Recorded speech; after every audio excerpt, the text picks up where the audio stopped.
A divine figure commands a hooded traveler to carry out their will and restore balance to the world. Under divine law, powerful dragons acting as agents begin to harmonize the world within a celestial glow. 3 legendary dragons, Seedbell, Azulbell, and Archibell, are tasked with governing the seasons of spring, summer, and autumn. Bound by their sacred mission, these seasonal guardians grant blessings that maintain the world's delicate and vital equilibrium. A hand holds an ancient tome depicting the majestic white dragon, a symbol of the divine seasonal order. Stretched out on a stone floor, a long-haired man with vibrant red hair voices his absolute boredom. His attention is taken by a sudden, quick tinkle sounding as he remains listless in the sunlit hall. A gnarled wooden staff casts a long shadow while the man reflects on the repetitive nature of human prayers.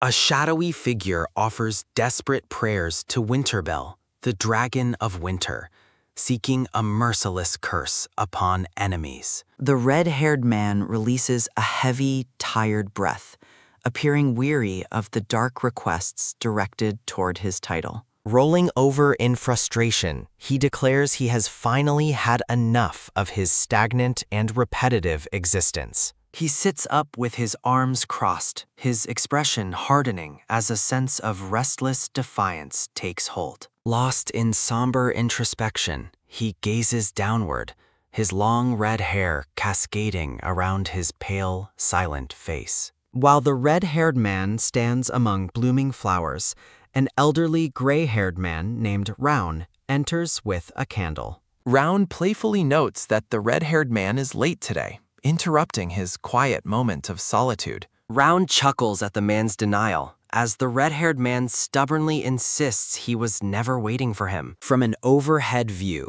the two sit together in the vast hall, illuminated by a single flickering candle flame. The red-haired man listens with a skeptical expression, his posture guarded despite the familiarity of their long-standing companionship.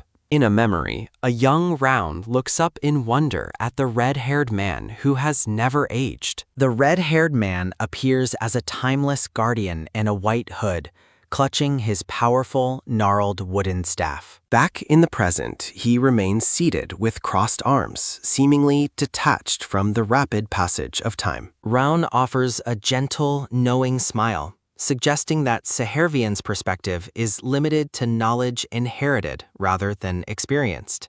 He dismisses the old man's wisdom, curtly stating that his current understanding of the world is all he needs. Round leans heavily on his cane, acknowledging with a heavy heart that he has finally grown old. A sharp close-up reveals his striking amber eyes, betraying a hidden flash of emotion beneath his stoic exterior. Sahervian sits cross-legged as a voice addresses him by name, the atmosphere filled with a sense of finality. Sahervian gazes forward with quiet resolve, his long red hair framing a face marked by ages of silent observation. A crackling sound rises as a funeral pyre consumes Round's portrait, surrounded by a sea of white chrysanthemums. Standing before the blazing pyre in a snowy courtyard, Sahervian watches the final traces of his friend vanish. He remains stubborn in his solitude,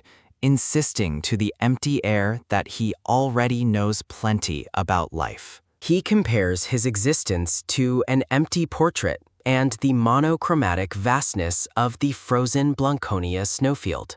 Memories of Round's smiling face return, urging Sahervian to find a place where he truly feels he belongs. Sahervian's eyes soften with a trace of grief as he stands alone, bathed in a warm, fading light. His mouth trembles slightly as he struggles to maintain his composure following the loss of his only companion. A sudden whish of wind sounds as Sahervian turns and walks away from the fire into the snow. Overwhelmed by the cold and sudden loneliness, he collapses into the snow, a heavy thud marking his fall. Looking back at the distant fire, he tells himself that this frozen, unchanging place is where he belongs. He closes his eyes against the biting wind, surrendering to the bitter, numbing cold of the endless snowfield. The vast and silent mountain range stands indifferent to the lone red-haired figure lost in the winter storm.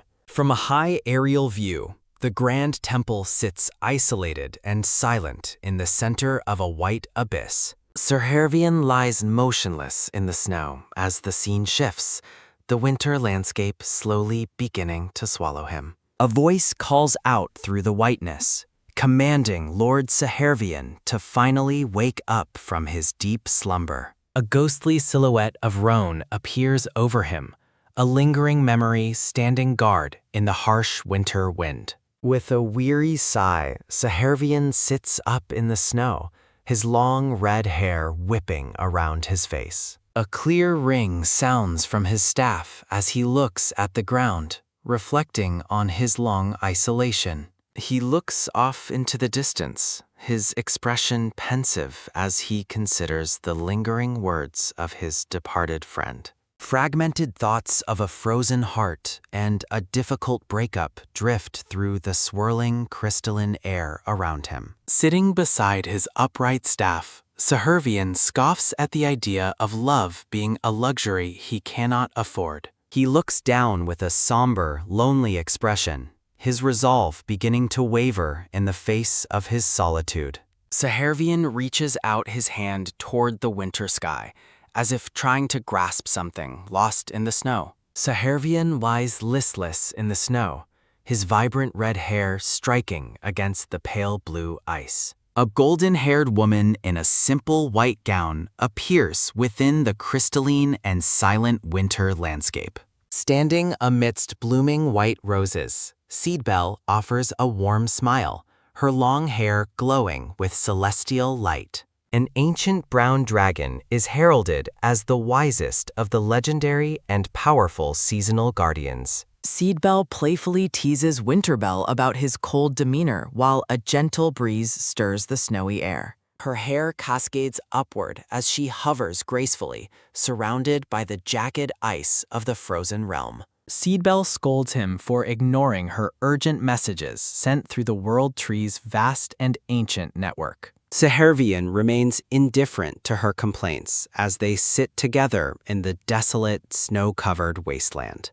Her expression turns somber as she stares into the distance, weighted by a heavy and unspoken burden. Serhervian finally breaks his silence, asking what urgent matter has brought her to his isolated domain. He looks on with growing concern as the gravity of her unexpected visit begins to settle. Seedbell reveals the shocking truth that winter has finally arrived, her eyes wide with sudden realization. Falling snowflakes illustrate the dire news that winter is vanishing after a century-long absence from the world. Seedbell gazes away with a melancholic heart, contemplating the fading beauty of her companion's sacred season. Serhervian realizes the world's balance is collapsing because he abandoned his duties, symbolized by a cracking orb. A dark dragon looms as the narration warns that disaster inevitably follows when a regulator forsakes their role. Viewing his reflection in a shard of ice, Serhervian laments that his season is always viewed as a catastrophe. Seedbell walks away through the drifts, leaving him to face the consequences of his long-standing neglect. She reminds him that the bells were created for the sole purpose of maintaining the world's harmony. Seedbell vanishes into a dark cavern, leaving Winterbell with a final plea to reclaim his sacred duty. He sits alone in the fading light, the silence of the snowfield echoing his internal conflict. Dark energy swirls around him as he reflects on the fear and curses his presence brings to others. Memories of Round's kind face return, recalling the old servant's wish for him to explore the world. A small, cloaked figure desperately navigates the treacherous and biting winds of the frozen mountain pass. A sudden gasp escapes the girl as she cries out for her mother in the cold.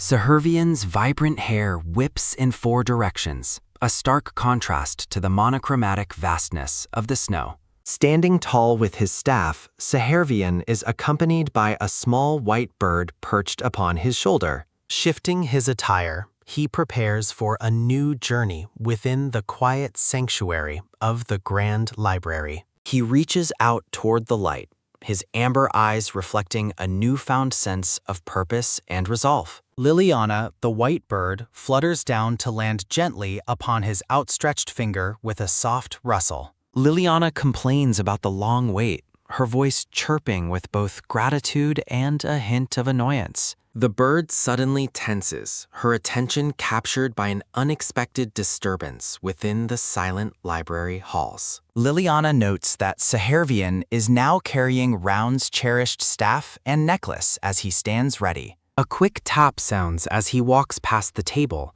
his eyes fixed forward to leave his isolation. Liliana is stunned by his sudden departure, but he admits he hasn't decided on a final destination. He appoints the small bird as the new guardian of the temple during his indefinite absence. Clutching Round's staff, Sahervian prepares to step into the unknown, leaving his stagnant past behind. A powerful surge of magic manifests as he activates a portal, shifting the air around him. A faint, glowing memory describes Winterbell as a dear friend and protector, despite the world's fear. Liliana perches on his shoulder once more as he prepares to transition through the magical gateway. The scene shifts to a cozy bedroom where a sudden gust of wind disrupts the quiet atmosphere. Sahervian prepares to travel to Blanconia, his heart heavy with the memories of his departed friend. A brown-haired girl bolts upright in bed, her eyes wide with shock at the unexpected intruder. Draped in a white hood, Sahervian sits calmly by the fireplace as the girl notices he is awake. A sudden "ack" sounds as the girl recoils in terror, tumbling backward on the bed. She rubs her head and apologizes, explaining that the sudden sight of him caught her off guard. Looking up with curiosity, she asks the hooded stranger to identify himself and his purpose there. Sahervian remains stoic as he identifies himself as the owner of the house while holding a ladle. From above, the small girl looks dwarfed by the large bed as she assesses the strange situation. She remains bewildered, staring at the hooded man with wide, amber eyes filled with confusion and wonder. The brown-haired girl is startled as a hand suddenly offers her a plain white bowl. Sahervian, dressed in his white hood, tells her the warm soup will help her recover from the cold. She gratefully accepts the meal, though she remains slightly shaken by the legendary figure's unexpected kindness. Holding the bowl, the girl mentions hearing rumors that the Temple of the Winter Dragon was completely deserted. She offers a small, shy smile, finding comfort in the quiet atmosphere of the dragon's sacred sanctuary. Sahervian stands stoically with his powerful wooden staff, asking the girl the true reason for her arrival. She hesitates, looking down at her soup as she struggles to find the right words to explain herself. Looking up with wide eyes, she explains that her village has been desperately waiting for winter's return.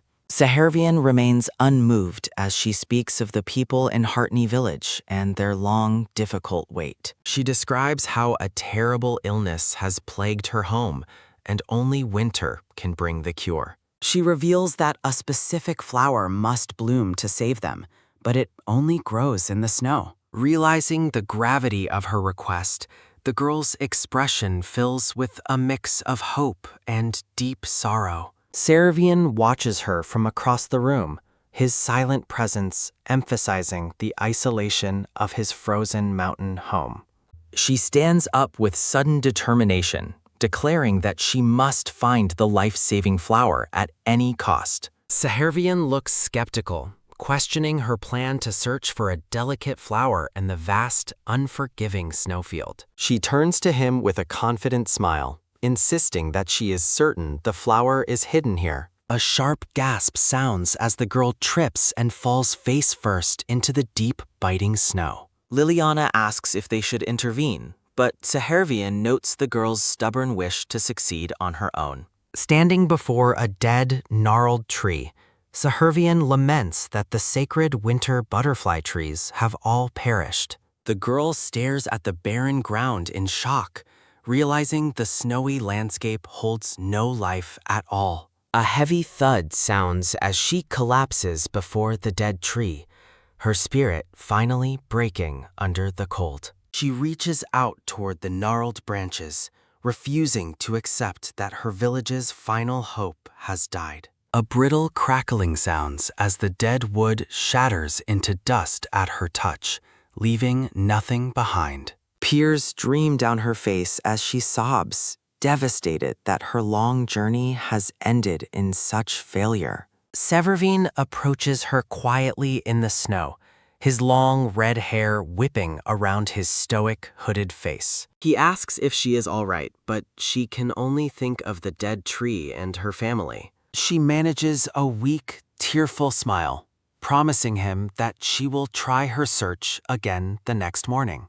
Clutching her cloak, she realizes with a start that the cold priest is actually worried about her safety. Sahervian looks on with a pensive expression, his amber eyes reflecting a difficult and internal moral conflict. From a distance, the two figures appear as tiny specks against the monochromatic vastness of the frozen mountains. He turns his back to her, looking off into the distance as he prepares to make a choice. She admits that failing her village scares her far more than dying in the snow, begging for time. Sahervian finally agrees to grant Kisha's wish, resolved to bring the season of winter back to the world. The scene shifts to a dark, abstract space as he reflects on the many people who desired winter. He offers a rare, gentle smile to the girl, his white bird Liliana perched faithfully upon his shoulder. A massive, glowing white dragon descends from the heavens, heralding the true return of the legendary Winter Belle. Kisha looks up in absolute awe as the majestic creature reveals itself, its wings spanning the entire sky. The great white dragon roars as it manifests, its powerful body radiating a cold and divine energy. Sahervian watches the transformation with quiet resolve, accepting his role as the world's most feared and necessary guardian. Snowflakes begin to drift over a stone courtyard as children run out to greet the long-awaited colt. A sudden, loud bang sounds as the villagers gather in the square, staring up at the winter sky. They look on with joyous and bewildered expressions, celebrating the miracle that has finally reached their suffering village. People run toward the center of town, their faces bright with the hope that their illness will end. Kisha smiles brightly among her people, her heart full of gratitude for the priest who saved her home. Sahervian stands alone amidst the high, snowy peaks, looking out over the world he has just changed forever. He contemplates the destructive nature of his power, acknowledging it holds no ability to create or restore life. A memory of a soft hand touching his face returns, recalling a voice that once called him sweet. He remembers the name he was given by the World Tree,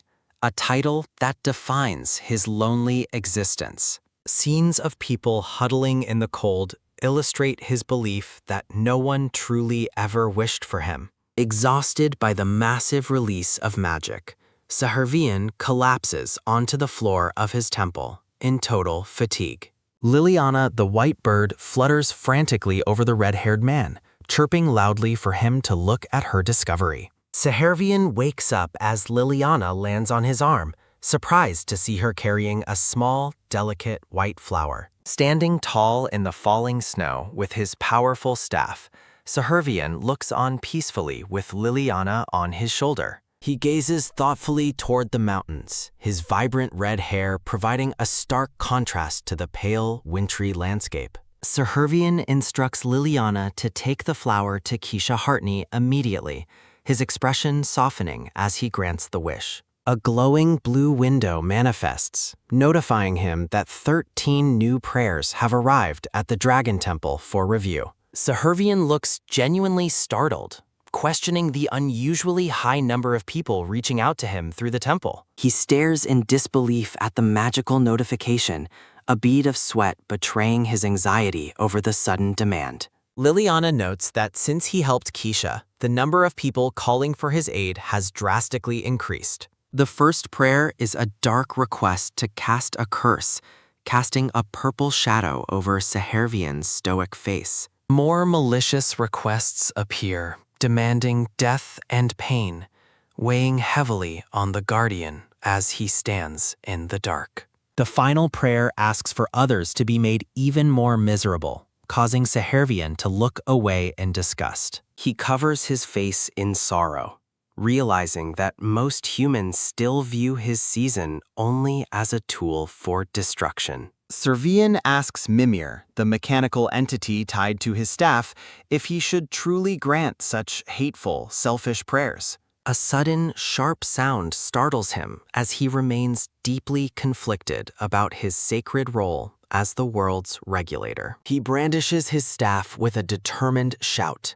demanding an answer to the moral dilemma plaguing his heart. Sehervian demands an answer from the void, his amber eyes reflecting a mix of frustration and profound, ancient loneliness. He leans his head against the staff, vowing to fulfill his duty until the very end of his life. A grainy, dark energy swirls around him as he contemplates the heavy, unchanging burden of his eternal, lonely existence. A sudden, soft sliding sound echoes as he grips his staff, lamenting that things are always the same. Narration explains that Mimir is a mechanical being designed to assist Winterbell in his duties, regardless of personal feelings. The sacred staff is shown in detail, described as the tiresome tool required to ring the legendary Winterbell. Sehervian shouts in frustration, realizing his plea for guidance is being met with cold, logical indifference from the entity. He looks down with a weary expression,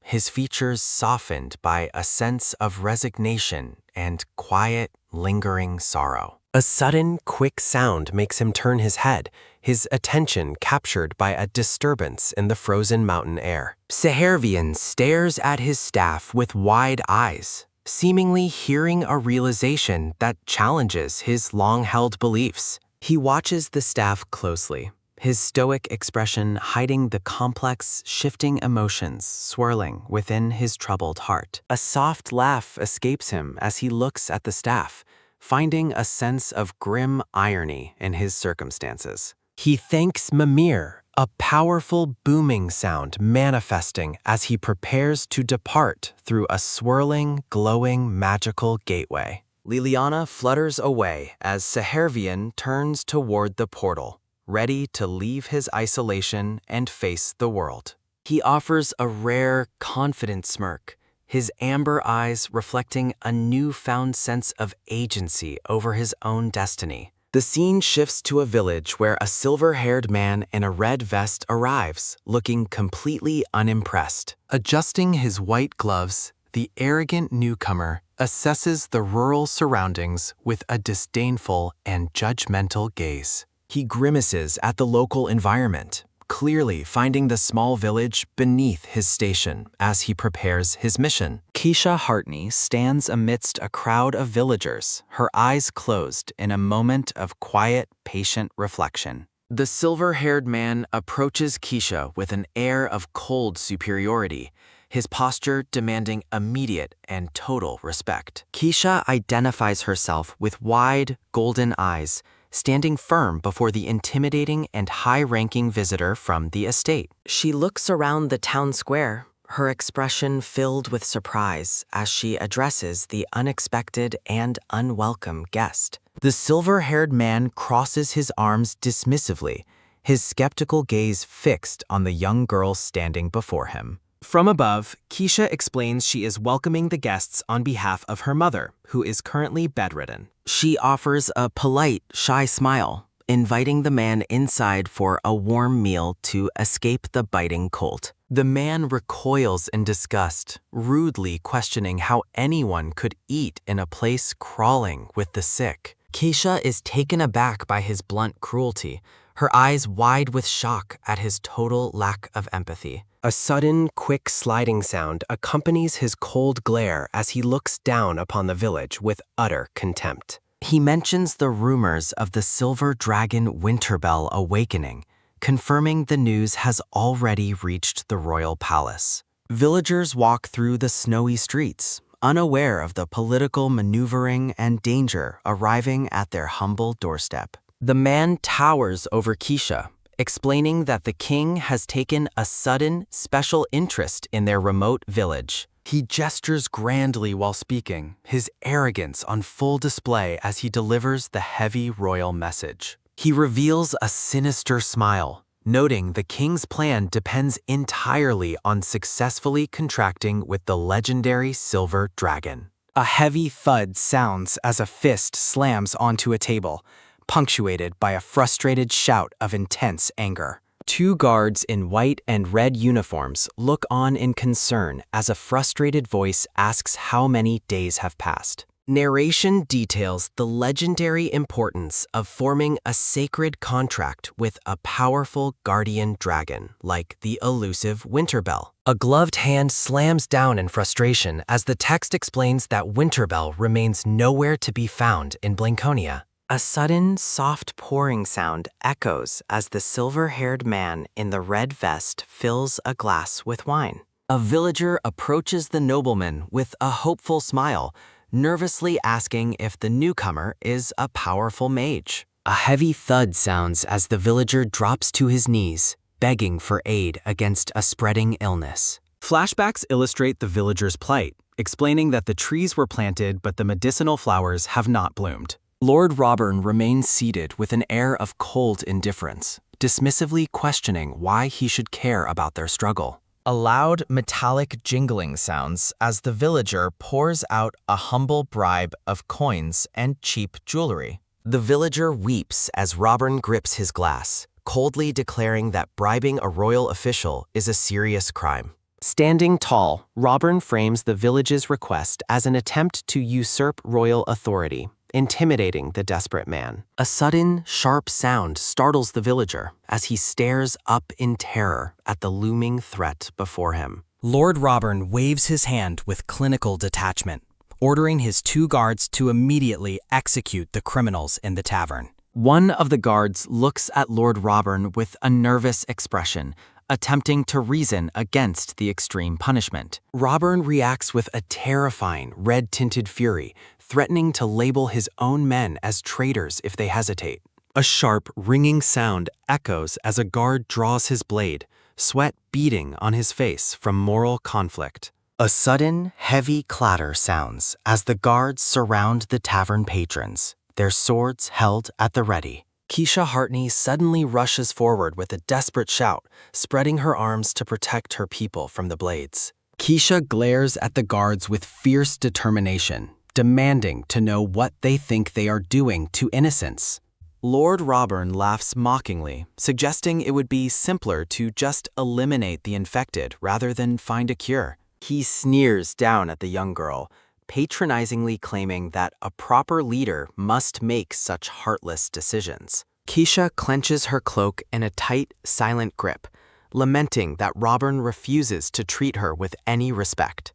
Her golden eyes widen as a sudden magical light begins to fill the room, signaling a massive shift in power. Lord Robern is taken aback as a sudden, sharp sound startles him, his arrogant expression faltering before the unknown. A sudden, loud whoosh sounds as the tavern occupants turn toward the doorway, staring at a brilliant, glowing manifestation.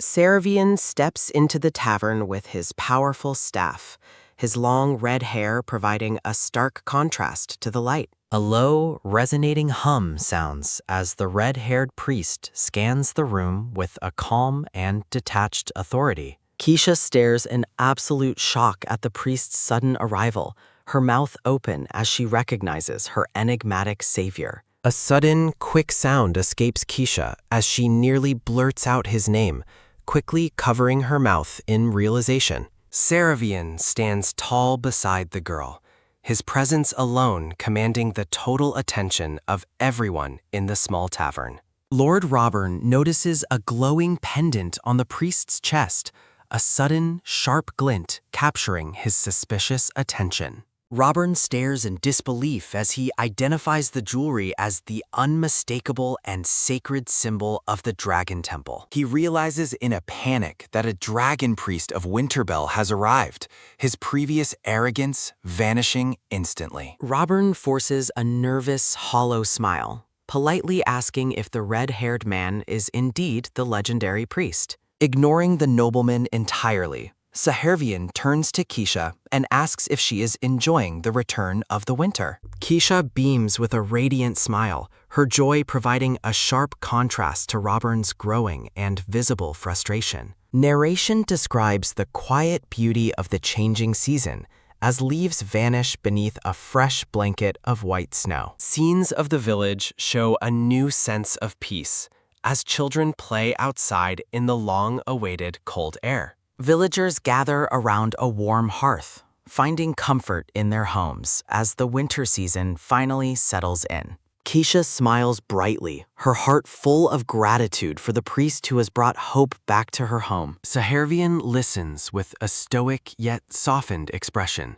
the tavern background blurring behind his divine and solitary figure. His amber eyes drift toward Lord Robern, his expression returning to its usual state of cool and judgmental detachment. Keisha looks back at the priest in surprise as he prepares to speak, the atmosphere becoming thick with tension. Sahervian presents a heavy sack to the girl, reminding her that he has come specifically to deliver a gift. Keisha takes the bag with wide-eyed curiosity, as Lord Robern watches with a suspicious and disgruntled expression behind her. Opening the bag, she gasps in shock at the sight of the rare and vibrant winter butterfly tree flowers. Robern suddenly snatches the bag away with a rude shout, demanding to know what is so special about flowers.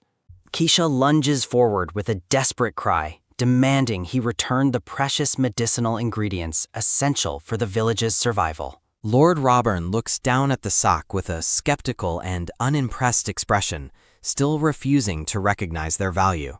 Sahervian watches the nobleman's display of greed with a quiet, burning gaze, his amber eyes reflecting a mounting frustration. Lord Robern reaches for the precious sack, startling Keisha as she desperately tries to keep it from him. Lord Robern grandly reintroduces himself as the royal elite mage, Oz Robern, addressing the silent red-haired priest. Lord Robern is stunned into silence, reeling from a blunt, one-word answer that shatters his expected sense of importance. Lord Robern questions if the red-haired priest has encountered Winterbell, as Keisha watches the high-stakes conversation unfold.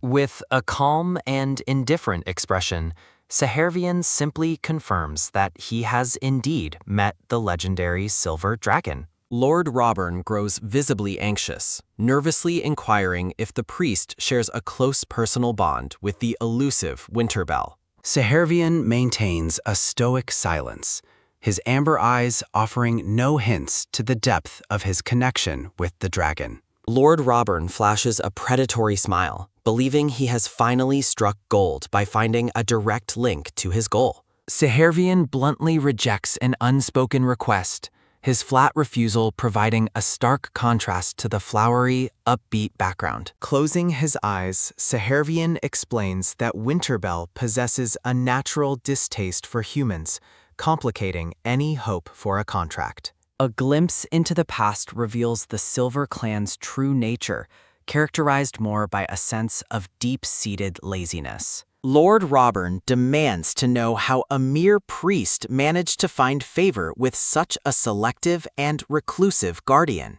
Sahervian suggests Robern become a priest if he is so jealous, prompting the nobleman to explode in a fit of rage. A sudden, sharp movement from the priest makes Lord Robern flinch, his arrogance momentarily replaced by a flicker of fear. Lord Robern forces a hollow laugh, desperately trying to salvage the situation by feigning a friendly rapport with the priest. Despite his wide smile, cold beads of sweat betray Roburn's intense anxiety as he struggles to maintain control. Saravian suppresses a violent urge, pragmatically deciding that assaulting a royal official would only bring unnecessary trouble to the village. Lord Robern regains his composure, grandly boasting about his status as he attempts to reassert his perceived dominance. The scene shifts to the Grand Royal Palace, where the king's personal interest elevates the mission's political stakes. Lord Robern claims that his presence signifies the crown's total support, promising vast resources in exchange for cooperation. A silent warning echoes as Saravian stares ahead, fully aware of the sinister intentions hidden behind the nobleman's promises. Saravian looks toward the door, his expression unreadable as he prepares to make a choice that will decide everyone's fate. Lord Robern accepts the terms with a smirk, while Keisha watches in despair, fearing her savior is being led away. Offering a rare, enigmatic smile, Saravian agrees to accompany the noble, though his eyes suggest a much deeper game.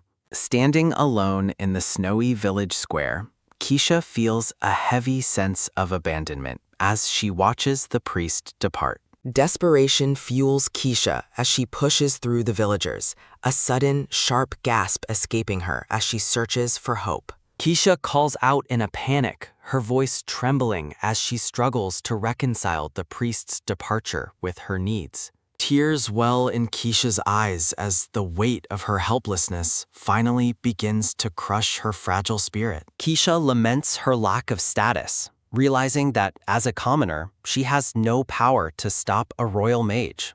Overwhelmed by grief and frustration, Keisha sobs openly, cursing the powerlessness that prevents her from protecting those she loves. A sudden, quick sound makes Keisha turn her head, her attention captured by a familiar presence behind her. Saravian stands nearby, casually yawning as if he hadn't just been the center of a tense political standoff. Trembling and hiccuping, Keisha stares at the returned priest, her face stained with tears of sudden, overwhelming relief. Saravian looks at the sobbing girl with a bewildered expression, clearly unprepared for the intensity of her emotional reaction. Keisha wails loudly, confessing her fear that the priest had abandoned her because he no longer cared for her. Saravian points a finger at himself, incredulously questioning if she really believed he would ever trust such a suspicious man. A soft, understanding sound escapes him as he offers Keisha a gentle smile, finally easing her deepest fears. Meanwhile, Lord Robern continues his arrogant boasting,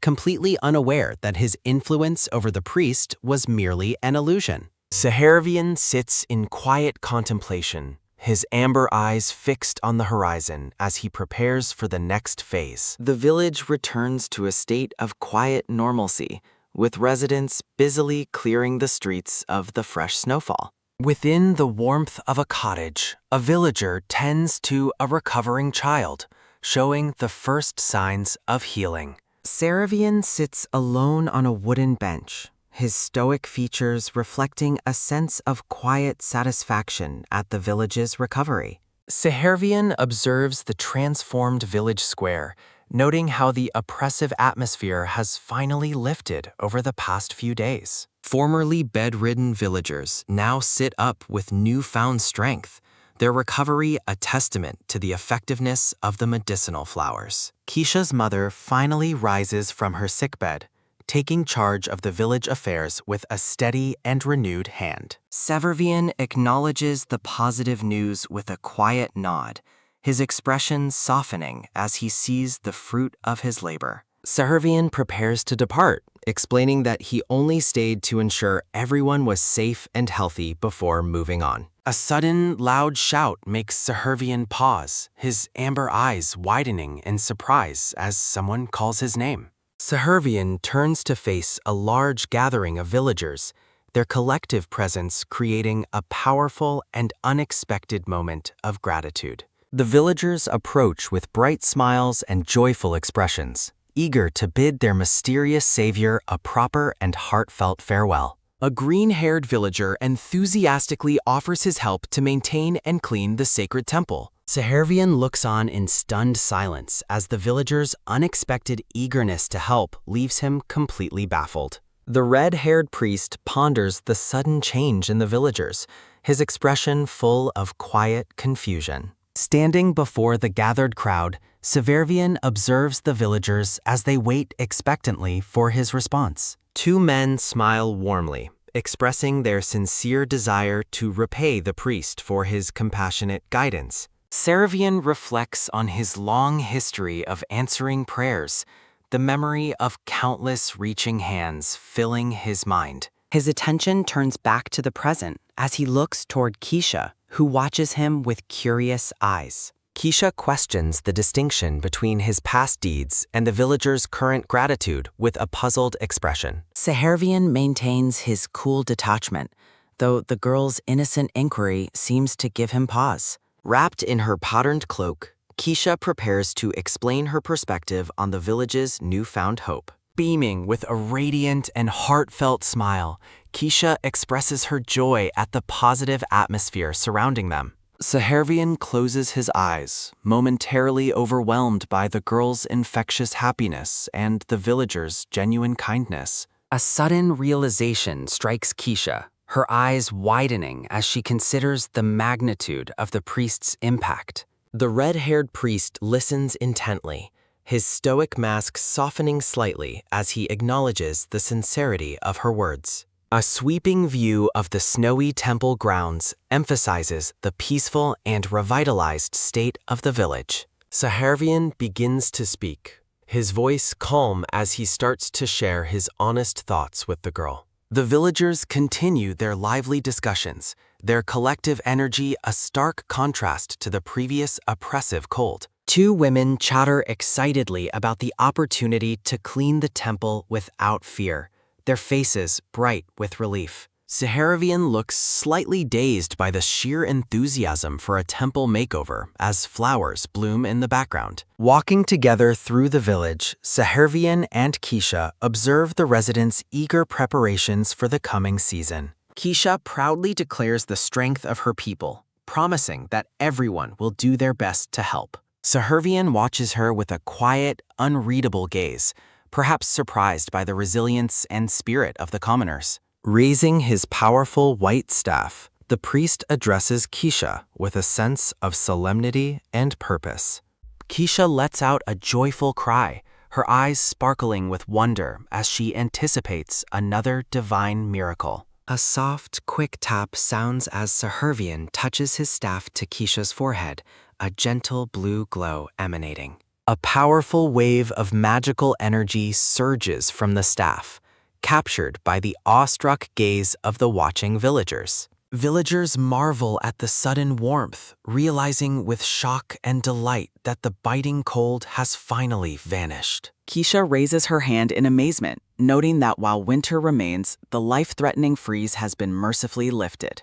Sahervian stands tall with his staff, overseeing the miracle's effect on the crowd with his usual detached authority. A low, resonating hum sounds as a massive and mysterious stone archway manifests within the village square. The archway reveals a swirling, snowy portal, its appearance signaling the opening of a path to another realm. Sahervian gazes into the portal, his long red hair billowing as he prepares for the next stage of his journey. In a far-off palace, a terrified official trembles and bows, beads of cold sweat betraying his intense fear. Seated upon a grand throne, a stern-faced king with blonde hair listens to the reports with judgmental silence. Lord Robern desperately pleads for his life and title, his previous arrogance replaced by a pathetic display of panic. The king coldly silences the disgraced mage, his sharp gaze cutting through Robern's hollow and desperate excuses. With a decisive gesture, the king strips Robern of his rank and banishes him forever from the royal capital. A sudden, sharp sound echoes as Robern collapses in despair, his world crumbling under the weight of his failure. Guards roughly seize the wailing former mage, dragging him away as he continues to beg for a mercy denied. Standing within the palace, a man with vibrant red hair and amber eyes appears in regal, high-ranking attire. The red-haired noble looks on with a cool and piercing gaze, his presence commanding absolute respect and fear. A sudden, quick sound makes the man turn as he begins to walk away from the throne room. He proceeds through the grand hallway with a purposeful stride, his majestic cape flowing elegantly behind him. Stopping momentarily, the red-haired noble glances back, his expression as unreadable and distant as the winter stars.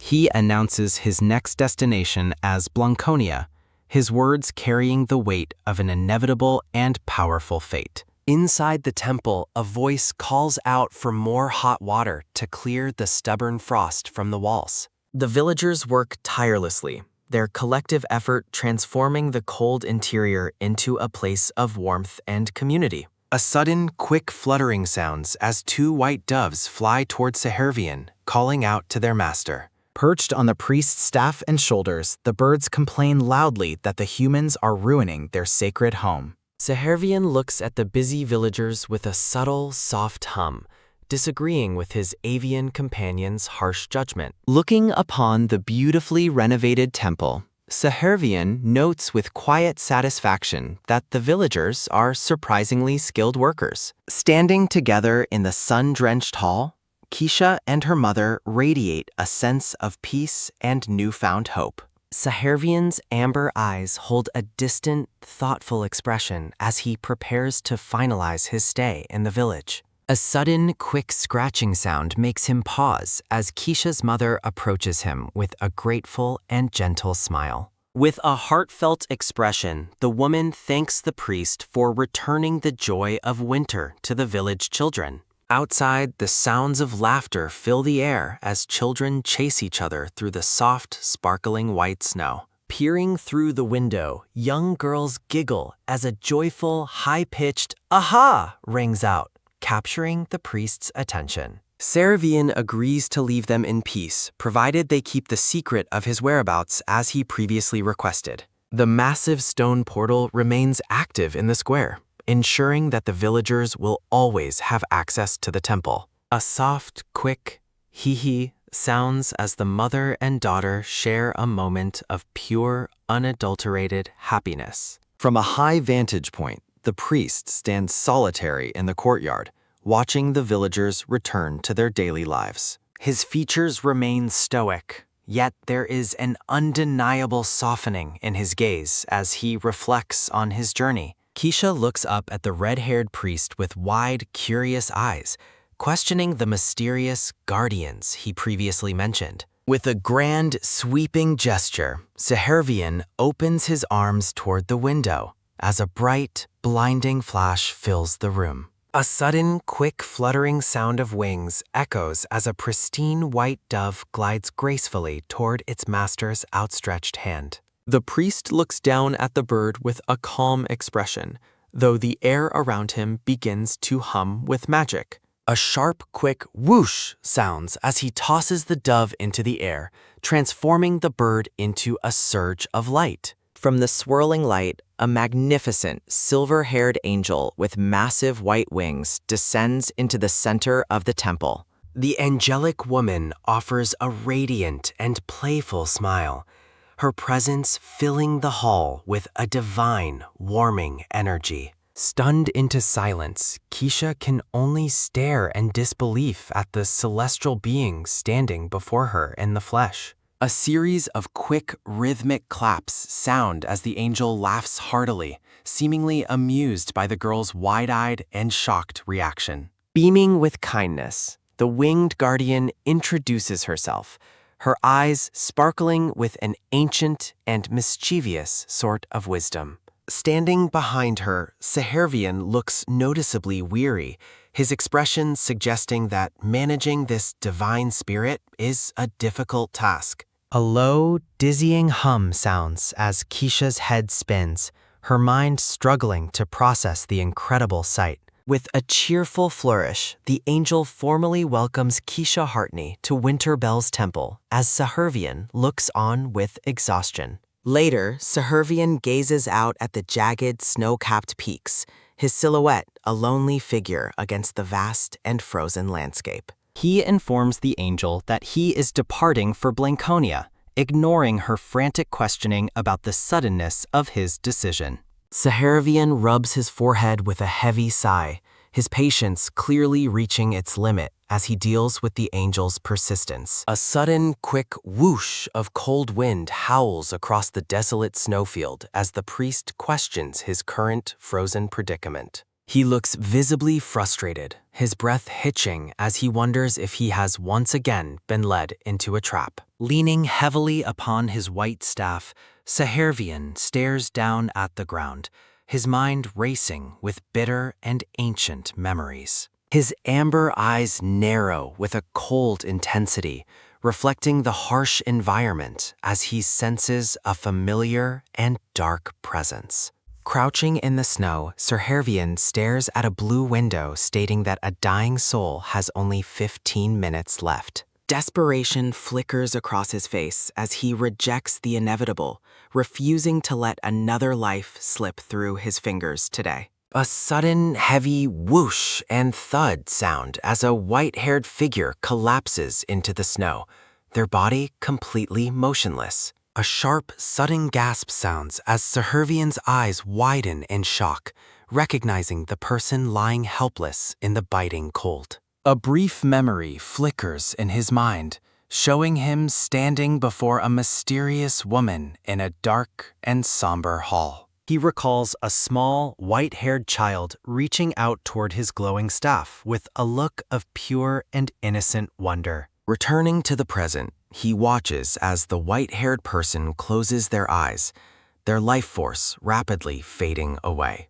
A heavy rumble and sudden crash of thunder sounds over a rain-soaked city, signaling the start of a dark and bloody era. A sudden, loud boom echoes through the empty throne room, the once grand hall now a scene of utter devastation. A golden crown lies discarded upon the blood-stained floor, its jewels reflecting the flickering light of the dying empire. Amidst the corpses of guards, a lavender-haired queen kneels before the blonde man, Aiden, who has betrayed her trust completely. A mocking, quick tee-hee sounds as Aiden grins cruelly, addressing the woman he once called his sovereign with cold contempt. Aiden laughs mockingly, declaring that Queen Alfirios is no longer a majesty as she bows her head in total despair. Tears well in the queen's eye as she looks out at her former guards, who now stand silently behind the usurper.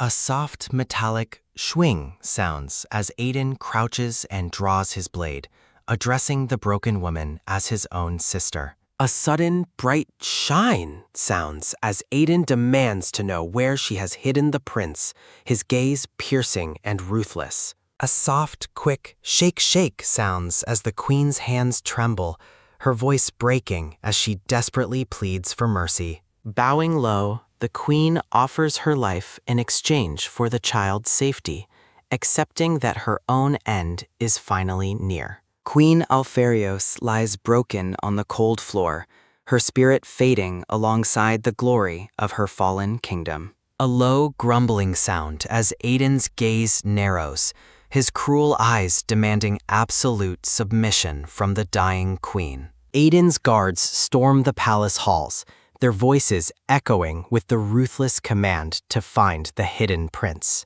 Heavy rain lashes the empty courtyard, washing over the abandoned carriage as the city descends into utter chaos. A sudden low wail sounds as the lavender-haired infant, Aaron, cries out from his mother's desperate embrace. A woman's face is etched with terror as she pleads for the child's silence, fearing the approaching guards. The queen's final vision reveals the bloody throne room where Winterbell, her loyal protector, lay slain in her defense. Alfirios looks on with a hollow expression, her life force trickling away as she accepts her tragic and lonely end. A heavy silence falls over the chamber as the queen finally closes her eyes, succumbing to her deep despair. Standing within a radiant portal, Sahervian laments his return to the site of his most bitter and ancient memories. A sharp, quick shh sounds as the red-haired priest signals the woman to remain silent and hidden from discovery. A sudden, quick giggle sounds as baby Aaron reaches for the glowing ornament atop Sahervian's mysterious white staff. A low, dizzying hum sounds as Sahervian activates a glowing blue crystal,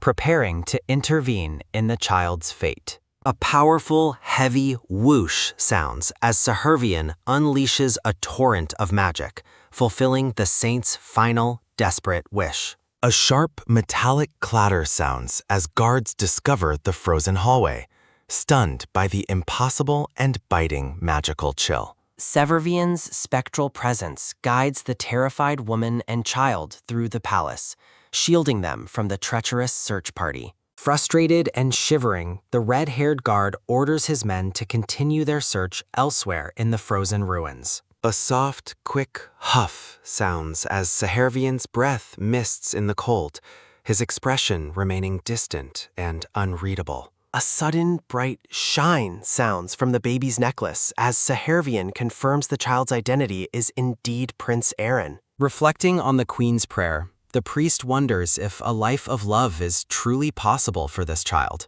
Memories of pink-haired Titania surface as Sahervian prepares to pass her sacred name onto a new, innocent soul. He resolves that he cannot abandon the child, deciding to use his power to rewrite the infant's tragic destiny. A soft, quick whoosh sounds as Sahervian places his hand on Aaron's head, weaving magic into his very essence. Returning to the present snowfield, Sahervian's amber eyes reflect the harsh landscape as he continues his lonely journey. A sudden, bright flash illuminates the room as Ren, a white-haired man, begins to awaken from his long slumber. A heavy, long sounds as Sahervian sighs at a blue window warning that death is fast approaching. Inside a cozy room, Keisha welcomes Ren with a cheerful smile, curious about how he arrived at her doorstep. A sudden, quick thump sounds as Ren bolts upright in bed, his frantic movements catching the girl off guard. With an intense and desperate expression, Ren shouts for immediate action, his mind focused on a singular, urgent goal. A sudden, quick nod sounds as Keisha agrees to help, though she is clearly startled by his sudden outburst. Ren rubs his head with a weary groan as Keisha wonders if this strange man is actually a wandering adventurer. A sudden, loud sounds as Ren celebrates his discovery, realizing that the legends of winter were actually true. He strides purposefully across the room, his white hair messy and his spirit reignited by a newfound sense of purpose. Keisha calls out to him with wide eyes, her voice filled with confusion as the man prepares to leave. The girl's face is etched with shock as she tries to keep up with the white-haired man's erratic behavior. Ren promises to guide her to the legendary Winterbell once his current mission has been successfully completed. They stand together as Ren explains the significance of his journey, his eyes burning with a deep, ancient fire. Looking directly at the girl, the white-haired man introduces himself as Ren, his voice carrying a heavy weight. A soft, quick hee-hee sounds as Keisha laughs heartily, her tension finally beginning to fade in Ren's presence. A sudden, quick wah sounds as Keisha notes the striking visual similarity between Ren and the red-haired Sahervian. Ren gazes out with a pensive expression, his thoughts returning to the duty he must fulfill for his fallen kingdom. Keisha stares at him in disbelief, her mind racing to process the incredible truth behind his mysterious arrival. Ren stands tall as a vision of knights appears, those who follow the dragon instead of any worldly king. He tells Keisha of the long years spent waiting for winter's return, a hope that never truly flickered out. Red shadows point toward the tragic history of knights who were once respected but became objects of cruel ridicule. Ren declares his intention to reclaim their lost reason for existence, his resolve as cold and sharp as ice. A sudden, bright shine sounds as Ren touches a prismatic orb, a strange and magical energy surging through him. Perched high above the city, Sahervian questions why humanity has suddenly begun to seek the return of the cold. He recalls that in a century of silence, only one single voice ever reached out to call for him. A blue window reveals the grim fate of a woman executed at 26 following a bloody family betrayal. Perched high above the temple, Sahervian admits his reluctance to exert himself any further in his duties.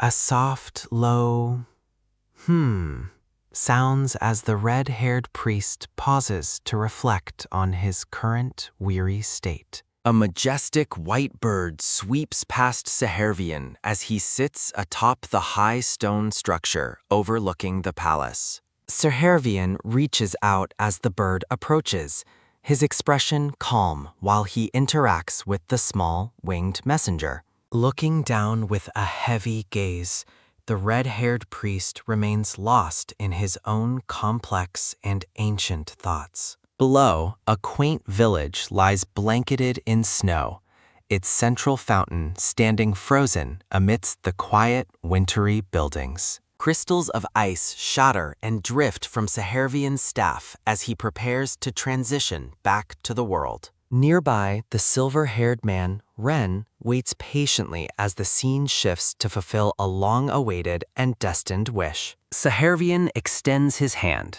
allowing the shimmering magical fragments to disperse into the cold and biting winter air. A massive line of travelers and carriages stretches across the dusty path leading toward the distant Grand Fortress. Riding a small white donkey, Sahervian looks visibly annoyed by the unexpected length of the massive security checkpoint. The crowd remains thick with diverse travelers as they slowly shuffle toward the gates of the bustling city. Leading his donkey by the reins, the red-haired priest continues his journey through the bleak and desolate landscape.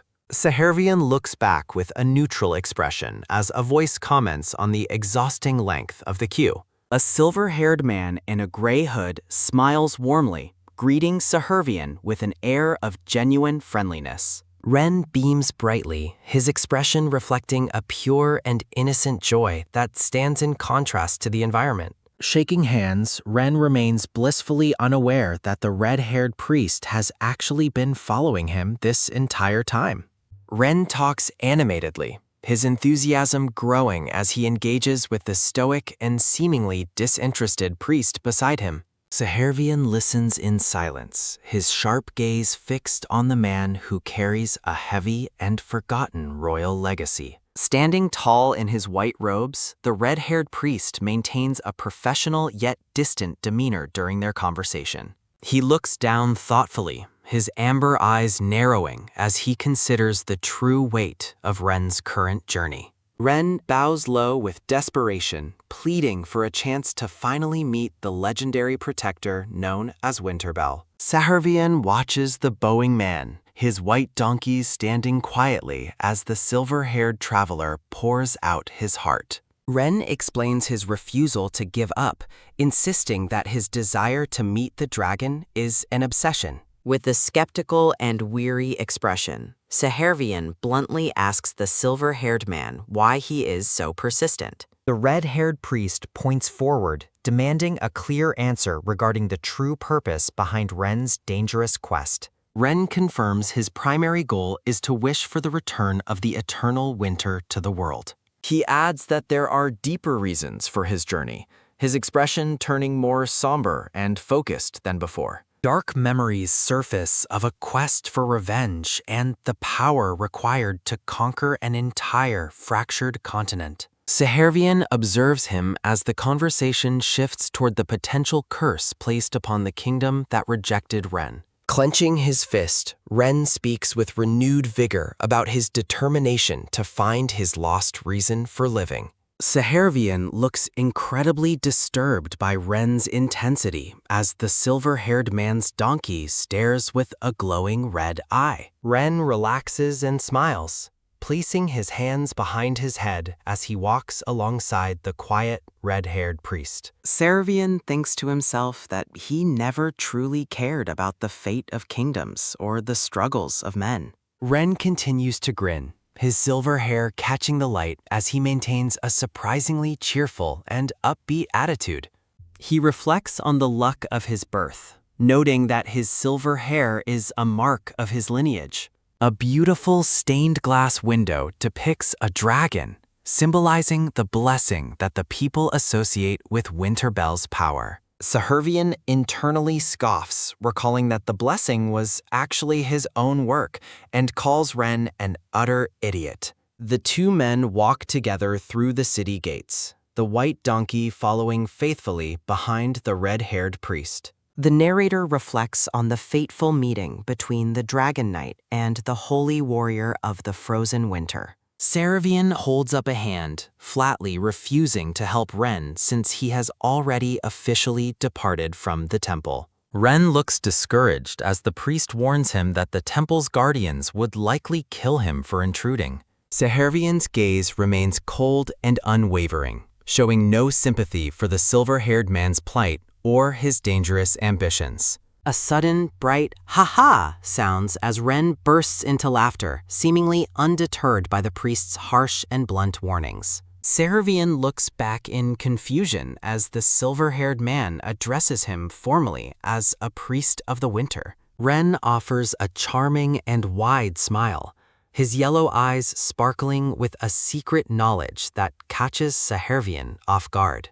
Ren expresses surprise, realizing that Sahervian isn't actually traveling to investigate the mysterious spirit reported at Lake Rosaria. The scene shifts to a magnificent, sprawling white palace situated amidst a lush green valley under a clear sky. Shimmering blue waters ripple at Lake Rosaria, where rumors claim a powerful and elusive spirit has recently appeared. Sahervian stares in disbelief, his brow furrowing as he repeats the word spirit, clearly unaware of this new development. Entering the area, the characters observe the massive crowd gathered to witness the rumored mystical phenomena by the wall. The red-haired priest expresses deep skepticism about spirits appearing in such a public and bustling location. The white donkey reacts with sudden alertness while Sahervian remains focused on the surrounding environmental clues. Narrator text explains recent sightings of a shape-shifting spirit frequenting the shimmering, enchanted waters of the lake. Reports of these magical animal manifestations have caused tourists to swarm the area in hopes of a glimpse. Sahervian ponders the specific conditions of the sightings, wondering if there is a deeper connection to ancient lore. Ren turns with a bright, friendly smile, calling out to his companion as they navigate the busy path. The red-haired priest glances back with a look of mild irritation at the silver-haired man's constant chatter. While Ren maintains his cheerful disposition, Sahervian stands stoically, clearly preoccupied with the gravity of their mission. A sudden, heavy thump sounds as the priest continues walking, dismissing the local gossip with a cryptic remark. Sparkles drift over the lake as Sahervian internally questions the validity of the claims regarding a true spirit. The scene shifts to the heart of the village, where residents go about their business amidst the stone buildings. Ren and Sahervian lead their white donkey through the crowded street, drawing curious glances from the local townspeople. Sahervian maintains a sharp, observant gaze, his unchanging expression as he assesses the authenticity of the local rumors. A local merchant loudly advertises lake-themed charms, promising health and longevity to anyone willing to buy them.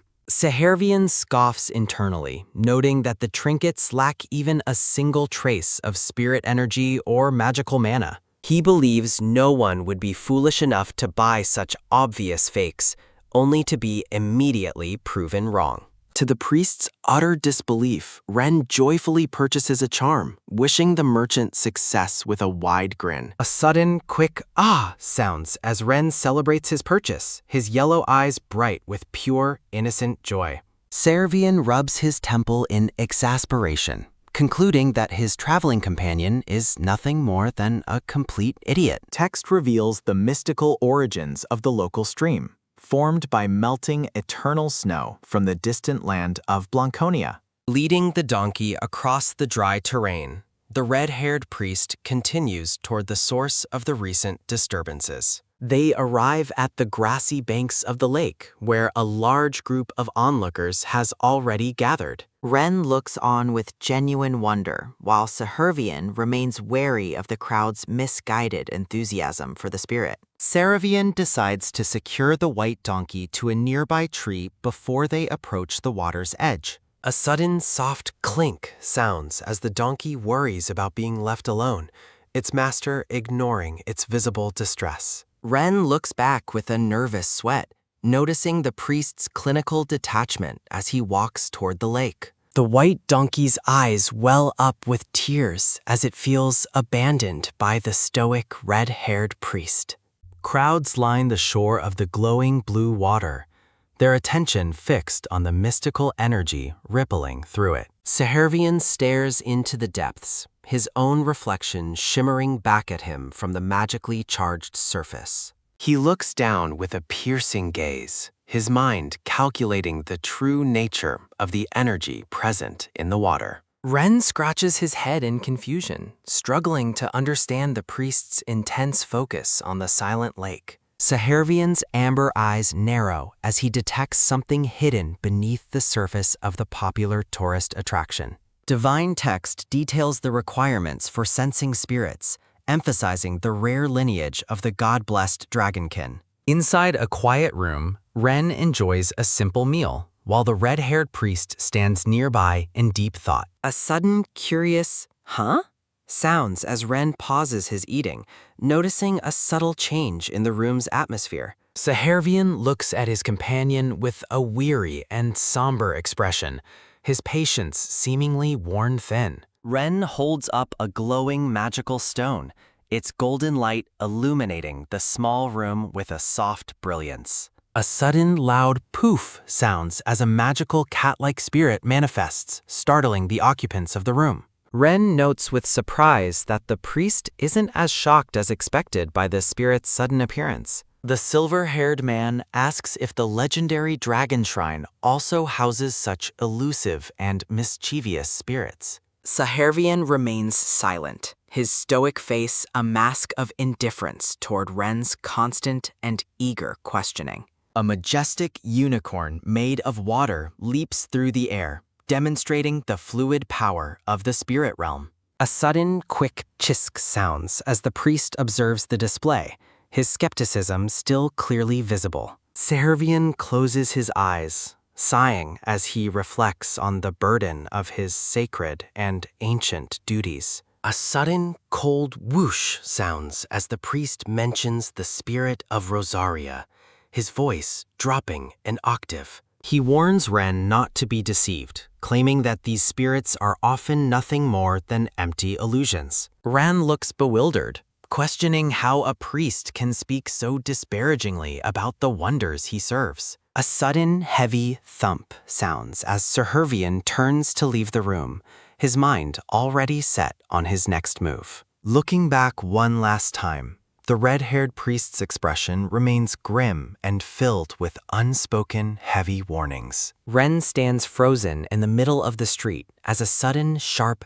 "talk" sounds behind him. Two village women notice the silver-haired traveler, one whispering to the other about his striking good looks. The villagers gather around the white donkey, offering it a bright red apple with friendly curiosity. A system notification warns of incoming beast-type monsters, their dark forms already streaking through the nearby forest. Malicious red eyes pierce through the shadows as the unseen predators prepare to launch their sudden ambush.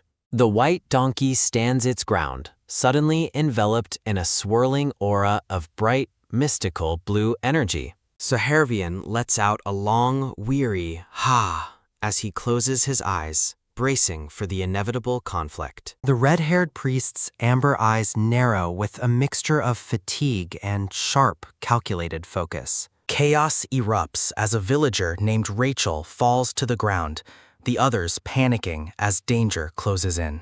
Rachel's face is pale with terror, her eyes wide as she looks up at the approaching threat. A villager screams as the white donkey suddenly leaps away, fleeing from the scene at a frantic pace. Divine text reveals the donkey possesses a dark attribute, preferring to avoid sunlight despite having no actual light aversion. The creature gallops through the narrow, dim alleyways of the town, its movements blurring into the shadows. With a heavy quack, the white donkey lands a powerful blow, its hidden strength finally coming to light.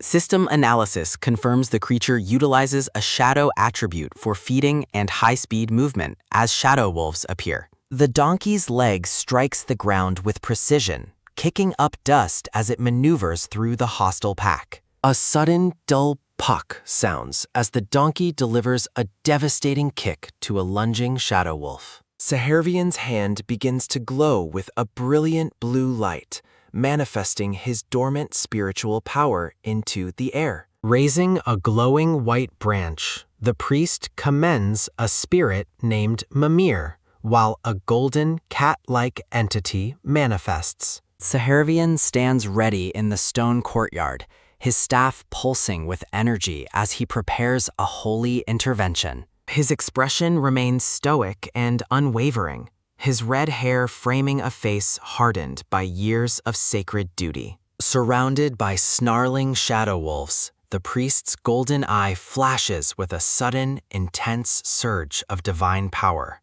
The shadow wolves flinch in fear as a powerful presence causes the very air around them to tremble. A massive pillar of golden lightning crashes down, obliterating the darkness and scattering the terrified shadow wolves. Sahervian looks back over his shoulder, his face reflecting a somber exhaustion after unleashing such a massive attack. Ren clutches his head in pain, the golden cat spirit floating above him as he struggles with the burden. Looking up with a strained expression, the silver-haired man asks the priest if he is all right.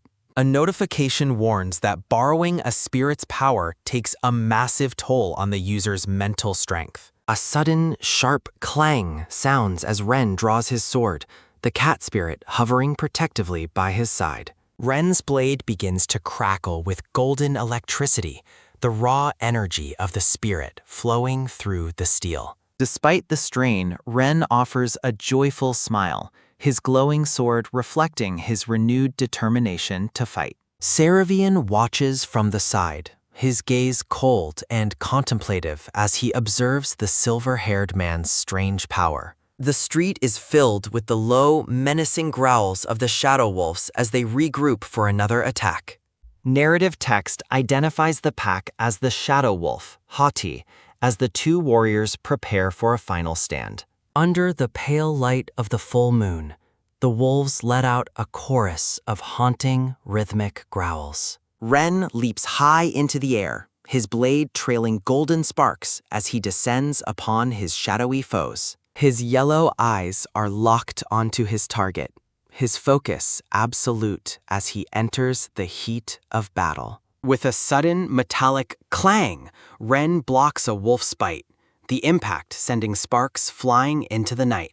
He unleashes a blinding horizontal slash, the golden lightning tearing through the shadow wolves with explosive force. Landing softly, Ren looks around as embers of spiritual energy drift through the air like dying stars. The golden cat spirit floats gracefully toward him, its presence providing a strange sense of comfort amidst the violence. Sahervian watches as the spirit vanishes with a soft poof, his mind racing with the implications of what he saw. A single bead of sweat rolls down the priest's face, betraying the immense physical cost of his own magic. Sahervian ponders the absurdity of a spirit protecting a dragonkin, his thoughts lingering on Ren's mysterious heritage. A gargantuan shadow wolf emerges from the darkness, its red eyes burning with an unquenchable,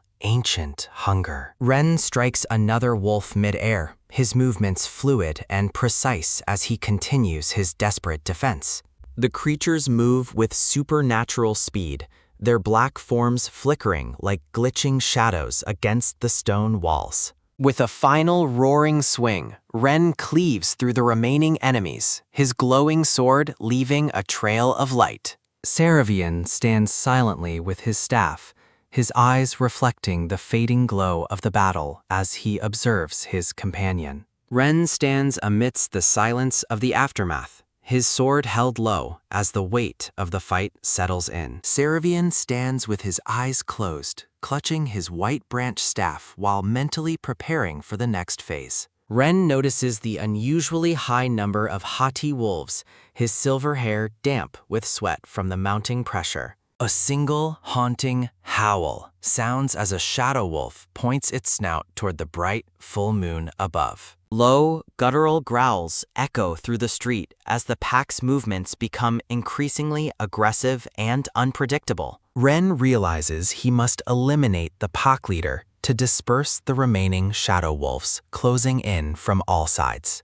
A sudden, thunderous crash sounds as Ren's blade strikes the stone, kicking up dust and debris during his charge. The silver-haired man looks back with a sharp, yellow-eyed gaze, his focus narrowing on the primary threat. A massive shadow wolf silhouette looms over the town, its red eyes burning with a menacing, supernatural hunger. A sudden, sharp talk sounds as Ren shifts his footing, preparing to engage the gargantuan leader in direct combat. A split panel reveals the predatory red eye of the beast locking onto the determined yellow gaze of the dragonkin. Ren calculates his final move, concluding that taking down the leader is the only way to save the village. A sudden, heavy whish sounds as Ren swings his broadsword, the metal cutting through the air with lethal precision. Swirling green energy begins to envelop Ren, his spiritual power manifesting as a brilliant aura around his entire body. Saharavian watches from the shadows, his long red hair flowing behind him as he observes the intense battle unfold. Ren yells the name Edelweiss as he channels every ounce of his remaining strength into a final, decisive strike. Leaping high into the air, Ren descends with a powerful schwa sound, his weapon glowing with a blinding green light. A sudden, sharp ping sounds as Ren winces in pain, the immense mental strain of the spirit power taking hold. Ren pushes through his exhaustion, his yellow eye narrowing as he refuses to let his companion come to any harm. Saharavian remains stoic, his amber eyes reflecting the light of the battle as he maintains his clinical, detached observation. A sudden, heavy boom sounds as Ren's boot slams into the ground,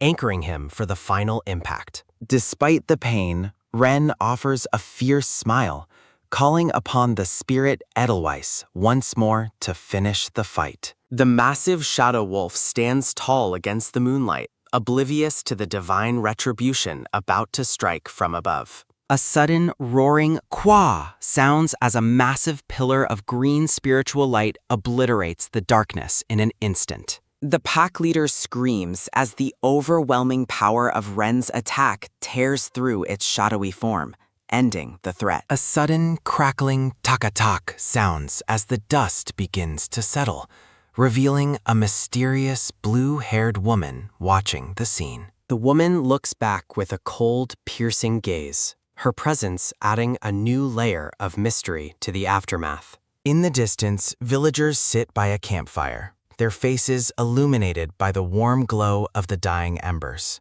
A sudden, loud whoosh sounds as the wind carries the scent of spiritual energy across the quiet, moonlit rooftops. Saharavian turns his back to the scene, his red hair cascading down his shoulders as the battle finally concludes. Narrative text explains that most spirit summoners can only manage a single contract, highlighting the rarity of Ren's current abilities. The Shadow Wolf leader lies defeated on the stone floor, a soft whimper escaping its throat as it fades. Sehervian approaches the fallen creature with a calm step as its tail wags weakly in a sign of surrender. The red-haired priest looks down at the beast with a somber expression, his mind weighing the creature's true nature. Sehervian kneels beside the wolf, wondering if Ren's mercy makes him a compassionate man or just a plain fool. A sudden, soft flash sounds as Sehervian places his hand on the creature, a warm light beginning to radiate. The shadow wolf struggles to its feet with a faint wobble, its strength partially restored by the priest's divine magic. A sudden rhythmic thump sounds as the remaining wolves retreat into the dark forest, following their healing leader. Ren grips the hilt of his sword, his hand trembling as he tries to recover from the massive mental toll. Sehervian looks at his companion with a gaze filled with weary concern, noting the cost of the Dragonkin's power. Sitting amidst the wreckage, Ren catches his breath while the tall, red-haired priest stands over him in silent judgment. A grayscale vision of Ren's aerial strike reappears, emphasizing the raw, unbridled power he unleashed upon the Shadow Wolf. A sudden, sharp tap sounds as Sehervian adjusts his grip on the branch, his stoic mask finally showing fatigue. Thought bubbles detail the wolf's mistake in turning an artificial lake into their den, leading to the recent magical disturbances. Sehervian warns Ren that going easy on his enemies will eventually get him killed in this dangerous, spirit-filled world. The priest rests his staff against his shoulder, his red hair framing a face that remains hardened by duty. He looks to the side with a sharp, calculating eye, already planning their next move toward the distant shrine. Ren responds with a light-hearted laugh, his cheerful nature seemingly unaffected by the priest's dark and heavy warnings. Sehervian lets out a long, exasperated sigh, covering his face with one hand as he deals with Ren's idiocy. The priest imagines stuffing Ren into a large sack, a silent testament to how much his traveling companion annoys him. With a final, weary Sehervian accepts his fate, realizing he has no choice but to continue the journey. A quiet campfire flickers near a solitary tent, illuminating the campsite as night falls over the snowy woods. A silver-haired woman with a high ponytail looks back, her expression unreadable as she surveys the cold surroundings. Standing near the tent, a man paces anxiously while the woman remains motionless, her white tunic laced tightly. The brown-haired man, Drake, looks on with a sweat-streaked face, his eyes wide with a mix of shock and worry. Addressing the man as Sir Drake, the silver-haired woman turns her sharp gaze toward him as the wind howls. Her eyes glow with a menacing red light as she commands Drake to stand up straight, prompting an immediate response. With a sudden, sharp "tak," Drake snaps into a formal salute, his face hardening as he obeys the stern order. Drake questions the authority of the armband she holds, his voice trembling as he realizes the weight of her command. Close up on the brown-haired soldier as he looks downward, his tired eyes reflecting the heavy burden of their mission. Looking back at his commander, Drake admits his uncertainty, his posture sagging slightly under the weight of her intense scrutiny. A tense silence settles between the two warriors as they stand face to face against the backdrop of the darkened forest. A young man rushes toward them, shouting that someone is approaching from the shadows as a quick "tut-tut-tut" sounds. Both Drake and the silver-haired woman turn in surprise, their attention fixed on the figures emerging from the snowy haze. A sudden, soft basarak sounds as the red-haired priest Sehervian appears, carrying an unconscious Ren on his back. The group reacts in shock, someone crying out for their boss as they see Ren's limp, silver-haired form. Sehervian remains stoic as he carries his heavy burden, the sound of snow crunching beneath his feet in the silence. Close up on Ren's face, his eyes shut tight as he rests against the priest's shoulder, completely drained of strength. With a metallic clang, the soldiers draw their swords, circling the red-haired stranger as the silver-haired woman watches warily. Ren lies heavily on the snowy ground with a dull thud as the group gathers around their fallen leader in concern. The silver-haired woman demands to know if they are the comrades expected from Rosaria, her blue eyes narrowing in suspicion.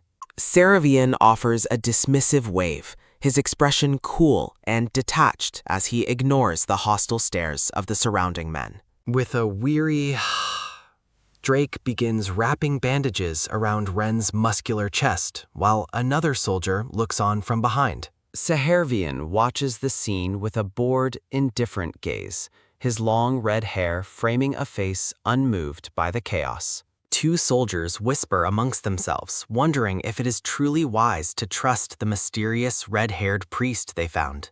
A sudden, joyful poo-ha sounds as Ren bursts into a bright laugh, his spirits seemingly lifted despite his injuries. Sitting amidst the snow, a bandaged Ren laughs heartily while Drake insists that he stay still for the medical treatment. Ren praises the priest's lonely dedication to his temple, causing Drake to clench his fist in an exasperated, silent rage. Drake rants about being a strategist forced into nursing duties, while Ren offers a cheeky, unbothered grin in return. The silver-haired woman asks if he was ousted before even meeting the figure known as Winterbell, her expression curious.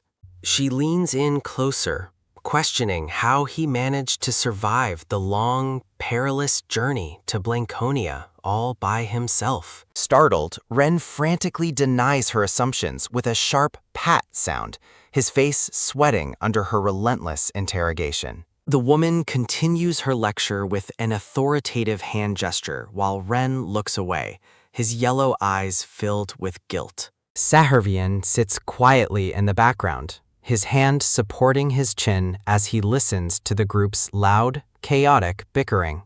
An oppressive, dark aura looms over the silver-haired woman and her men as they stand in a formidable, shadowed line.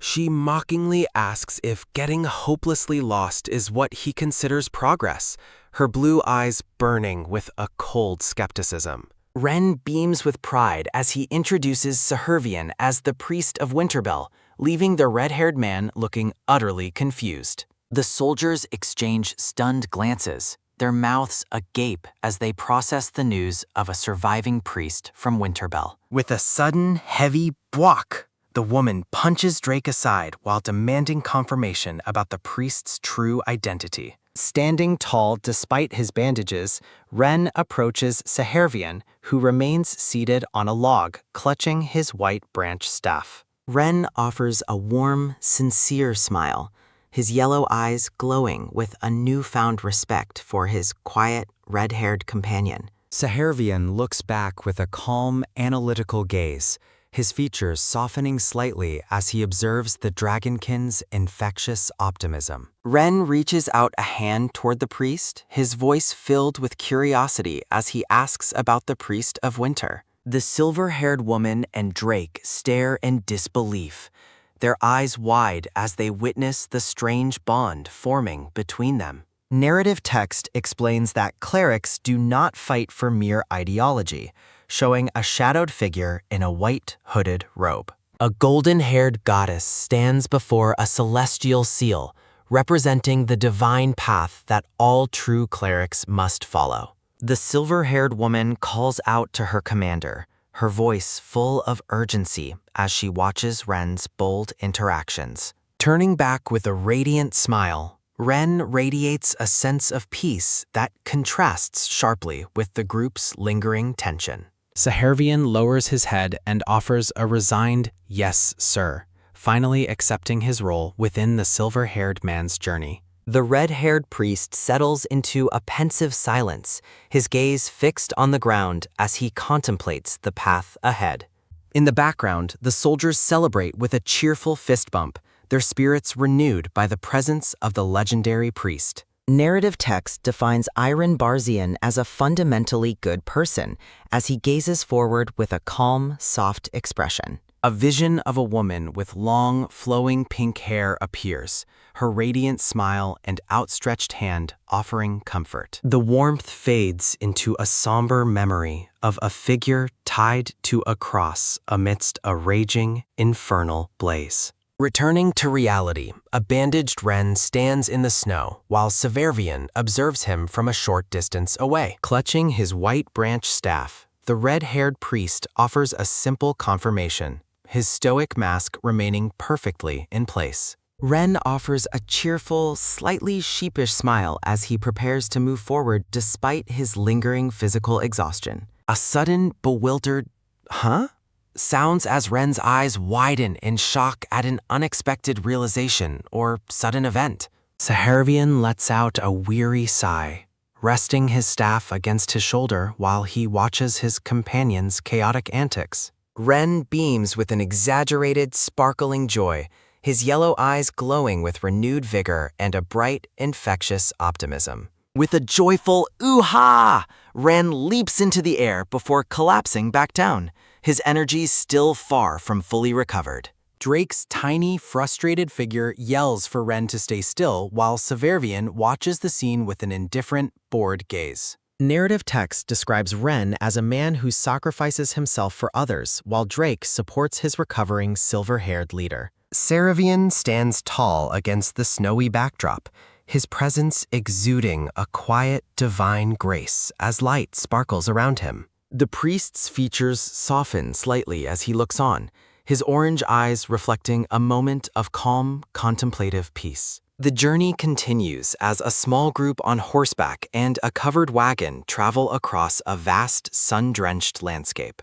A rhythmic kubek sounds as Sehervian repeatedly nods off while riding his white donkey, struggling to stay awake. Close up on the red-haired priest as he blinks drowsily, his usual sharp focus momentarily dulled by the long trek. A man with olive-brown hair offers a warm, friendly smile, his approachable demeanor standing in contrast to the priest. Riding alongside the priest, the man agrees with a casual remark, their mounts kicking up dust on the path. Extending a friendly hand, the newcomer introduces himself as Cassio, inviting the mysterious priest to use a familiar nickname. Sehervian questions the nature of beast control magic as he observes the skilled handler from his seat on the donkey. Ren looks back with a proud smile, explaining that Cassio is an exceptionally talented handler of all spiritual creatures. The priest stares intensely at Cassio's hand, his analytical mind likely dissecting the mechanics behind the man's unique magical abilities. Sehervian's expression remains unreadable and neutral as he processes the information about their new, highly specialized traveling companion. Cassio asks for confirmation of the priest's name, his relaxed posture suggesting he is unfazed by Sehervian's cold, aloof nature. Giving a cheerful thumbs up, Cassio looks toward Ren's back, expressing a deep and genuine admiration for their silver-haired leader. Ren insists on being called boss instead of any religious title, his casual tone echoing his humble, down-to-earth nature. The silver-haired woman firmly corrects the group, reminding Drake that Ren's proper title is commander, not just a simple boss. Close up on the dark-skinned woman's stern face, her blue eyes reflecting a rigid adherence to military discipline and protocol. Cassio addresses the deputy commander, assuring her that there will be no issues during the newcomer's formal orientation process. Sehervian looks at Ren with a skeptical, judgmental eye, questioning how long he intends to use such a casual title. Cassio defends the name, explaining that the group has simply grown accustomed to calling him boss since the very beginning. The silver-haired deputy commander listens with a serious expression, her intense gaze suggesting she is not easily swayed by sentiment. Feeling the weight of her scrutiny, Cassio looks away with a nervous, sheepish expression, his casual confidence momentarily faltering. Looking back at the red-haired priest, the woman clarifies that their previous statuses mean absolutely nothing in this new territory.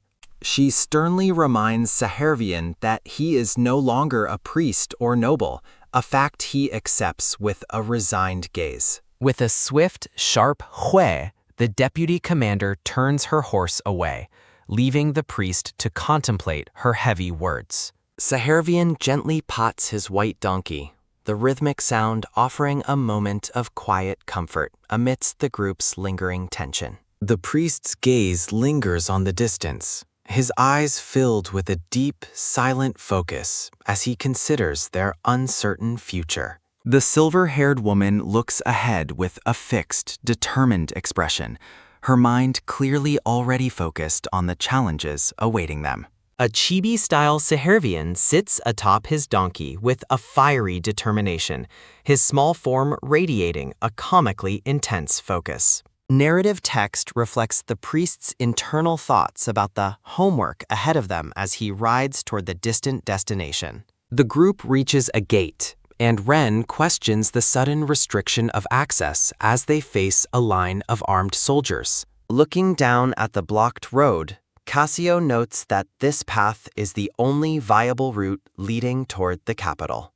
Frustrated, escapes Ren as he scratches the back of his neck, clearly annoyed by the unexpected logistical hurdle. Drake wonders why a stable volcano is suddenly erupting, his voice filled with suspicion as he watches the distant mountain. Narrative text explains the volcano's history as a former wyvern habitat, highlighting the oddity of its sudden, recent volcanic activity. Sahervian sits wearily on his donkey, his posture reflecting the exhaustion of the long journey and the growing list of problems. Close up on the priest's sharp orange eyes as he narrows his gaze, sensing that something far more sinister is truly happening. Turning toward his companion, Ren asks for the Priest of Winter's opinion, his bright smile masking his own underlying concerns. Sahervian raises a finger, calmly explaining a complex concept to his traveling companions. Cassio looks on in utter disbelief, while the silver-haired deputy commander remains skeptical. Ren's yellow eyes widen as he processes the priest's unexpected and detailed explanation. The group gathers around Sahervian, who remains perched atop his loyal white donkey. With a casual wave, the red-haired priest dismisses their concerns with his usual detached air. The soldiers discuss the territorial nature of wyverns, their faces etched with growing apprehension. Sahervian looks on thoughtfully as the narrative explains how wyvern colors reflect their inner temperament. The silver-haired woman demands proof of his claims with a sharp, authoritative gesture.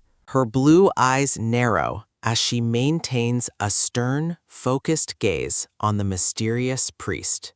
A brilliant blue magical seal erupts behind Sahervian as he calmly accepts her challenge. The scene shifts to a sun-drenched forest where light filters through the dense canopy. A sudden, wet splat sounds as a dark, unknown object impacts the dusty ground. Cassio observes the strange occurrence with a calm, analytical expression on his face. The soldiers jump back in shock, their voices rising in confusion at the sudden event. Ren turns to the skilled handler, asking if his beast manipulation can solve this new problem. Cassio stands by his horse, reminding the silver-haired leader of their duty to protect the creatures. Sahervian remains unmoved, his orange eyes reflecting a deep and hidden inner focus. He raises a gloved hand, calling for the group to halt as he senses something ahead. The deputy commander looks into the foliage, her expression tightening with a sense of impending danger.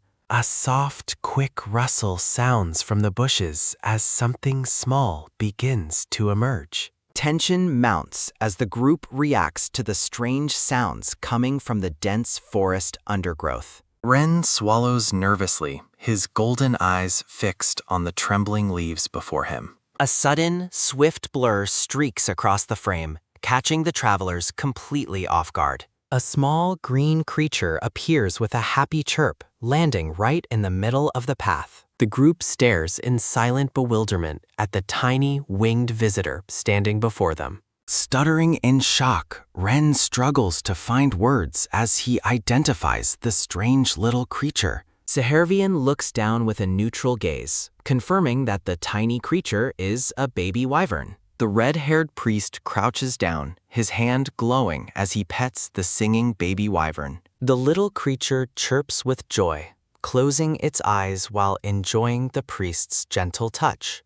The silver-haired woman watches the strange scene unfold with a quiet, contemplative expression. Observing from the side, Ren notes the creature's unique wings and tail with deep interest. Cassio's face lights up with pure joy as he admires the majestic and powerful little beast. Ren sighs wearily, realizing that the persistent little creature is not going to leave them alone. The soldiers watch in amusement as the tiny wyvern begins to follow the priest everywhere. The creature chirps a high-pitched plea, begging for more affection from the stoic, red-haired man. Sehervian and Cassio exchange a glance, both realizing the complications this new companion brings. The animal handler looks thoughtful, perhaps wondering about the logistics of caring for such a creature. A sudden, sharp alarm sounds as Ren and the deputy commander sense a massive new threat. The entire group is bathed in a sudden shadow as a massive force descends upon them. Sehervian tilts his head back, his eyes narrowing as a gargantuan figure looms over the clearing. A massive, adult green wyvern swoops down with a deafening, earth-shaking roar that echoes through the forest. The group debates their strategy, unsure if they should prepare for battle or remain defensive. A golden reptilian eye narrows in focus, radiating a predatory and ancient power. Ren turns with a start, his hand instinctively moving as he senses a sudden movement nearby. Sehervian stands perfectly still as the colossal beast lands directly in front of him. The red-haired priest looks up without fear, his expression remaining as calm as a frozen lake. He offers a respectful greeting to the giant creature, recognizing it as a member of the Silver Clan. The enormous adult wyvern towers over the priest, its wings spread wide in a display of strength. Oblivious to the danger, the tiny baby wyvern bounces around happily, chirping at its new friends. Sehervian watches the little creature, his stoic mask almost cracking at the wyvern's innocent display. The adult wyvern questions if Sehervian is here to take the little one away. Ren and his group stand ready with swords drawn, prepared for a potential confrontation. The baby wyvern hides behind the red-haired priest's leg as the adult beast looms closer. Flopping its massive wings, the adult wyvern agrees to comply with the Silver Clan's wishes. Sehervian remains stoic as the wind from the creature's wings whips his long red hair. With a powerful beat of its wings, the green adult wyvern takes to the sky. A thunderous roar shakes the forest as the massive beast asserts its ancient dominance. The tiny wyvern hops and chirps happily on the ground while its parent circles above. Swooping down, the adult wyvern scolds the insolent child and snatches it up in a large claw. The baby protests loudly as it is carried off toward the safety of the distant mountains. Ren watches the departing beasts, humorously questioning if child abuse exists in wyvern society too. Sehervian looks at the silver-haired leader with a deadpan expression, processing the very odd question. Later at the night camp, Cassio suggests they rest before crossing the plains tomorrow morning. Ren raises a wooden mug, inviting the group to join him in a celebratory toast. Mugs clink together with a cheerful clatter as the travelers shout a unified cheers. Sehervian reflects silently on the nights of winter and the nature of their traditional slogan. The red-haired priest walks away from the fire, his footsteps crunching softly on the grass. Standing alone in the darkness, Sehervian stares out at the quiet, moonlit landscape. The deputy commander follows him, pointing out the barracks facilities after he claims he's just urinating. Sehervian is shocked she was counting, but she bluntly admits she just noticed while watching. She looks away in awkward silence, coughing into her hand to hide her growing embarrassment. The woman considers his vast holy power, noting it is far too great for an ordinary priest.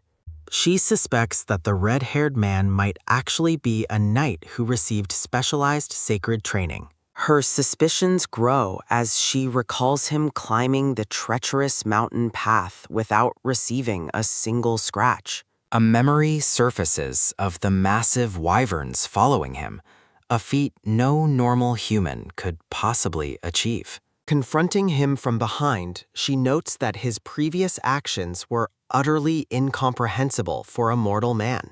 Her blue eyes narrow as she bluntly asks if he is even really a priest at all. Drake the donkey looks up as a system warning alerts them to wyverns approaching rapidly. Sehervien turns as the system confirms the fleeing creatures are experiencing an intense fear response. Shadows race across the clearing as a massive flock of wyverns begins to pass overhead.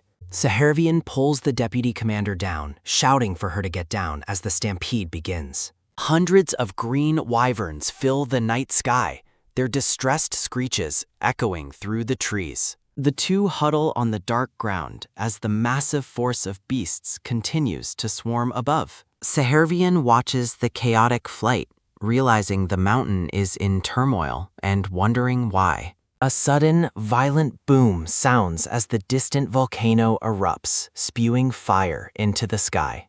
The mountain continues to roar as smoke and embers fill the air above the forest. Sehervien and the deputy commander watch the natural disaster unfold from their position on the ground. The silver-haired woman realizes with shock that something truly catastrophic is happening at the peak. Looking at the burning horizon, Sehervien confirms that the volcanic eruption is the source of the panic. The deputy commander urges an immediate evacuation, fearing that they are all in grave danger. Sehervien ignores her plea, reaching his hand out as a brilliant magical light begins to coalesce. A glowing blue staff adorned with snowflakes appears, radiating a cold and divine celestial power. The deputy commander stares in absolute disbelief, her mind racing at the priest's sudden transformation. Sehervien promises a full explanation later, his expression sharpening as he prepares to take action.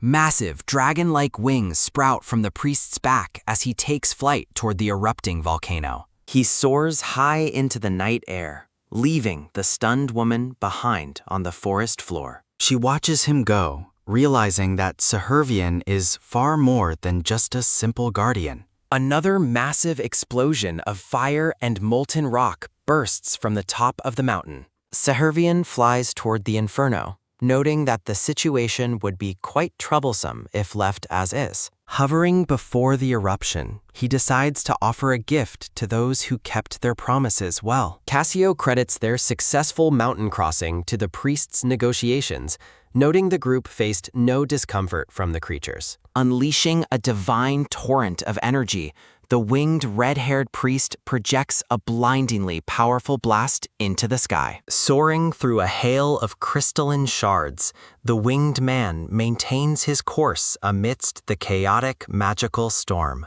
A cataclysmic explosion of blue energy erupts below as the priest hovers, observing the devastating results of his strike. The landscape reels from the impact, leaving behind a massive, glowing crater filled with surging magical residue and light. A thick shroud of frost and mist silencing the once erupting volcanic peak. Frozen solid under a layer of eternal ice, the mountain peak stands as a testament to the priest's intervention. Elsewhere, a brown-haired girl in simple white robes busily sweeps the stone floor of a grand cathedral hallway. She pauses her work to smile brightly, radiating a sense of innocent joy within the quiet temple halls. A magnificent winged woman with long silver hair descends gracefully, her presence illuminating the surrounding garden and path. Greeting the morning with a cheerful wave, the girl approaches the winged woman on the sunlit paved path.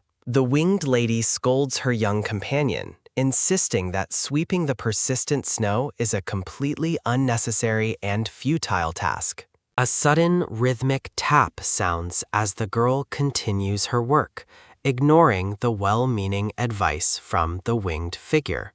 Standing before a breathtaking mountain vista, the duo discusses the future while looking out from a grand archway. Clearing her throat awkwardly, the silver-haired woman tries to maintain her composure after the girl's blunt and surprising response. The brown-haired girl turns her head sharply, sensing a strange presence approaching the temple grounds from behind. Her silver-haired mentor looks on in surprise, her expression shifting as she notices the girl's sudden and intense focus. A swirling blue and purple magical orb manifests in the girl's hands, pulsing with an ancient and mysterious power. In a distant camp, soldiers stand beneath the grand banner of the Alperios royal family, awaiting their next set of orders. Prince Rainef, a man with vibrant red hair and sharp features, stands proudly in his ornate, fur-lined military uniform.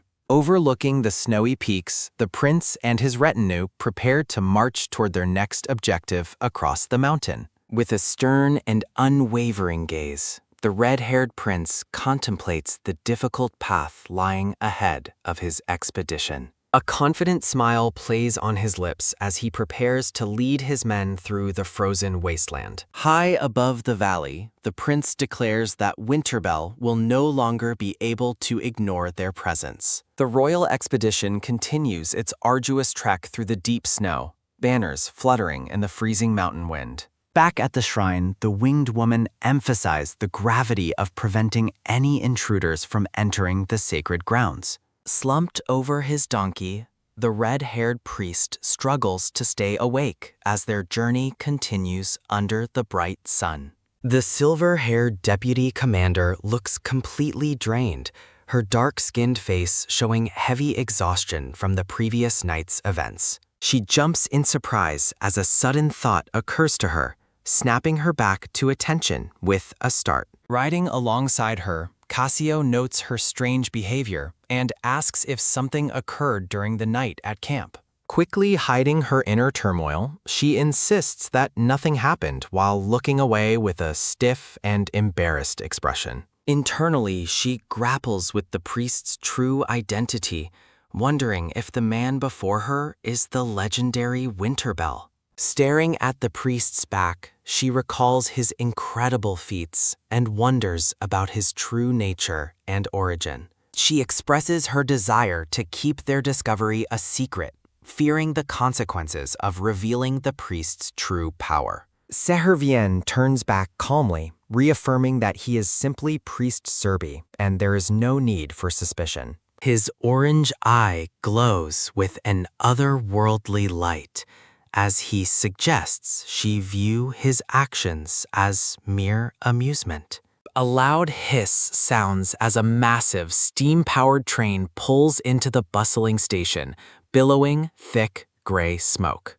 Cassio proudly introduces the magical power device to the priest, explaining the marvels of modern engineering and transport. Inside the carriage, passengers settle into their plush seats as the train begins its steady, rhythmic movement forward. Pressing his gloved hands against the window, the red-haired priest stares out in pure, wide-eyed amazement at the landscape. He looks utterly bewildered by the speed of the vehicle, his usual stoic mask completely forgotten in his shock. Cassio chuckles at the priest's reaction, finding it amusing that a powerful man is so baffled by technology. The train streaks across the open, dusty plains, leaving a trail of steam as it heads toward the coast. Sitting comfortably, Cassio expresses his gratitude for the priest's cooperation and understanding during this unusual mode of travel. Passing by small villages and forests, the group moves closer to their destination at a steady, rhythmic pace.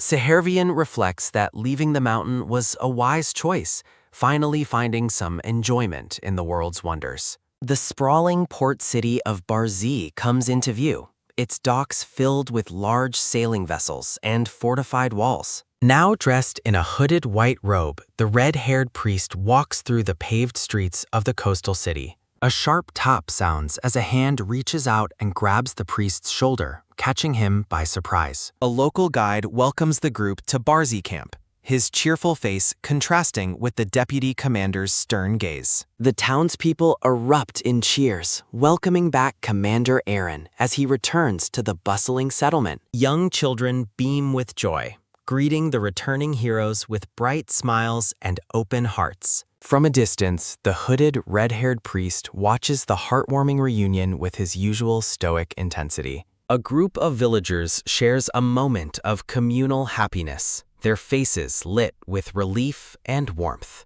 Raising a bowl in gratitude, the white-haired commander thanks a young boy for a much-needed meal. Dark memories surface of disposable lives, highlighting the cruel treatment of those without identities in a harsh world. A sharp metallic clang rings out as the red-haired man glares forward, his patience clearly reaching its limit. Two soldiers confront the priest, one drawing his sword while the other tries to maintain control of the situation. A man frantically pulls a boy aside as a sudden, swift sound marks the arrival of an unexpected force. Drake the donkey lets out a powerful bray, startling the nearby man with his surprisingly imposing presence.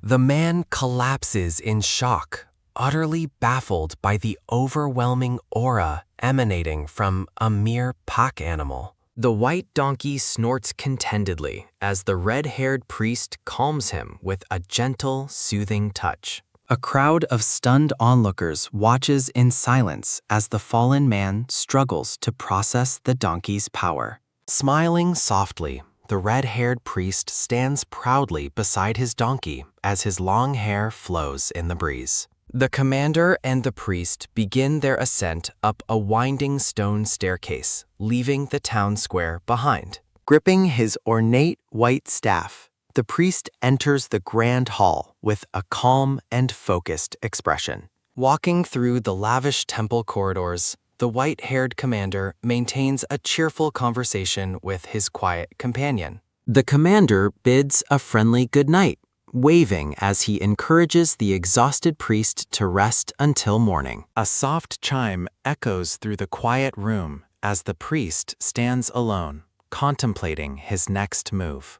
Leaning against a desk, the priest asks about the royal visitors while a small figure sleeps nearby. He learns that Prince Rainef has been waiting outside the gates for 3 days, determined to meet him. The priest decides to grant the royal party an audience, prioritizing safety while investigating their true motives. A frantic cry of "Master!" rings out as a small figure rushes toward the priest in a blur. His white staff rests against the wall, a silent witness to the weight of his legendary reputation. Outside, the townspeople continue their daily routines, unaware of the significant meeting about to take place. The red-haired priest walks with purpose, his vibrant hair trailing behind as he moves toward the encounter. Looking out at the grand estate, Prince Rainef suspects he is being intentionally baited into showing himself. The brown-haired girl worries about the strict rules that keep dragon priests bound to the sacred shrine.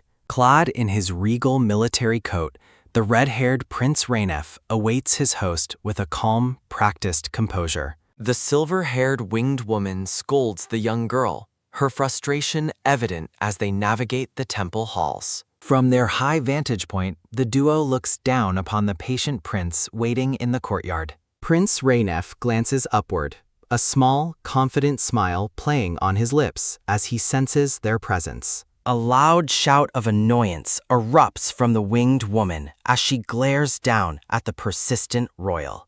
Huffed and irritated, the winged woman continues her lecture while the cheerful girl tries to keep the peace. The prince's smile widens, seemingly finding the winged woman's dramatic and prickly greeting quite entertaining. Declaring the hall too cold, the silver-haired woman heads off to gather more firewood for the temple fire. The brown-haired girl lets out a bright, infectious giggle, enjoying the light-hearted moment despite the tension. She diligently carries a stack of firewood while her winged mentor follows, still muttering about the cold. The girl stops to greet the prince as he stands near a large, roaring brazier in the hall. The silver-haired woman shouts in surprise as she realizes the prince has finally breached the inner sanctum. Surrounded by blooming flowers, the red-haired priest demands to know why the prince has come seeking him. Staring intensely at the legendary figure, Prince Rainef calls him by his true ancient title, Winterbell. A joyful cry of "Master" signals the relief and excitement of the priest's loyal companions upon his appearance. The brown-haired girl hesitates, looking on with wide-eyed wonder as the two powerful men face each other. Winterbell offers a faint, knowing smile, his calm eyes meeting the prince's expectant gaze with quiet authority. Overcome with emotion, the girl watches the historic meeting unfold, her face reflecting a deep sense of awe. Dropping to one knee, Prince Rainef shows his utmost respect to the man he has traveled so far to find. The red-haired priest looks down at the white kneeling prince, his expression remaining coolly indifferent to the royal display. Bluntly cutting through the formalities, the priest asks the prince what he expects to gain from this meeting. With a resolute expression, Prince Rainef asks the legendary priest to form a formal contract with him. The red-haired priest looks on with a calm, stoic expression, his sharp gaze fixed on the visitor before him. Holding his weathered staff, Priest Serby maintains his composure as he prepares for a difficult negotiation. Ancient lore regarding Aselbel's overwhelming power within Hestalion is revealed, illustrating a strength that surpasses even the Emperor. Serby listens thoughtfully, a slight frown touching his features as he ponders the weight of the royal request. Prince Rainef flashes a confident, practiced smile, clearly pleased to have finally secured a meeting with the legendary figure. Showing unexpected humility, the red-haired prince drops to one knee to show his deep reverence for the ancient priest. Unmoved by the prince's display of respect, the priest remains silent, his expression cold and analytically distant. Despite the prince's outward charm, a chilling insight notes that he is carefully concealing his true, darker intentions. Finding the entire political affair exhausting, the priest bluntly admits that the prince's presence is becoming quite bothersome. With a final, firm declaration, the priest rejects the contract, leaving the prince momentarily stunned by the swift refusal. Quickly recovering, Prince Rainef maintains his cheerful facade, refusing to let the initial rejection deter his ambitious goals. The two red-haired men face off in the grand hall, the air thick with unspoken tension and conflicting motives. An old map details the borders of Alperios, explaining how territorial restrictions have kept the world away from Winterbell. Prince Rainef's eyes widen in genuine shock as the priest reveals information he thought was a closely guarded secret. Gripping his staff, the priest warns that the prince's true motive is not peace, but preparation for a coming war. Watching from a distance, the winged woman and the young girl look on with concern as the meeting turns hostile. Serby refuses to lend his divine power to the cause of invasion, his hands beginning to glow with magical energy. A sudden, overwhelming surge of blue light erupts, surrounding the prince and shaking the foundations of the temple hall. Straining against the sudden pressure, the prince realizes he has grossly underestimated the true power of the dragon priest. The priest unleashes a massive wave of energy, his gaze hardening as he casts the prince away with ease. Amidst the chaotic light, the name Winterbell echoes with authority, marking the true awakening of the priest's legendary power. A blinding pillar of white light consumes the center of the hall, signaling the end of the tense confrontation. As the magical aura fades, the priest stands tall and serene, his authority over the sacred grounds firmly re-established. The scene shifts to a bustling winter village where the locals have grown prosperous, selling intricate ice sculptures. Rows of small, crystalline dragon carvings sit on display, popular tributes to the legendary protector of the mountains. Fearing she might have offended him, the brown-haired girl nervously offers to stop the production of the dragon sculptures. Softening his expression, Serby offers a rare, gentle smile and assures her that he isn't bothered by the village's business. Looking up at the falling snow, the priest appears lost in a moment of quiet, melancholic reflection on his existence. Under the light of a full moon, the priest stands alone before a massive, majestic ice statue of a dragon. The young girl approaches with a warm and relieved smile, glad to see her master in a more peaceful mood. Looking back at her, the priest receives her. The priest receives her simple, heartfelt thanks with a soft and appreciative gaze. They stand together beneath the stars, the girl hoping that the world will one day recognize his hidden kindness.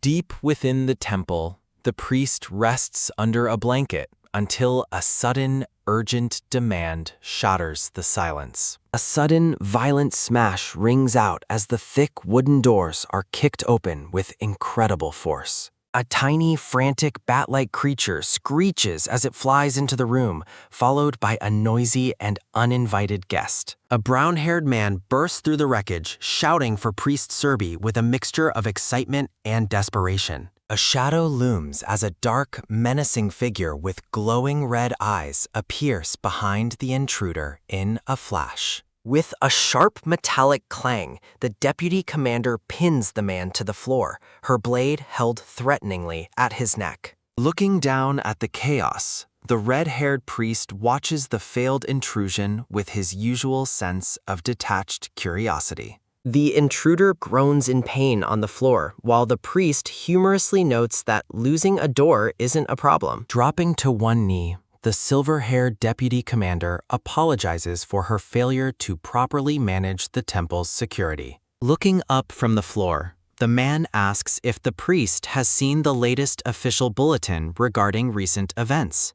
The group turns as the white-haired Commander Aaron approaches with a cheerful greeting, completely ignoring the messy room. From the shadows, onlookers whisper in amazement about the unusual priest who wields a magical staff instead of steel. The priest's staff rests against the sky as he contemplates a grim question regarding the possibility of his own mortality. A system notification clarifies that regeneration is only possible if he maintains at least 10% of his body energy. Serby looks troubled as the system warns that falling below that threshold results in total regeneration failure. Cloaked in power, the priest stares ahead as the system defines his current state as the one closest to death. Haunting memories of a man from his past resurface, causing the priest to ponder the true meaning of the word death. Beneath a canopy of glowing lights,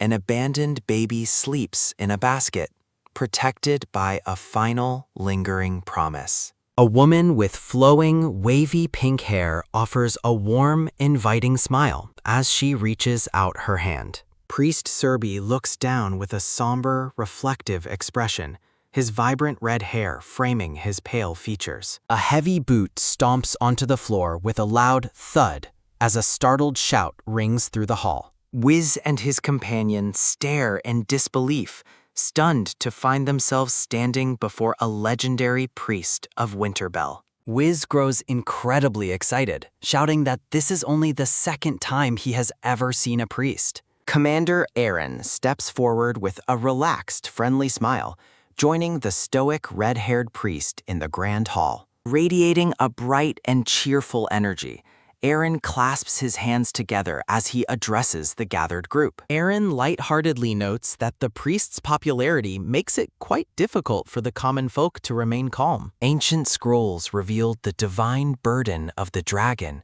tasked with maintaining world harmony regardless of their own desires. Serby clenches his fist tightly, the weight of his predetermined duty clearly visible in his hardening gaze. A heavy silence falls between the two men as their eyes meet in a profound moment of mutual understanding. Declaring them comrades, Aaron looks down from a high balcony while Serby stands alone in the courtyard below. Half a month passes in quiet solitude as Serby rests against a massive tree, his magical staff nearby. Lost in a deep, melancholic reverie, the red-haired priest stares blankly as he contemplates his isolated existence. Awakening from his thoughts, he gazes out toward a rocky shoreline, sensing the shift in the world's tides. Sir Drake and the silver-haired knight discuss their high expectations for the legendary Dragon of Winter. Serby grips his staff with renewed intensity, admitting that he can no longer bear to sit idly by. A sense of dread fills him as he realizes that Barzi's story might reach a tragic, premature end. Sitting resolute against the ancient tree, the priest prepares himself for the difficult path that lies ahead. Aaron approaches with a steady, rhythmic gait, his footsteps echoing softly against the stone floor. Joining him under the tree, Aaron asks if he's bored before announcing that a new mission is imminent. The two men sit together in rare, quiet companionship, the commander's cheerfulness softening the priest's stoic demeanor. Serby looks on with a sharp, analytical gaze, mentally preparing for the challenges of their upcoming journey. A hand slams onto the table with a violent bang as a frantic shout regarding the Hastalian Empire erupts. Sir Drake recoils in shock, his face contorted with worry at the mention of the powerful, aggressive empire. Aaron points to a map, explaining that their route to the western continent requires crossing the dangerous Serpent Sea. The group gathers around a large table in the library, meticulously planning their perilous maritime voyage. Aaron teases Drake about his reputation as a monster summoner, sparking a flash of visible annoyance from the knight. Drake is swiftly reprimanded for his rudeness as a blur of motion signals a sudden, painful correction.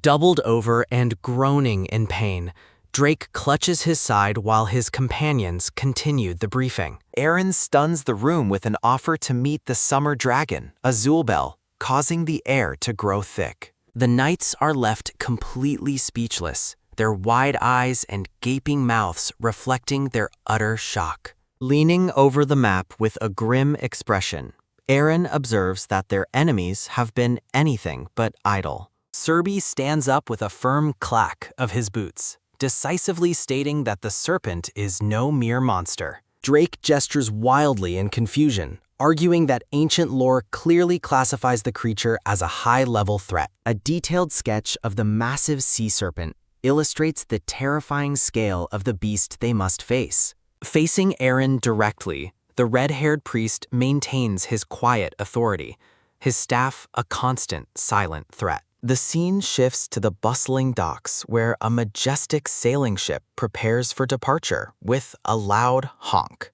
Standing on the deck as the waves crash against the hull, the team prepares for the open sea. Drake sighs and stretches, feeling the mounting tension as the harbor fades into the distance behind them. Serby sits alone on the ship's edge, his mind wandering back to the mysteries of that distant time. Heavy rain begins to lash down over Hastalion, a direct consequence of the summer dragon's overwhelming magical influence. Wiz suggests they gather more information at the port, his youthful enthusiasm undampened by the sudden storm. Aaron is horrified to learn they might arrive empty-handed, much to the silent amusement of the silver-haired knight. Slapping a friendly hand on Serby's shoulder, Aaron proudly boasts about their invaluable new dragon priest companion. Serby watches the ship sail through the sparkling waters, thinking to himself how truly strange these people are. Bathed in an ethereal blue light, the priest contemplates the ancient taboos that govern the lives of dragons. Memories of a dragon's sacred role resurface, reminding him that laying hands on a dragon is strictly forbidden. A sudden shout of "Priest!" breaks his concentration, catching him off guard with a look of mild surprise. From the upper deck, the crew waves cheerfully at him, their bright spirits cutting through the gloomy weather. A subtle, knowing smirk plays on Priest Service lips as he experiences a rare moment of personal satisfaction. From behind the silver-haired Aaron and Deputy Veronica, the priest appears remarkably tranquil amidst the shifting divine atmosphere. The scene transitions to the lively warmth of a local tavern, filled with the boisterous energy of drinking patrons. A boisterous cheers rings out as 3 wooden mugs collide in a spirited celebration of their current safety. The group shares a hearty meal while shouts of "drink" and the sound of splashing ale fill the air. Focused on his food, the red-haired priest quietly admits to himself that the local cuisine is surprisingly delicious. Holding his ornate staff, Serby pauses as a light sound resonates, signaling a shift in his internal contemplation. Tapping his staff against Aaron's leg, the priest firmly maintains that he has never truly abandoned the gods. Against a dark, star-speckled sky, a majestic castle stands as a silent witness to the weight of national destinies. Dark, reaching silhouettes emphasize a desperate plea, representing those whose only remaining power is a sorrowful prayer for revenge. Laughing over his drink, Aaron discusses the mysterious and subjective criteria Winterbell uses when deciding to grant a wish. Sir Drake is stunned to find Veronica's mug already empty, while the young boy offers an approving thumbs up. Looking downward, the priest reflects on the idea that wishes are simply granted when the timing feels right. Serby gazes intensely at the head of his magical staff, his silence speaking volumes about his growing resolve. Aaron lightheartedly compares his own impulsive nature to the priest's actions, much to Serby's stoic and unmoving disappointment. Gripping his chin, Sir Drake expresses his frustration regarding the lack of available ships for their continued journey. Within a cluttered office, local officials explain that the relentless rainy season in Hestalion has halted all maritime travel. Drake vents his irritation toward Aaron and Serby, cursing the weather that keeps them trapped at the port. Confusion crosses Aaron's face as he spots the red-haired priest standing completely alone in the middle of a street. Beneath a sky filled with soaring birds, Serby stands in quiet isolation, his mind likely miles away. A young black-haired boy lies discarded in a pile of trash, his tattered clothes revealing a strange, dark mark. A startled shout for Sir Kashi catches the attention of both Drake and the silver-haired deputy commander. Looking down at the injured child, the group confirms that the most serious of his wounds have been treated. Standing firm, Veronica warns the commander that they cannot risk interfering with the local laws and customs. Serby listens intently as his companions explain that saving those deemed outcasts is considered a grave, punishable offense. Veronica insists that taking the child could endanger their entire mission, prompting a tense, silent stare from Aaron. Raising his hand in a dismissive gesture, the priest questions the morality of a world where saving lives is illegal. A gentle hand reaches out to the unconscious black-haired child, identifying him as a member of the slave class. Mystical symbols reveal the tragic status of Red Eyes, the lowest class in Alperios, who are treated as mere property. Serby stands tall and immovable with his staff, his presence radiating a newfound sense of protective authority.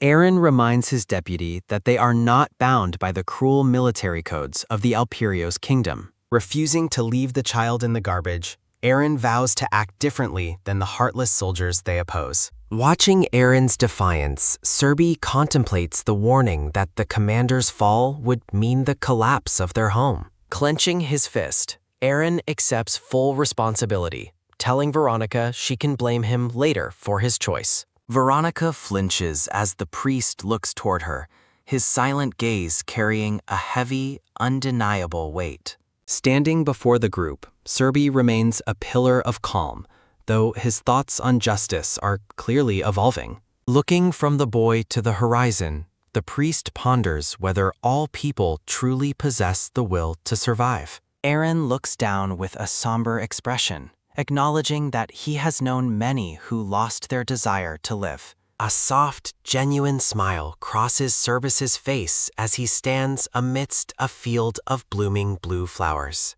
The group is struck by a sudden collective shock as an urgent exclamation of surprise fills the air. Cowering in fear, a local man trembles at the thought of facing the legendary, terrifying curse of Winterbell. The red-haired priest offers a serene and knowing smile, his calm demeanor contrasting with the surrounding panic. Breaking the tension, Aaron throws his head back and lets out a boisterous ha-ha that echoes through the room. The majestic ship finally sets sail, its hull cutting through the blue water with a powerful splash. Standing on the deck, Sir Drake hums a quiet tune to himself as they head toward their next destination. In a sudden puff of magic, a large and chubby orange cat-like creature appears on the ship's wooden deck. Aaron smiles at the strange arrival, while Drake scratches his head, clearly bewildered by the summoning.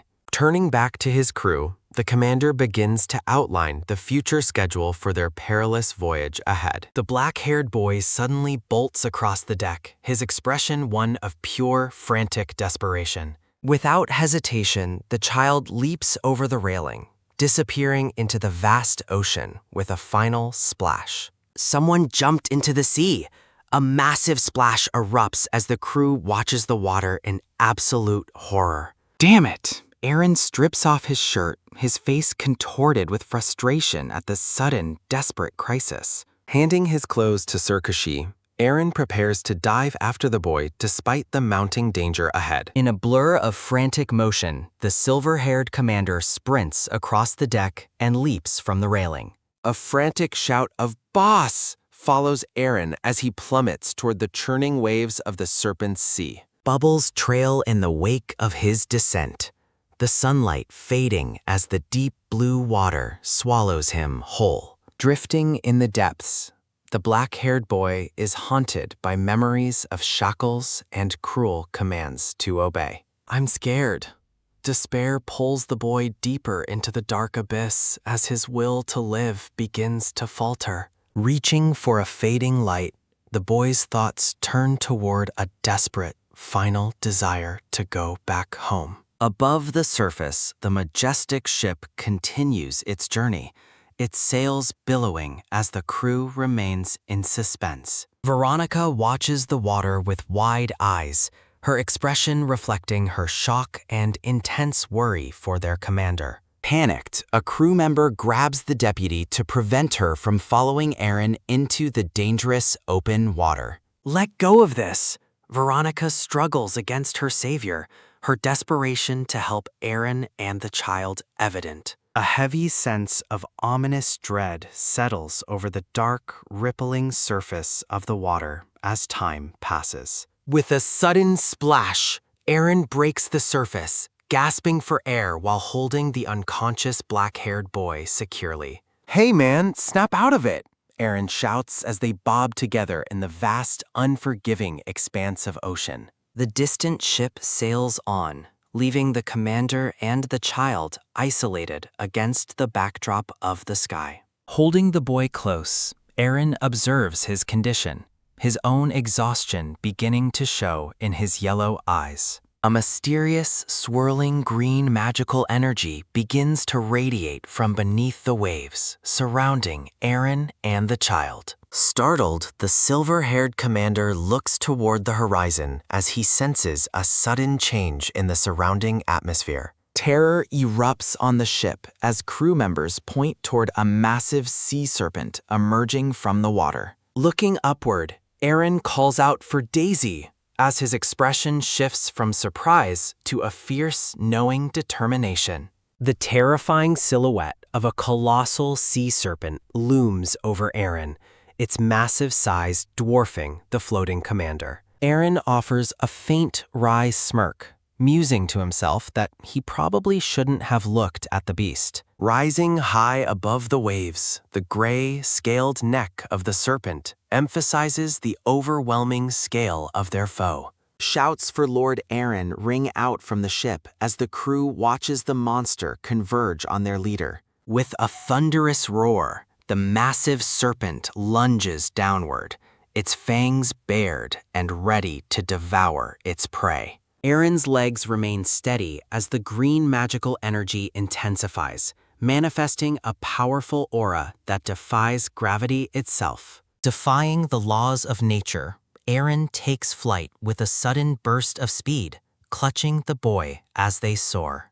The massive sea serpent snaps its jaws shut just inches from Aaron, missing its mark as he maneuvers midair. Green lightning crackles around Aaron's boots, providing the magical propulsion needed to maintain his position in the sky. With a sharp movement, Aaron executes a daring aerial dodge, staying just out of reach of the beast's head. The silver-haired commander continues his flight, his focus absolute as he carries the boy away from snapping jaws.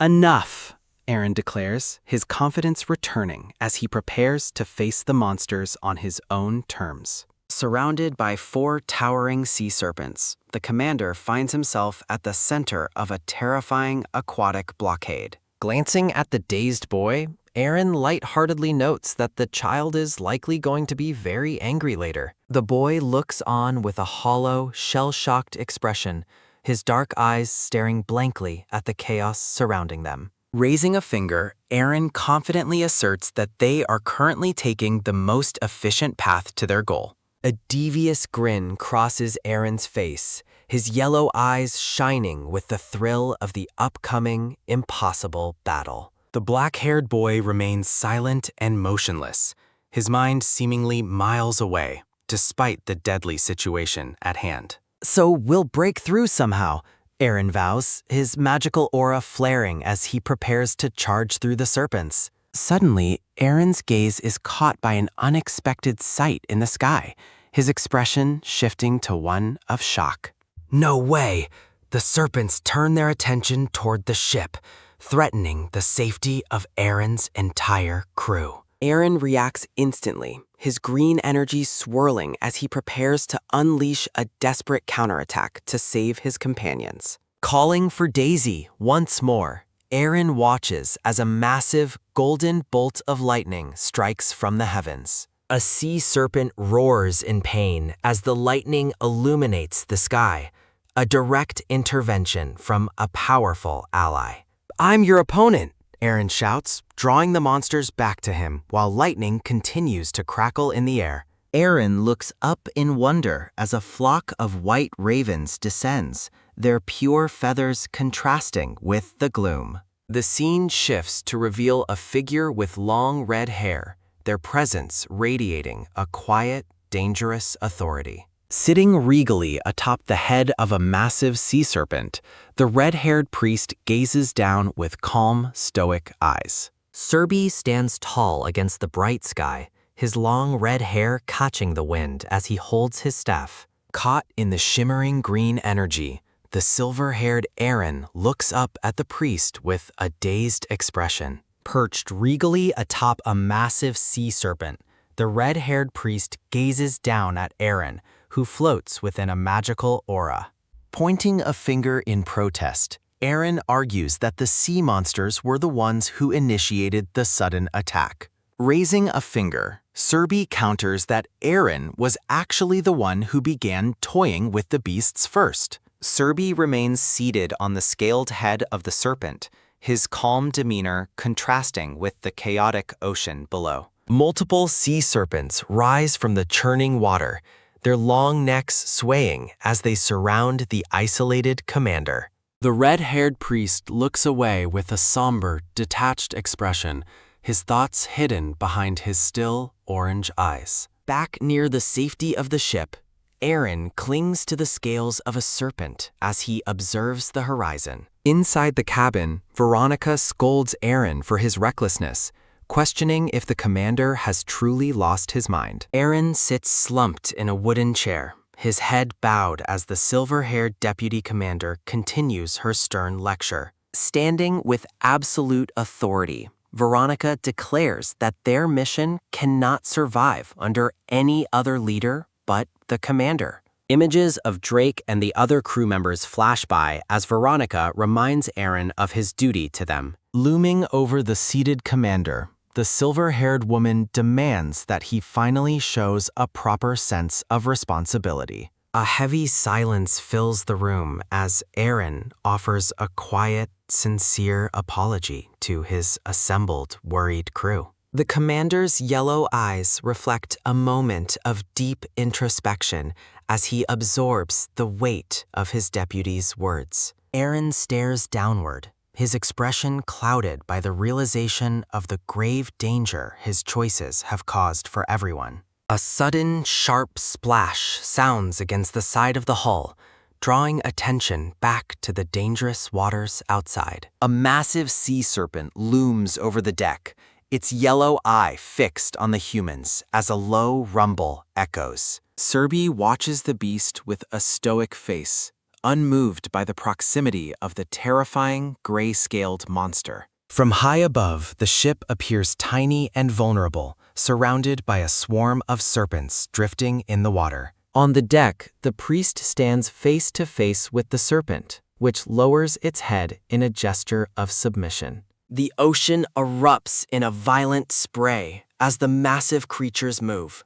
drenching the deck in cold seawater. Iron approaches the red-haired priest on the wooden deck, his expression more settled than during their previous airborne encounter. Scratching his head, Aaron admits he nearly caused a disaster by failing to trust the priest's initial warnings. The two men stand together in a moment of tense quiet, the vast ocean stretching out behind their silhouettes. Serby walks past the commander with measured steps, his white staff tapping softly against the ship's weathered planks. The red-haired priest stares out at the sea, his long hair billowing as he considers their next move. Serby observes that it seemed like Aaron was having a genuine conversation with the sea serpent earlier. Turning his gaze back toward the ship's interior, the priest brings up the subject of the rescued child. Looking over his shoulder, Serby asks if there was a real reason to risk so much for a slave.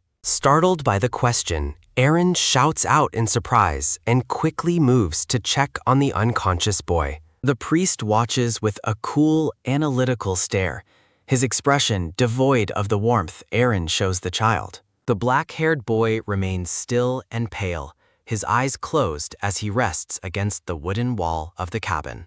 Looking toward the ceiling, the priest prepares to reveal a secret about the child that changes everything they know. Aaron leans down to the boy, gently asking for his name, while the child responds with a small, hesitant gesture. Raising a finger, Serby shocks Aaron by revealing that the boy carries the legendary and rare dragon bloodline.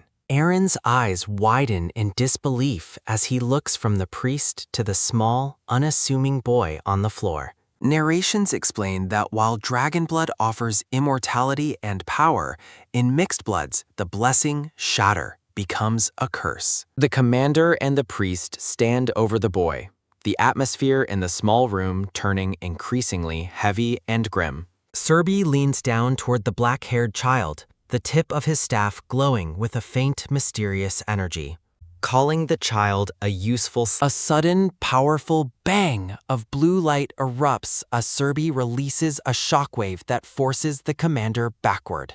Recovering from the blow, Aaron realizes with a start that the priest is wielding a terrifying holy power. A massive burst of divine energy fills the room, the overwhelming force shoving Aaron away from the child. Serby stands perfectly calm amidst the fading blue light, his staff held firmly as the magical pressure settles. Panting from the exertion, a frustrated Aaron demands to know what the priest thinks he is doing. Clenching his teeth, Aaron declares that the boy is not a monster or something to be labeled as flawed. Standing firm, the commander argues that being different is no excuse to treat another human being as a slave. With a soft, resigned sigh, the red-haired priest finally agrees to help, his expression softening just a fraction. Serby stands over the kneeling boy as a surge of energy pushes the child back. With a cold, steady gaze, the red-haired priest sternly orders the boy to remain perfectly still. Shattering chains and frozen snowflakes swirl around glowing butterflies, signaling the breaking of a powerful, ancient seal. The black-haired boy stands amidst a radiant magical circle, his tattered clothes fluttering as the spell concludes. Standing tall with his staff, Serby declares that the boy is finally free to choose his own path. Surrounded by blooming flowers, the priest gently encourages the child to walk toward his future and seize his desires. Activity hums across the wooden deck of the ship as the crew prepares for their arrival at port. Aaron suggests various names for the boy, who simply shakes his head in quiet disagreement with each attempt. A brown-haired man warmly welcomes the boy to the Bargian family, advising him to respect their leader's guidance. The brown-haired man breaks into a nervous sweat as he observes the intense, fiery atmosphere surrounding the ship's commanders. Serby remains perfectly composed, his long red hair contrasting with the bright, sun-drenched architecture of the city. A crew member pleads with the priest to intervene, fearing that Aaron is about to be verbally scorched. Scratching his head, the man notes the difficulty of the territory, while Serby listens with a detached expression. A lavishly decorated red and gold canopy signals the arrival of a high-ranking official as guests are announced. Hannah Selwick, draped in a regal red sari, approaches with her guards to greet the travelers from Winterbell. The dark-skinned woman offers a sharp, knowing smile, her large golden earrings catching the bright desert sun. Formally introducing herself, Hannah reveals her status as the second pillar of Hestalion under the Emperor's grace. Tension thickens as Hannah's retinue faces off against Aaron and Serby in the middle of the Grand Plaza. Aaron's crew members, including the silver-haired Veronica, look on with defensive expressions as the political confrontation escalates. Guards cross their spears to block the path, declaring that the dragon priest must be escorted away immediately. Standing his ground, Aaron demands to know whose orders the guards are following and where they intend to go. Recognizing the lack of an imperial command, the silver-haired commander prepares to draw his sword in open defiance. The crew members instantly readied their weapons, refusing to allow their red-haired companion to be taken away alone. Aaron declares that if their comrade is mistreated, he and his entire crew will leave this land immediately. A chilling silence descends as Hannah and Aaron exchange a series of long, icy glares across the battlefield. Serby calmly raises his hand, signaling his allies to stand down as he prepares to follow the guards. Noting they are in foreign territory, the priest begins to walk away, while Aaron watches with frustrated concern. A massive skull-shaped torrent of water erupts around Serby, manifesting a terrifying and powerful divine magical aura. Wide-eyed with shock, Aaron realizes that the shimmering portal appearing before them is actually a legendary mystical door. Serby stands before the swirling blue energy of the portal, contemplating if this is his intended destination. Hannah observes with a grim expression, noting that the rumors regarding the Dragon Priest's powers are evidently true. Clenching his fist, Aaron shouts out for Serby as the priest disappears into the heart of the vortex. Aaron rushes forward to confront the red-haired priest, his sword still in hand as they reach a clearing. The background crew members watch the exchange in silence, their faces reflecting the gravity of the situation. Aaron warns the priest that his self-sacrificing methods under the pretense of protection are far too dangerous.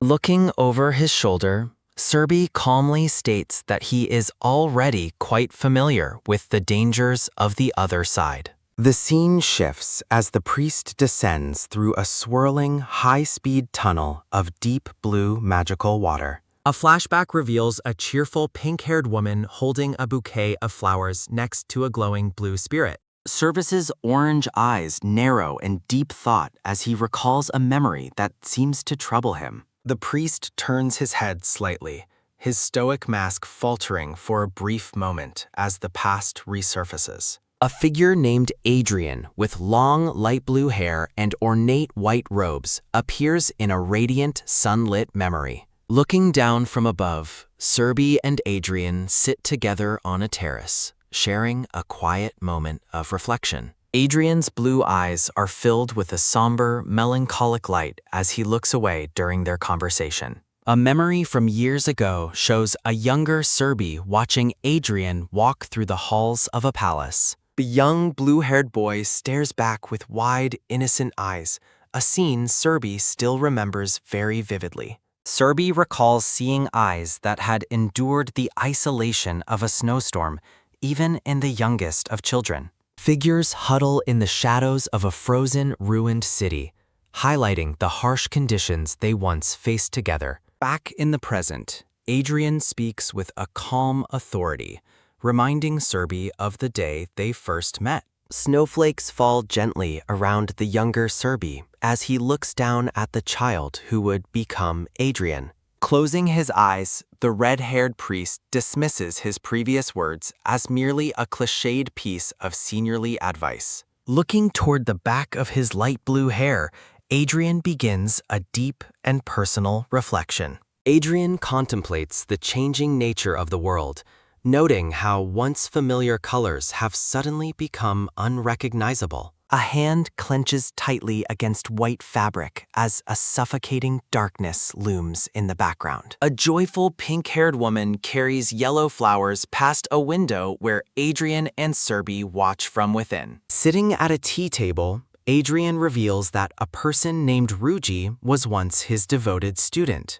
Serby listens with a stoic expression, his orange eyes reflecting the gravity of Adrian's nostalgic confession. Adrian's gaze softens with a melancholic light as he looks away, lost in memories of the past. From a high angle, Adrian sits alone with his thoughts while the steam from his teacup rises quietly. The red-haired priest remains analytical, his calm demeanor never wavering as they discuss their difficult history. Serby turns his head slightly, his expression masked by a cool and distant resolve. Deciding to move forward, Serby stands up while Adrian continues to watch him from across the table. A sudden mention of Winterbell causes Adrian to rise, the tension in the room spiking as he stands. Adrian looks towards Serby with a mixture of hope and concern, his blue eyes wide and searching. A vision of the port reveals Aaron and his diverse crew standing together under the bright sunlight. Adrian gestures slightly as he speaks, his face reflecting the heavy burden of his long-held secrets. Serby stares back with a hard, unwavering look, his red hair framing a face of sheer determination. Standing before a glowing blue portal, Serby expresses his deep exhaustion with being constantly resented after helping. Turning away from his past, Serby prepares to enter the vortex and leave the quiet room behind. A rare, faint smile touches Serby's lips as he embraces the unknown path laid out before him. A sudden, bright flare of energy erupts as the portal activates, drawing Adrian's surprised attention. Left alone, Adrian looks down with a somber expression, reflecting on the priest's departure and the future. The scene shifts to an outdoor banquet at night,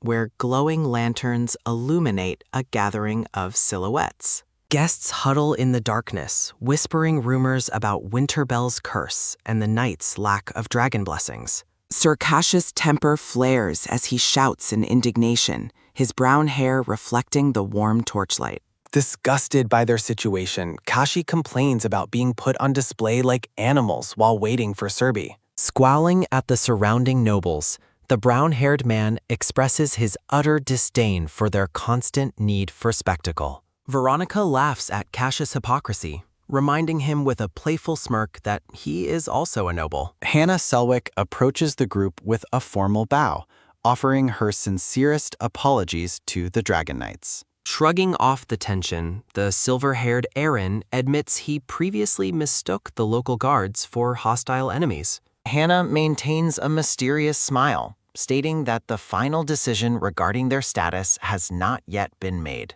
Hannah delivers a stunning message, revealing that the emperor intends to formally bring the group into the empire. Standing tall in her regal sari, Hannah repeats the emperor's invitation for the travelers to join his ranks. Hannah explains the creation of Barzi, a special organization meant to handle foreign affairs under the imperial family. Two crew members look on with skepticism as Hannah explains that war is forbidden in their protected land.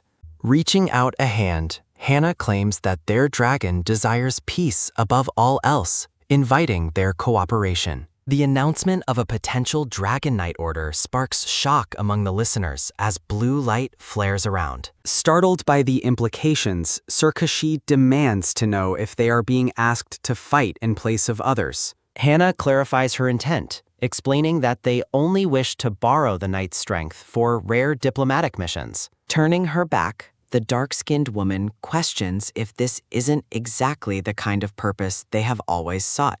Hannah delivers a cutting blow, remarking that Winterbell has abandoned them and no longer answers their calls. Surrounded by an oppressive dark aura, the silver-haired commander considers the weight of Hannah's manipulative words. A chilling voice from the shadows asks who made such a claim, instantly catching Hannah off guard. A massive explosion of blue magical energy erupts across the area with a powerful and blinding blast. Shimmering waves of light and ice shards burst forth, signaling the arrival of a formidable power. Hannah shields her eyes as a glowing snowflake manifests, signaling a sudden and impossible change in climate. Guests look toward the sky in disbelief as snow suddenly begins to fall over the desert city of Hestelion. Footsteps crunch onto a layer of fresh ice while the mysterious voice questions the absence of winter.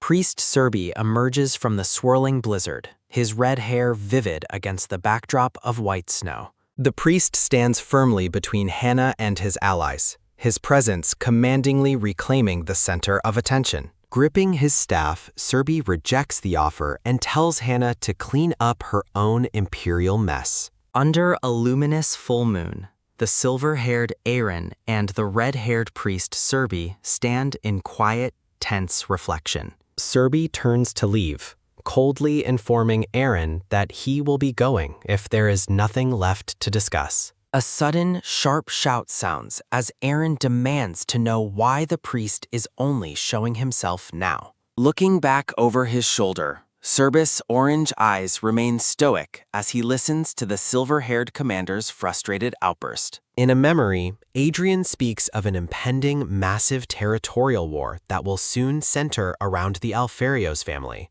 A colossal, magical blue wave crashes forward, threatening to sweep everyone away in the coming storm of conflict. Returning to the present, Serby calmly maintains that rejecting the Emperor's offer was the only logical course of action. Aaron stands in somber silence, the weight of their precarious political situation reflected in his weary, downcast expression. Serby grips his ornate white staff, his calm demeanor contrasting with the chaotic future that Adrian had previously predicted. The red-haired priest points out that Aaron, as the leader Ren, is incapable of ignoring the suffering of others. Aaron clenches his fist in frustration, questioning why Serby stayed by their side if he already knew their nature. Aaron clutches his head in a sudden, frantic realization, asking why the priest bestowed a specific blessing upon him. Serby watches Aaron with a distant, analytical gaze, preparing to reveal a secret kept for over 2 decades. A high-pitched hum sounds from the glowing staff as Serby reveals that Iron's mother made a wish long ago. Shimmering blue light erupts from the priest's staff, signaling the activation of a powerful and ancient divine memory. The name of Aaron's mother, Titania Scherner Alfarios, appears amidst a beautiful and ethereal field of purple flowers. A vision reveals Titania's dying wish, a desperate prayer to protect her child from the hands of a traitor. Horrified and breathless, Aaron covers his mouth as he learns he is the son of the late Queen Titania.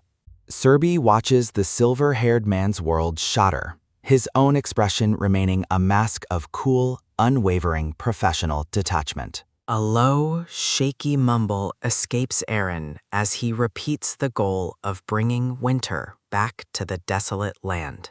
A heavy thud sounds as Serby sits, admitting he has kept Titania's final wish on hold until this moment.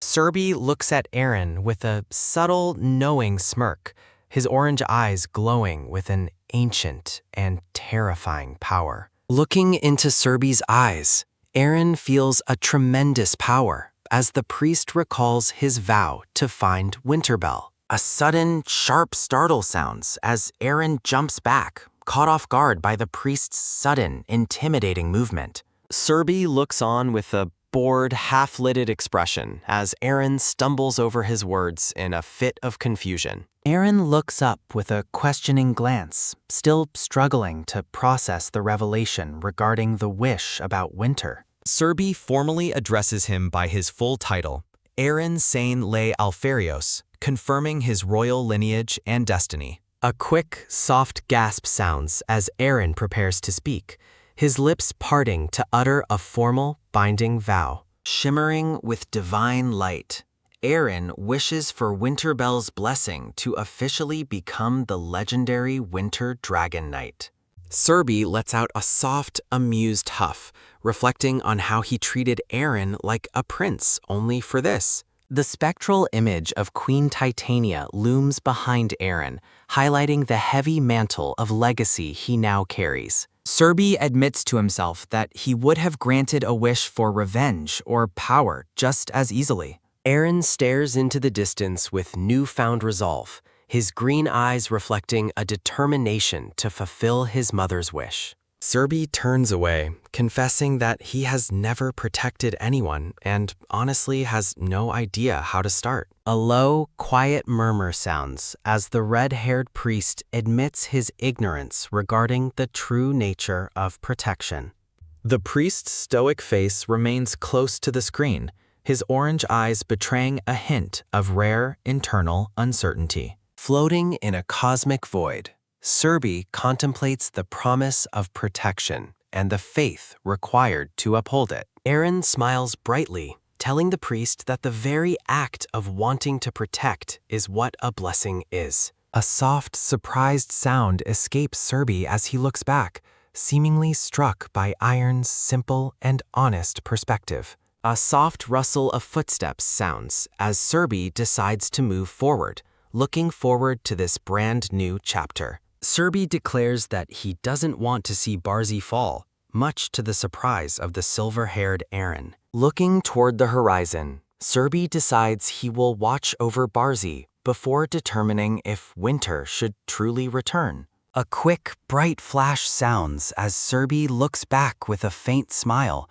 hoping the crew will show him. Aaron chases after the priest, shouting for him to wait as Serby reflects on Adrian's words about protection. Serby walks away into the night, complaining that the current location is far too hot and stuffy for him. Narrated memories reveal that the territorial war began exactly as predicted, leading to widespread executions and deportations. A loud, booming crack sounds as lightning strikes near a ship struggling against a violent, magically charged sea. Chaos erupts on deck as crew members frantically scream for their commander and boss amidst the terrifying storm. A massive, high-pitched screech sounds as a gargantuan blue-winged creature descends from the storm clouds toward the ship. The sailors stare upward in pure terror, wondering what kind of legendary monster has just emerged from the tempest. Amidst a torrential downpour, the silver-haired Aaron offers a cheerful thumbs up, despite the group's frantic and confused shouting. Looking completely bewildered, the brown-haired Kashi stares into the storm as the ship struggles against the heavy rain. A sharp, booming crack sounds as Serby stands stoically, ignoring the chaotic demands for an explanation of the situation. As the weather clears, the red-haired priest looks out over the deck, his expression unreadable beneath the bright sky. Standing tall in his black shirt, the silver-haired Aaron gazes forward with a calm and newfound sense of purpose. A soft thud sounds as Aaron approaches the priest, who dismissively doubts that their current plan is even possible. Serby coldly maintains that their relationship is strictly professional, despite Aaron admitting the atmosphere between them feels rather awkward. Leaning against the ship's railing, Serby turns his focus away from the conversation to address their next immediate destination. Aaron stands behind the red-haired priest, watching him contemplate the horizon while their journey continues across the open sea. Surrounded by the ship's massive cannons, the two men share a quiet moment of reflection under the vast clear sky. The wind gently rustles Serby's long hair as he looks on with a bored, detached expression during the long voyage. Raising his glowing blue staff, Serby reassures the silver-haired Aaron that finding a place to stay will not be an issue.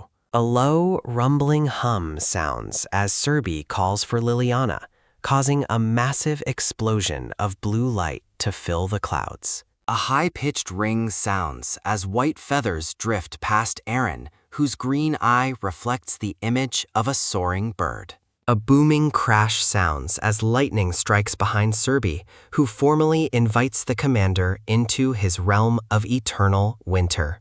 The scene shifts to a bustling, snow-covered village where citizens work together to establish their new home in the cold. While the blue-haired Veronica hauls heavy crates, Kashi is shocked to see a giant bird magically transporting their entire ship. Looking down from the path, the brown-haired man continues to grumble and question if Serby is actually a legitimate priest. Veronica shoots an annoyed look at her companion as a tiny, frustrated Serby manifests to complain about sharp-eyed people. A man with a mustache climbs a wooden ladder, while a blonde woman watches the village preparations with a curious gaze. A quick, bright sparkle sounds as Kashi joyfully compares their manual labor to the prestige of a legendary knightly order. Veronica dismisses his dramatic flair and tells the group to keep moving if they want to make it back for lunch. Sitting alone on a frozen rock, the silver-haired Aaron looks down in somber reflection as the winter wind blows around. Narrative memories reveal that the Alfarios family seized the throne through a violent rebellion, sparking a series of endless wars. Under a military reign of terror, the terrified common people were forced to pay heavy taxes to fund the ongoing conflicts. Countless people were forced into slavery as the Alfarios family expanded their reach, leaving behind a trail of total devastation.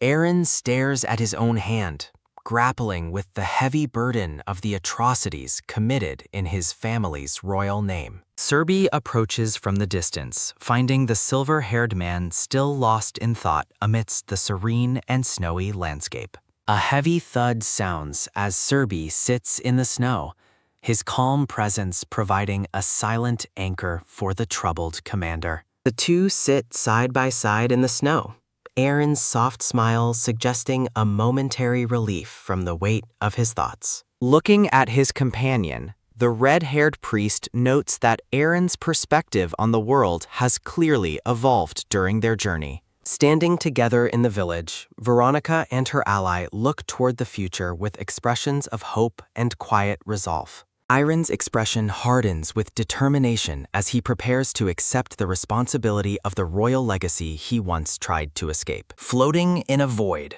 Aaron stands clad in armor and holding a red banner while contemplating the true price of power. A massive, dark castle looms over the landscape, its Gothic spires silhouetted against a gray sky filled with falling snow. Deep within the palace, a report confirms that troop shortages are being forcefully corrected through aggressive and mandatory military conscription. A soldier bows low on a red carpet, informing his superior that military supplies are being steadily seized from the populace. A low, thoughtful hum sounds as a man with a jeweled collar wonders about the secret schemes of the Elder Council. Looking toward the throne, a man mocks the council's obsession with bloodlines, claiming they have already lost their political influence. Chains rattle ominously as a new proclamation reveals that the recruitment of specialized dragon hunters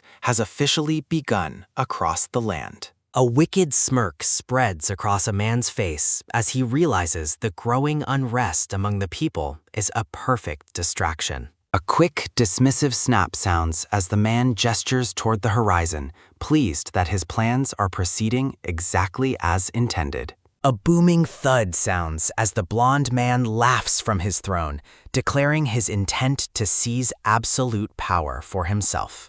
Narrative text confirms that the group successfully established Barzi in the land of Blanconia under the divine protection of winter. Inside their new headquarters, the group gathers around a wooden table to discuss the governance and future of their growing city. Aaron looks up at a glowing blue symbol, as narration explains that their new home's name means Sacred Dear Friend.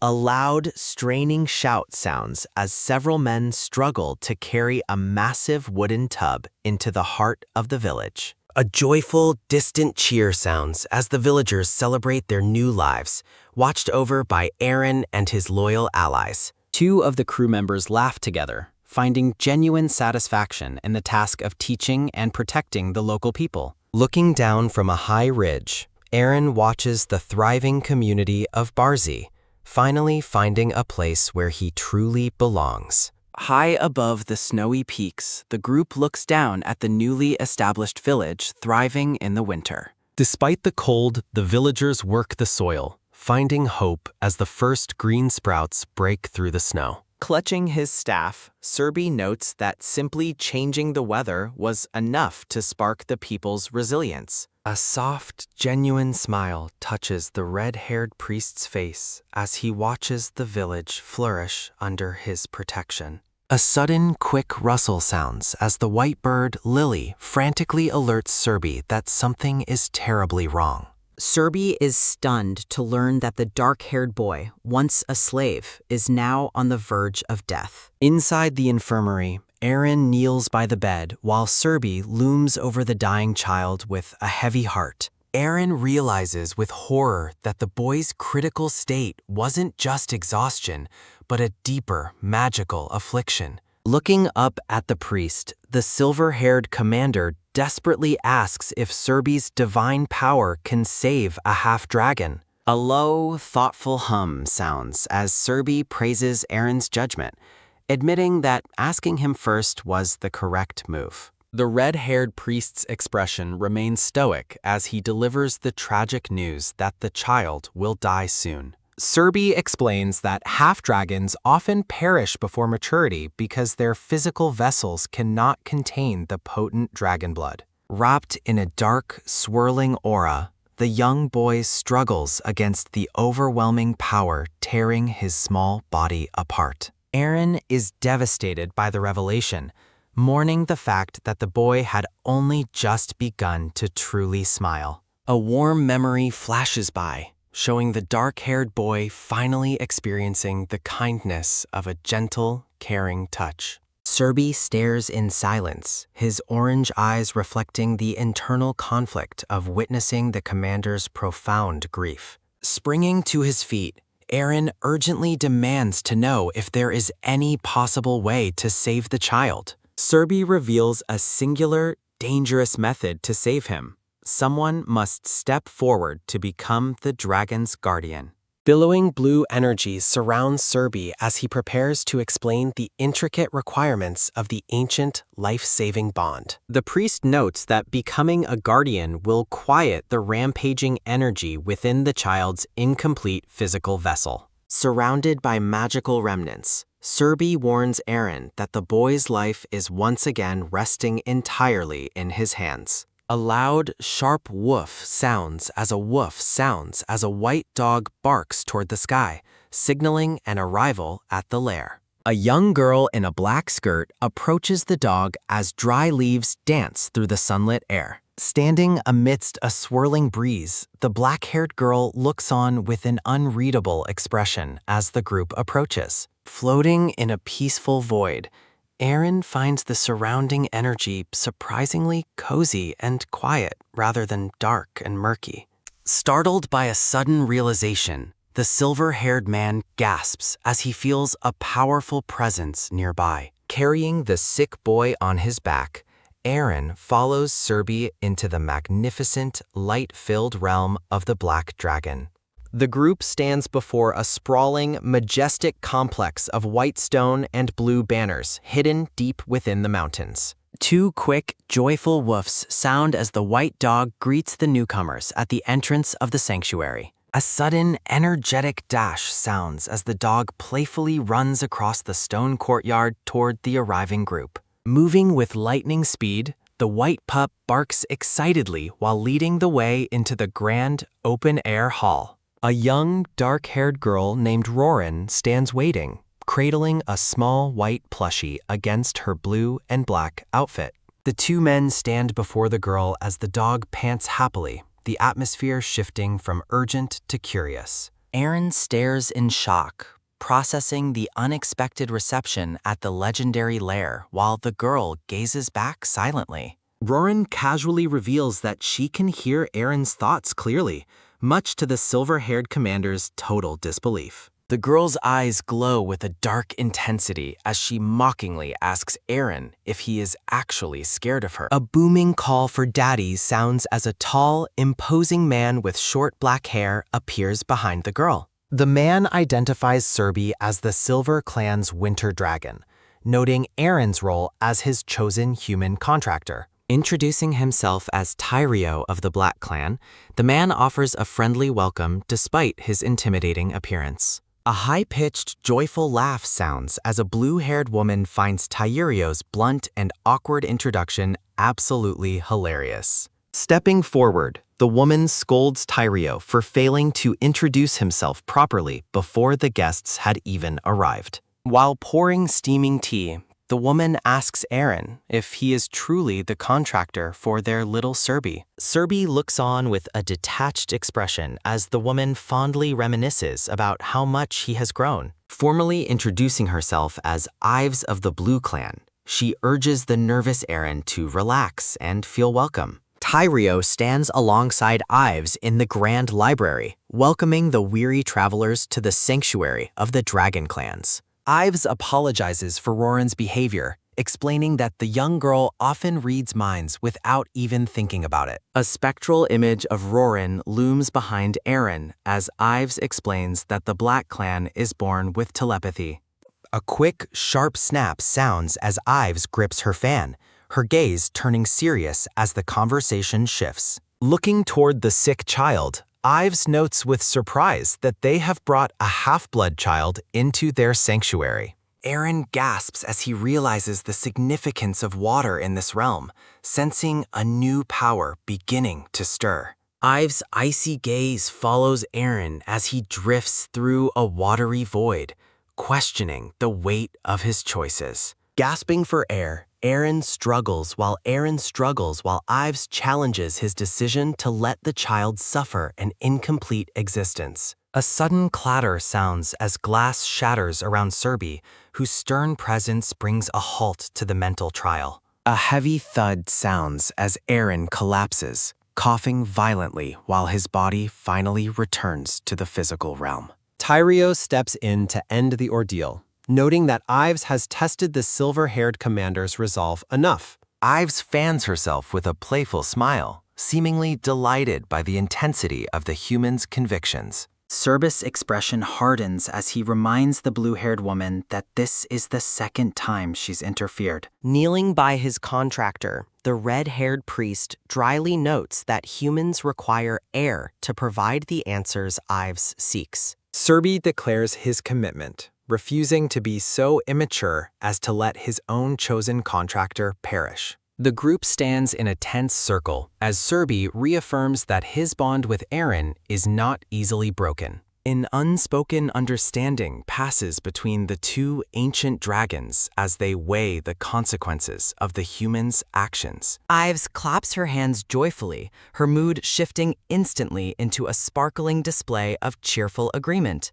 A sharp snap sounds as Ives closes her fan, her laughter filling the room with a mischievous energy. Moving with humility, Aaron bows deeply toward the Dragon Lords, desperately pleading for the child's salvation. Jack lies motionless in bed, the heavy question of his future lingering over his small, fragile form. A vision of a brighter path appears, showing the boy running toward a life free from his past chains. A gentle hand strokes a white dog as a vow of protection echoes through the memories of the heart. Ives sits alone in a sun-drenched field, her quiet resolve focused on ensuring the child never hurts again. A soft, wistful smile touches the blue-haired woman's face, revealing a hidden depth of compassion for the half-blood. A long, low hiss sounds as dark energy begins to dissipate from the room,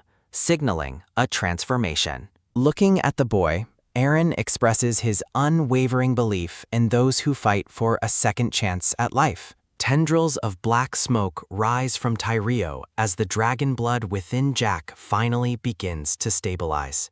Aaron is gripped by sudden fear, his eyes widening at the devastating thought that the boy might be gone. A quick splash sounds as Ives flails her arms, frantically correcting Aaron's misunderstanding of the dramatic news. Serby calmly explains that while the human identity of Jack has ended, a new being has taken its place. A dark-haired young man stares at his hands in disbelief, his body having matured rapidly to match his true age. Overjoyed by the miracle, Aaron shouts for Jack, a bright and relieved smile breaking across his face. A booming thud sounds as the newly awakened young man falls to his knees, overwhelmed by his physical changes. Ives watches the emotional reunion, acknowledging that the path to one's true home is rarely easy. Kneeling on the carpet, the matured Jack remains silent, as Ives notes they must respect his ultimate choice.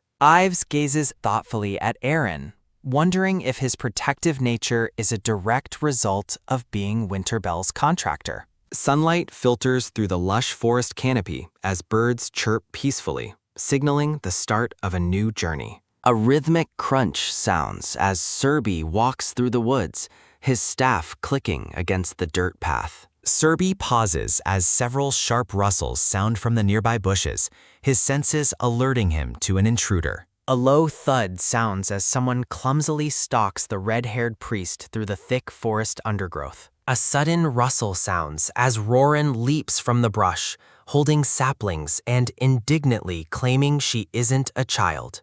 The young girl and her white dog look up at Serby, pleading for a chance to experience the human world. Serby's staff hums with magical energy as Ives' holographic image mocks his unexpected encounter with the runaway girl.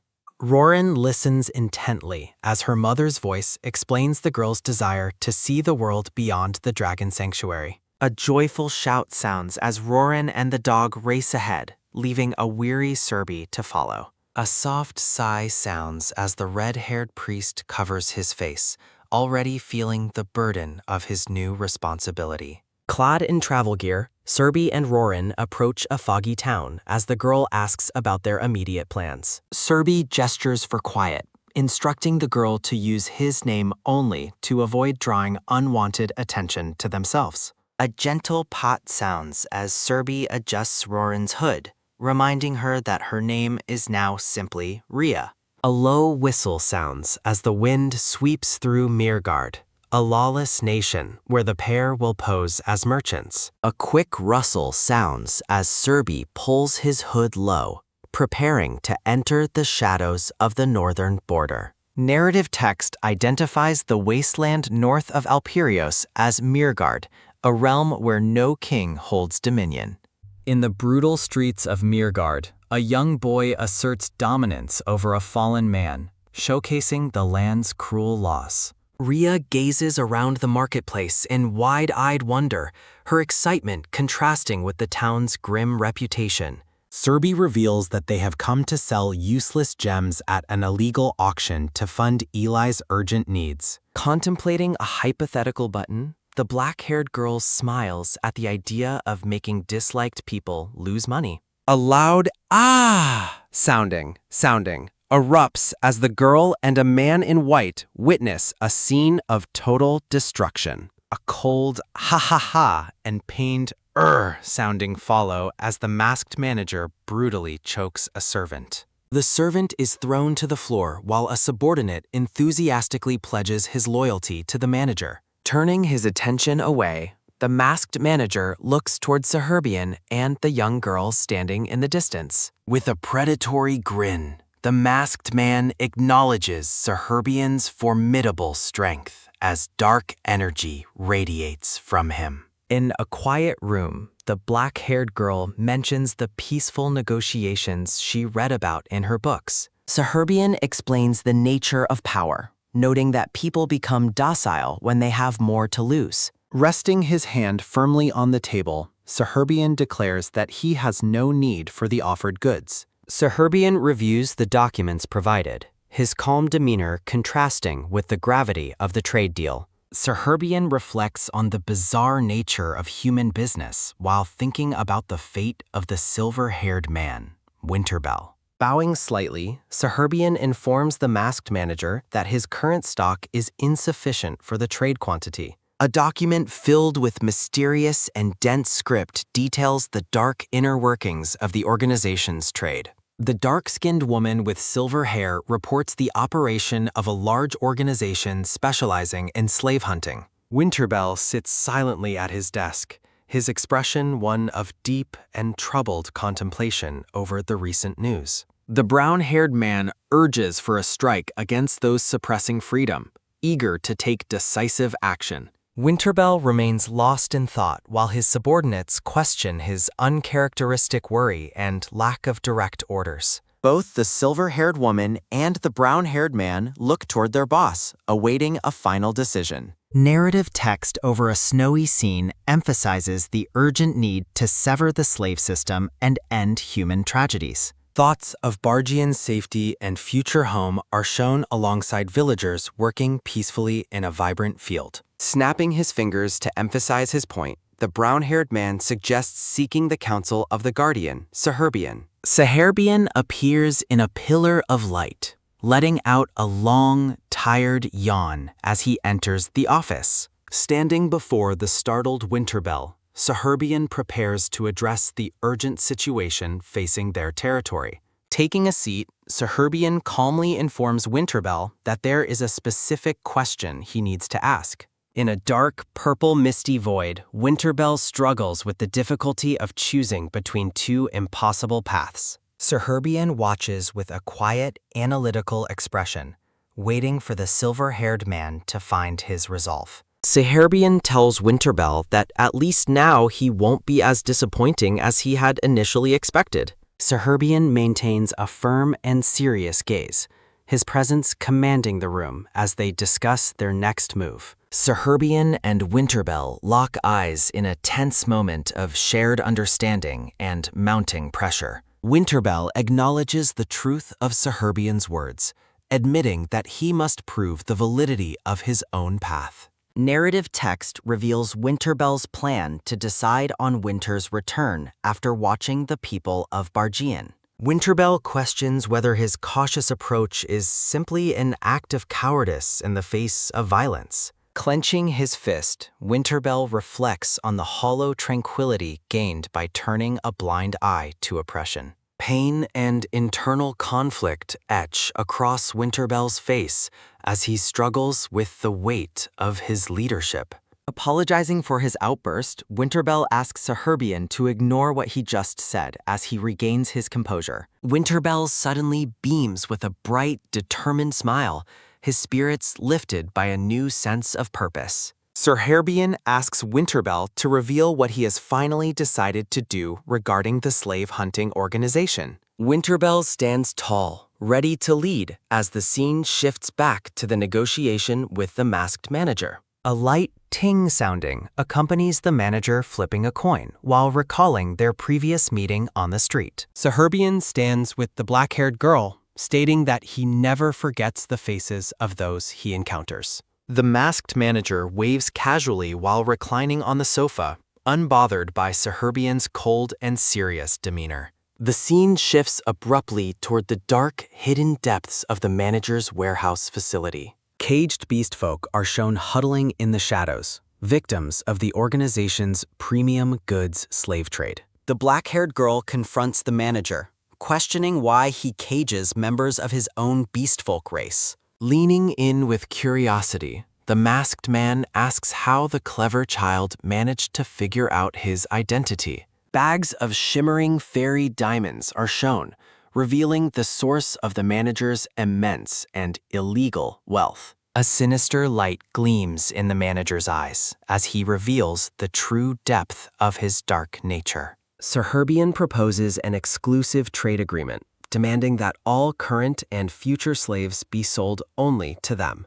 Touching his chin thoughtfully, the manager enthusiastically agrees to prepare the mutual trade contract immediately. The masked man asks Serherbian if he is planning a war, his expression twisted into a cruel grin. A soft, rhythmic chirping sounds as pink cherry blossoms drift peacefully through the air beneath a clear blue sky. Amidst a sunlit garden, noble guests marvel at the extraordinary magical abilities inherited by the members of the Bell family. Serbi explains the potential of Ria's growing powers, noting her future ability to travel anywhere through the use of doors. Holding a cup, Serbi offers a calm reminder about her studies, while Rhea grumbles about the constant need to practice. Ria gazes around the serene grounds, questioning why they have come to such an ordinary-looking tea garden for their meeting.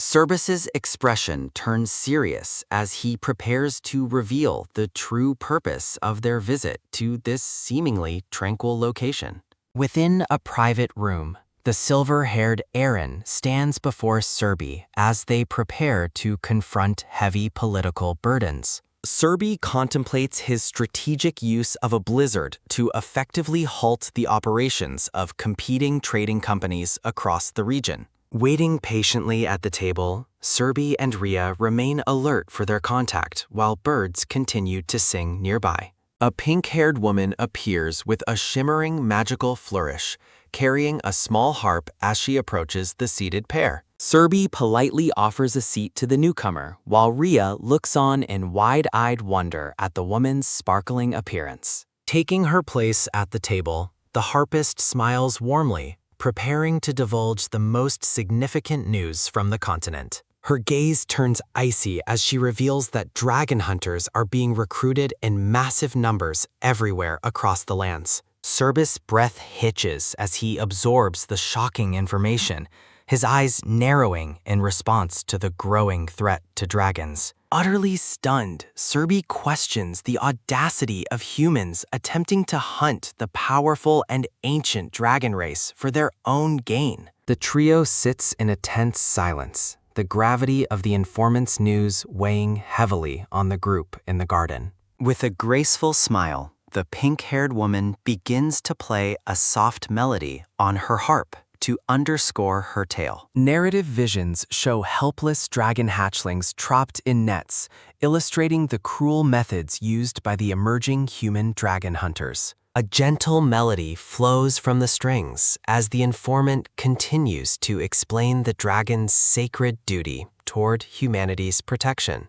Magical energy flares as she describes how forsaking their mission leads dragons into corruption, madness, and ultimate destruction. Serbi labels the human hunters as foolish ones, his cold expression reflecting his disdain for those who would betray their guardians. Ria looks on with a haunted expression, terrified by the thought of people willingly losing the blessing of the dragons. Deep in thought, Serbi considers the precarious fate of his kind in a world that has turned against them. The pink-haired woman laughs softly, finding a brief moment of amusement despite the dark nature of the secrets they share. A soft, knowing laugh sounds as she acknowledges Serbi's status, identifying him as the venerable dragon priest of winter. A rare, small smile touches Serva's face as he accepts the woman's respect for his high position and heavy responsibilities. The truth of Aaron's heritage is finally proclaimed identifying the silver-haired man as Aaron Sain Le Alferios, the rightful heir. A booming thud sounds as a fist slams onto a desk, reacting with explosive shock to the true prince's return. Gritting his teeth, the red-haired ponytail prince reels from the realization that his own legitimacy is now under threat. In a fit of desperate rage, the fake prince shouts at the strategic map while his advisor watches in growing fear. Staring at his reflection in the window, the red-haired man struggles to maintain his sanity against the shifting political winds. News of Queen Titania's son rescuing citizens from slavery spreads rapidly, casting a long, dark shadow over the current palace. The fake prince's mouth curls into a snarl as he confirms that the entire former royal family has been eliminated. Wiping sweat from his brow, the man remains silent, deeply shaken by the sudden emergence of a legitimate royal rival. His gray-haired advisor urgently suggests executing anyone caught spreading rumors about the return of the true prince at once. The servant salutes with a sharp snap, pledging his unwavering loyalty to the man he currently serves as Highness. A dark, triumphant smile spreads across the fake prince's face as he reminds his advisor of his standing orders. The two men stand in the grand hall, plotting a ruthless strategy to suppress the growing whispers of Aaron's return. A quick, sharp tap sounds as the fake prince signals his advisor to listen closely to his new, lethal commands. The red-haired man's eyes glint with cruel confidence, believing he can still maintain his grip on the stolen throne. Cold logic warns that executing popular citizens would be unwise for the fake prince if he hopes to retain support. Turning his back on the conversation, the prince walks away, leaving his gray-haired servant in a state of visible distress. A rapid, frantic scurrying sounds as the advisor rushes to carry out his master's latest set of desperate instructions. Alone in the palace, the fake prince's expression hardens into a mask of unyielding and dangerous ambition for absolute power. Aaron stands amidst the shadows, the formal decree of his disinheritance hanging over him like a heavy, inescapable curse. The fake prince looms behind Aaron, vowing that no matter how hard the silver-haired man struggles, nothing will ever change. Flanked by mysterious cloaked figures, the man declares that Aaron's premature move will ultimately lead to his certain downfall. Rhea glances back over her shoulder with a curious look, her sharp senses picking up on a subtle atmospheric shift.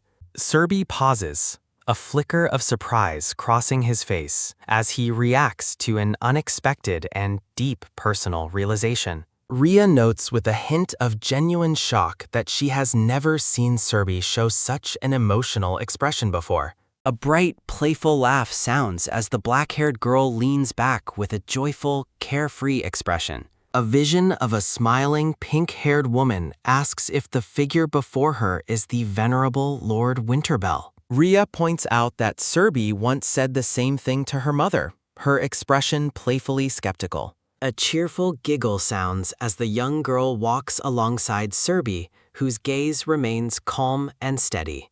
Petals drift from blooming pink flowers as a quiet thought lingers on the hope of a future meeting. The pink-haired woman's gentle smile radiates warmth, reflecting a memory or a vision of a lost past. Serby looks on with a soft, melancholic gaze, the sunlight catching the vibrant red of his long hair. Walking away alone, Serby vows to ensure she never has to endure such pain and tears ever again. The afternoon sun bathes the grand estate in light, signaling the start of crucial preparations for the group. Standing by the window, the silver-haired Aaron gazes out thoughtfully, his mind focused on the challenges ahead. Duke Goth enters the room, leaning on his cane as he prepares to update Aaron on their progress. The gray-haired Duke informs Aaron that they will also be bringing his companions from Bargian to the estate. Duke Goth pauses as a sudden, brilliant blue flash erupts on the floor, signaling an unexpected arrival. A massive pillar of magical light forms a door as Serby steps through, returning from his mission.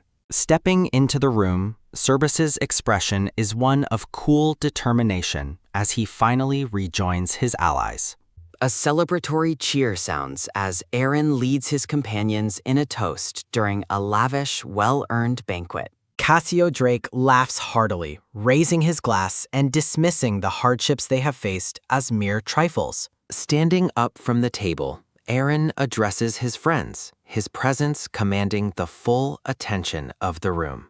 With a warm smile, Aaron expresses his deep gratitude to his friends for protecting Eli during his absence. Serby eats in silence, his sharp eyes betraying the serious thoughts he harbors despite the festive atmosphere. The atmosphere at the table shifts as the companions listen intently to Aaron's heartfelt words of appreciation. A light-hearted laugh sounds as Aaron relaxes, momentarily setting aside the heavy burdens of his royal heritage. The brown-haired Cassio Drake listens with a focused expression, his loyalty to Aaron's cause clearly visible. Serby continues eating while questioning the reliability of a dragon race that has previously abandoned humanity. Cassio Drake stands up abruptly, reaching out to steady a companion as the conversation grows more intense. Gesturing emphatically, Cassio Drake suggests that they should limit the use of the magical teleportation doors. The group discusses strategy over a spread of food, their shared meals serving as a brief respite. While his friends focus on the mission, Cassio Drake enjoys a hearty meal to keep his energy up. Holding a glowing pink stone, Serby speaks of the potential hidden within the realm of Blancornia. A soft hum sounds as the gem glows with an inner light, representing a key to success. Shocked exclamations sound as a sudden magical flare startles Cassio Drake and the other nearby companions. A loud crash echoes through the air as someone shouts in alarm, shattering the palace's uneasy peace. A sharp gasp sounds as the king bolts upright in bed, sweat dripping after a terrifying nightmare. Nightmarish visions of Titania haunt his mind, whispering a cruel warning that Aaron will soon reclaim everything. A loud thud sounds as the man falls, reflecting a reform born from the lowest of places. Clasping his head in agony, the king screams as the weight of his fear becomes truly unbearable. A panicked servant rushes to the bedside, pleading for the trembling majesty to regain his composure. Shaking with terror, the man realizes they must forge a desperate plan to survive Aaron's inevitable rise. Grabbing his servant's collar, the king frantically orders him to bring the first prince, Rainef, immediately. Official announcements confirm that First Prince Rainef has declared a new plan to provide aid to the poor. In a spacious meeting hall, Aaron and his advisors discuss the political implications of the prince's charity. Aaron visits the local slums, observing the harsh living conditions of the citizens he hopes to lead. Rhea stands amidst the ruins of the slums, her heart breaking for the suffering people around her. Serby and Aaron stand side by side, their united front representing a powerful challenge to the current regime. A joyful shout sounds as Cassio Drake celebrates, declaring that he has finally moved past his old life. The group looks on in surprise, taken aback by their companion's sudden and uncharacteristic burst of enthusiasm. Looking out at the horizon, Aaron confidently asserts that they can win with the protection of winter. A snowy landscape stretches out below, depicting the vast territory of Bargian that awaits its true ruler. Walking with steady purpose, Aaron prepares to lead his followers into the coming battle for the throne. Each of the companions shares a determined look, ready to change their destiny with their own hands. Aaron pumps his fist with a bright, confident smile, his silver hair shimmering with newfound determination for the future. Observing the silver-haired man's renewed spirit, Serby notes with a calm smile that his expression looks much better. As Aaron kneels before the Dragon Priest, he declares that winter's protection ensures they will never face defeat again. Serby gazes ahead with glowing orange eyes, affirming that the protection covenant remains valid until the final battle ends. Holding his staff as winter magic swirls, Serby watches Aaron bow, vowing that winter will soon return to this land. With a small, knowing smirk, Serby asks to hear the specific details of the plan to finally usurp the throne. The red-haired Prince Rainef arrives at the estate in a grand procession, flanked by several knights in shining armor. A sharp, metallic kiak sounds as the iron gates swing open, with Rainef standing boldly before the mansion's entrance. Flashing a cheerful but false smile, Rainef greets Duke Goth, who waits patiently with a small group of guards. A steady tap-tap sounds as Rainef walks past the gray-haired Duke, their meeting thick with unspoken and dangerous tension. Leaning in with a menacing grin, Rainef demands to know where the Duke has hidden the survivors of Titania's bloodline. Rainef laughs mockingly at the elder, taunting him with the claim that it is far too late to act now. With a sneer, the red-haired prince accuses the Duke of disgusting treason for moving the rightful heir to safety already. Duke Goth remains perfectly composed, reminding the usurper that there is only ever one legitimate bloodline of the House Alperios. A sudden crunch sounds as Rainef grabs the Duke's collar, insulting his lack of noble roots in a frantic rage. Glaring with cold, lethal intent, Rainef declares that treason is punished by summary execution, and his life ends right here. A boisterous ah-ha-ha sounds as Duke Goth bursts into laughter, his sudden and joyful defiance catching the prince completely off guard. Duke Goth smiles warmly despite the threat, his calm demeanor signaling that he is prepared for the coming confrontation. Rainef orders the guards to seize him, but a sudden strike shatters the peace as the Duke's cane breaks. With a swift and surprising movement, the gray-haired Duke strikes Rainef, drawing blood and leaving the prince in shock. Declaring that summary execution is the prince's true punishment, the Duke watches as knights clash violently in the chaotic background. A massive, blinding explosion of white energy erupts as Duke Goth unleashes his hidden power against the stunned red-haired man. Looking ahead with grim resolve, Duke Goth announces that it is finally time for them to awaken from their silence. Knights recoil in terror as a massive pillar of light erupts, shouting in fear at the appearance of a monster. A terrifying Kaya-oo sounds as Cassio Drake charges into the fray atop a massive wyvern, laughing as they attack.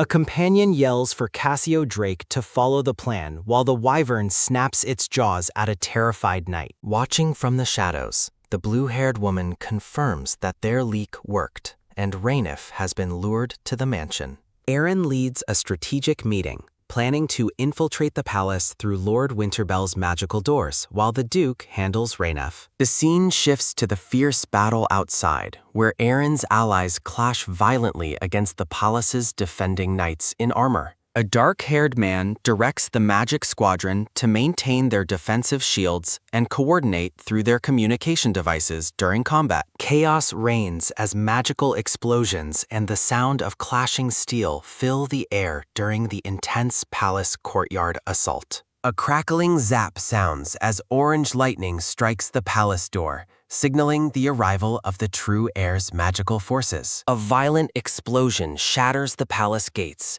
sending chunks of debris flying in all directions as the final breach begins. A small, glowing orange cat-like spirit leaps through the smoke and fire, leading the charge into the palace's inner sanctum. Inside the throne room, the blonde-haired king recoils in disbelief as smoke fills the chamber and the defenses are shattered. The panicked king grips his throne, trembling as he demands to know if the intruder realizes whose presence they've entered. Aaron stands tall before the throne, asking the trembling man the pointed question of why he even chose to become king. Aaron's form flickers with magical static as he confronts the usurper, his gaze cold and full of righteous, silver-haired fury. Aaron condemns the king's failure to stop the wars and his choice to ignore the suffering of the kingdom's people. The blonde king snaps back in a desperate rage, shouting that support from lowly commoners means absolutely nothing to him. Aaron calmly counters the king's outburst by asking how he feels about the sudden loss of support from the nobility. Duke Goth enters the hall leading a group of noble elders, announcing their unanimous support for the rightful heir, Irene. The Revolutionary Council and several other allies join the elders, declaring they will no longer tolerate the current royal tyranny. The blonde king stands frozen in shock, his grip on power finally slipping as his own subjects turn against him. Aaron stands tall amidst his gathered supporters, his presence radiating the quiet authority of a true and just future ruler. Silhouettes of a family appear as the narrator solemnly notes that on this day, the corrupt house of Alperios fell. A hand holds a golden crest depicting a lion and crossed axis, representing the restored authority of the true bloodline. Iron raises his hand towards a swirling vortex of light, vowing to rebuild their history with their own collective hands. A man and a hooded figure look on in awe as a giant snowflake glows with divine light above them. The scene shifts to a peaceful, snowy town, signaling the return of winter's blessing and the dawn of a new era. Walking alongside Rhea and Noel, the red-haired Serbi sighs as he expresses his weariness with their current tasks. Serbi's gaze softens with exhaustion, his mind seemingly weighed down by the heavy responsibilities of his role. A bright memory of a blonde woman playing her harp surfaces, her radiant smile offering a sharp contrast to the present. Clad in silver armor, Mimir confirms his orders to begin the search, his loyalty to his master unwavering. Serbi questions Mimir's stiff demeanor, wondering why the knight remains so rigidly formal even in their private moments. Mimir remains in high-alert security mode while Noel circles him playfully, drawing a curious glance from Rhea and Serbi. Reflecting on past events, the red-haired man notes how traumatic the previous experiences must have been for everyone involved. Nobility whispers about Winterbell's contract with Aaron, hoping the dragon's presence signals a prosperous new era for the kingdom. A man's face contorts with bitter resentment as he laments not being chosen, a dark shadow looming over his eyes. A sudden, violent strike sounds as the blonde king is shoved backward, chaos erupting as guards scramble in alarm. Turning his head away, Serbi maintains a cold and detached expression, refusing to engage with the unfolding royal desperation. The king screams for Winterbell's help, but Serbi ignores the plea as Aaron watches the scene with stunned silence. Sharp ice shards erupt with a violent sound, piercing through the air and sending the blonde king reeling in agony. Mimir kneels with his sword drawn amidst swirling magical sparks, the atmosphere thick with the cold power of his resolve. Massaging his temple, Serbi demands to know Akibel's current location, his frustration evident after the grueling confrontation they endured.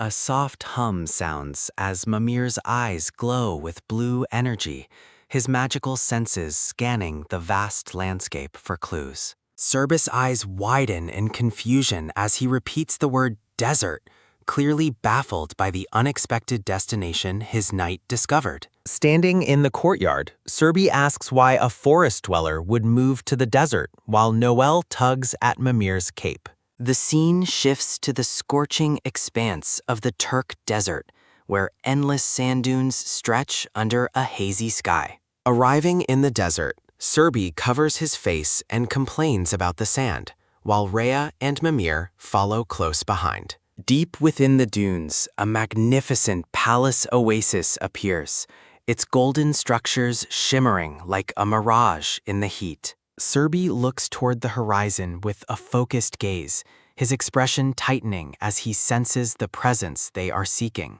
A quick yap sounds as a small, orange creature shakes with fear, its fur bristling as the group approaches its territory. Serbi observes that even the little guardian is terrified, noticing how the arid wind whips around their travel-worn cloaks. The little orange guardian scurries away across the sand, leading the group toward the entrance of the desert sanctuary. Serbi watches the creatures retreat with a calm but watchful eye, his hand raised to adjust his heavy hood. Waving with a cheerful laugh, a blonde woman in a white gown greets them, her bright energy lighting up the desert. Narration reveals she is a benevolent gold dragon, the oldest of her kind, born from both gold and forest clans. A drop of sweat rolls down Service's face as he stares at the exuberant dragon, seemingly overwhelmed by her intense personality. Inside the palace, the group discusses Akibel's legendary fickleness, while Noelle rests beside Rhea on the plush blue carpet.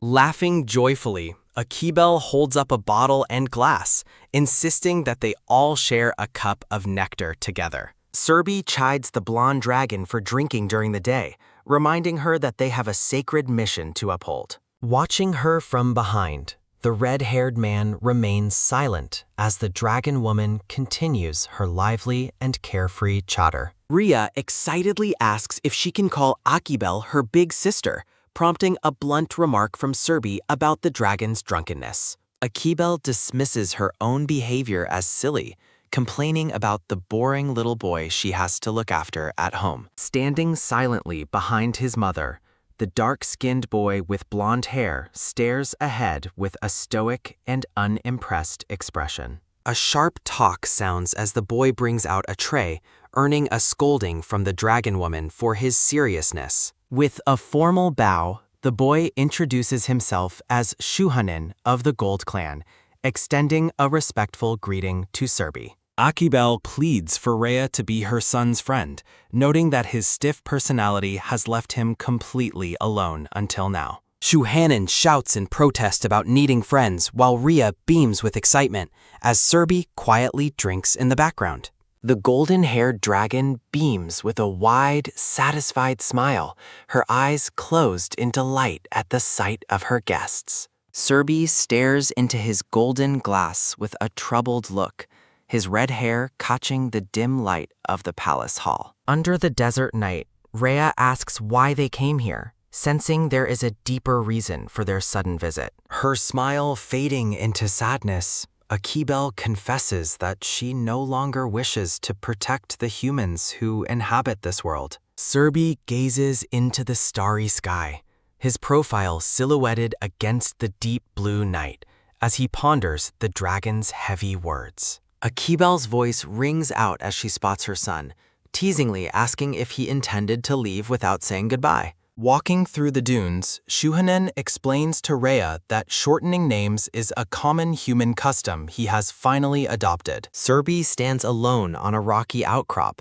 his silver pendant glowing faintly as he declares that their next steps are necessary. A soft sound echoes as the narrator notes a strange absence, observing that the shadow they seek is not here. A chilling energy rises from the sand as the narrator describes a damp smell of death lurking beneath the surface. Serbi gives his confirmation as a brilliant blue portal crackles into existence behind him in the desert night.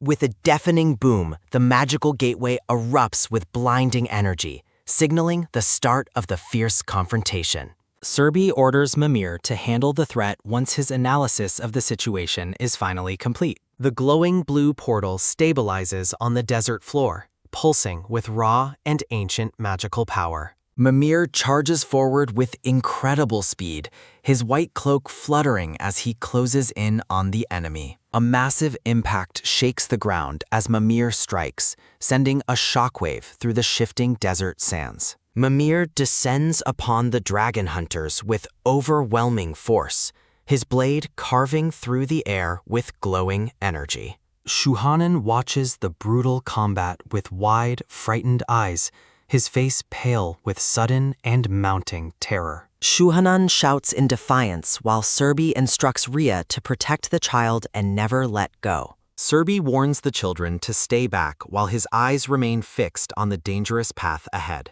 Narration reveals the enemies used specialized necromancy to bypass the natural detection of the divine dragon clans. Serbi realizes with cold certainty that Shuhanan, the young hatchling, is the primary target of this assault. A violent explosion rocks the desert as the narration identifies the intruders as ruthless dragon hunters.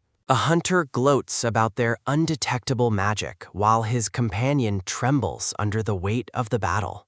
Mimir strikes with lethal precision, his form a blur of silver as he cuts down the desperate attackers. Standing over the fallen, Mimir watches as the corrupted souls let out a final, eerie sound. Haunting laughter echoes through the night as Mimir's cold efficiency leaves only devastation in his wake. Mimir's eyes glow as his internal system identifies the exact locations of the 3 corrupted sorcerers responsible. The mission shifts to total extermination as a sudden burst of energy pierces through the desert dunes. Serbi stands silently, watching a distant, brilliant explosion light up the dark desert sky. Closing his eyes, Serbi takes a breath, his expression reflecting the heavy burden of his divine role. A sudden arrow whistles through the air, but Serbi catches it effortlessly, his gaze hardening with annoyance. Grumbling about the bothersome attack, Serbi prepares to strike back after crushing the poisoned arrow underfoot. A bright flash envelopes Serbi as he blocks a magical strike, protecting the children standing behind him. Terrified for their protector, Shuhanan and Rhea scream Service's name as the smoke and light surround him. Serbi calmly inspects the arrow, noting that while the poison is ineffective against him, the children remain vulnerable. The headhunter laughs, claiming his specialized poison will soon melt Service's internal organs through divine backlash. Serbi discards the arrow tip while the hunter mocks their dwindling time, unaware of the dragon's power. Rhea's expression shifts to one of cold fury, her eyes beginning to glow with an awakening inner power. Angered by the harm done to Serbi, Rhea condemns the hunters as Shuhanan feels a paralyzing energy. A titanic pillar of golden lightning descends from the heavens, incinerating everything in its path with a roar. A booming voice demands the ultimate price from those who dared to target the dragon's precious child. The silhouette of a massive gold dragon dominates the sky, ignoring the hunter's pathetic pleas for mercy. A hunter collapses in sheer terror as the overwhelming pressure of the dragon's divine presence crushes him. With a pained groan, the last of the hunters is struck down by the dragon's righteous fury. The massive gold dragon's eye glows with murderous intent, refusing to grant its enemies a peaceful end. Serbi raises his staff and commands Solaris to stop, his voice cutting through the dragon's blind rage. The storm subsides as Serbi looks on with a weary, solemn face, the immediate threat finally neutralized. Serbi asks Akibel if she is truly prepared to lose her sanity and become a mad dragon. The terrifying dragon form begins to dissipate, leaving behind only the cold wind of the desert night. Shuhanan and Rhea watch with concern as the dragon's massive power fades into a familiar human shape. Serbi gently urges the dragon woman to calm her heart and return to their side. A warm light bathes the area as the transformation concludes, bringing a temporary peace to the dunes. Akibel appears in her human form, glowing with a celestial light and draped in elegant white robes. Tears stream down Akibel's face as she asks Serbi for guidance, overcome with grief for her family. Serbi stands quietly as Akibel looks back at him, her heart heavy with the memories of tragedy. The scene shifts to the ancient palace of Haedong, where Akibel once served as a noble guardian dragon. Akibel recounts the day she returned to her lair only to find it devastated and her world destroyed. She reveals that her mate sacrificed his divinity to save their unconscious son during the brutal slaughter. Serbi listens in somber silence, his red hair framing a face filled with deep, unspoken empathy for her. Akibel clutches her chest in sorrow, mourning her mate's madness while worrying about leaving poor Shuhanan all alone. Standing within the palace, Shuhanan and Rhea look on with somber expressions under the cool blue light of the hall. A soft sound echoes as Serherbian clenches his gloved fist, his expression fixed in a moment of quiet, heavy resolve. Standing tall with his staff, Serherbian asked Akibel about her departure as they remained together in the grand patterned corridor. Akibel explains that her mate is barely holding back a rampage, her eyes reflecting the pain of their dwindling time. A blue-haired man with a large jewel pendant reflects on saying goodbye to all the other bells before leaving, resting her hand on the railing. On the railing, Akibel declares her intent to depart for Sidbel at the break of dawn. Serherbian looks toward her with a surprised and questioning gaze, caught off guard by her sudden decision to move on. A rhythmic sound follows Serherbian as he walks with Akibel, recalling her previous fuss about leaving the dragon lair. Holding his staff, Serherbian reveals he was already investigating the hunters because they were starting to get on his nerves. Tears stream down Akibel's face as she listens to him, overwhelmed by the red-haired man's unexpected and silent support. With a rhythmic sound, Akibel offers her gratitude and apologies, prompting Serherbian to gently tell her not to cry. Wiping her eyes, Akibel gives a small, relieved smile as sparkles of light dance around her in the quiet palace. Rhea observes the red-haired man from behind, noting how he looks when he experiences feelings of weakness or pain. Serherbian admits that comforting himself in such a way makes him feel better, asking Rhea if she finds it strange. Rhea smiles warmly, promising to stay by the side of Akibel and Shuhanan, to watch over them until the end. Serherbian asks if she heard that, while Rhea teases him about his obvious expression, calling him by the nickname Servi. Looking up at the sky, Serherbian bluntly states they are not friends, his gaze hardening as the night air cools. A quick sound marks the moment Serherbian and Akibel stand before a massive glowing archway woven from ancient tree roots. Standing with the children, a light-haired man vows to protect them, ensuring not a single finger is laid upon them. Shuhanan stares ahead with a stoic, golden-eyed gaze, his young face appearing unimpressed despite the gravity of their current situation. Standing before the portal, Akibel waves a cheerful goodbye, her bright energy momentarily masking the sadness of their coming separation. Caught by surprise, Akibel lets out a confused sound as she senses something unexpected happening right before her eyes. With a sudden sound, Shuhanan rushes forward and lunges into Akibel's arms, embracing his mother tightly in a rare outburst. Shuhanan looks toward the horizon, his blonde hair catching the light as a peaceful, golden glow surrounds his silent form. A rushing sound fills the air as Shuhanan stands alone before a massive, shimmering waterfall of light in the distance. A soft breeze rustles through the flowers as butterflies dance in a vibrant, sun-drenched field,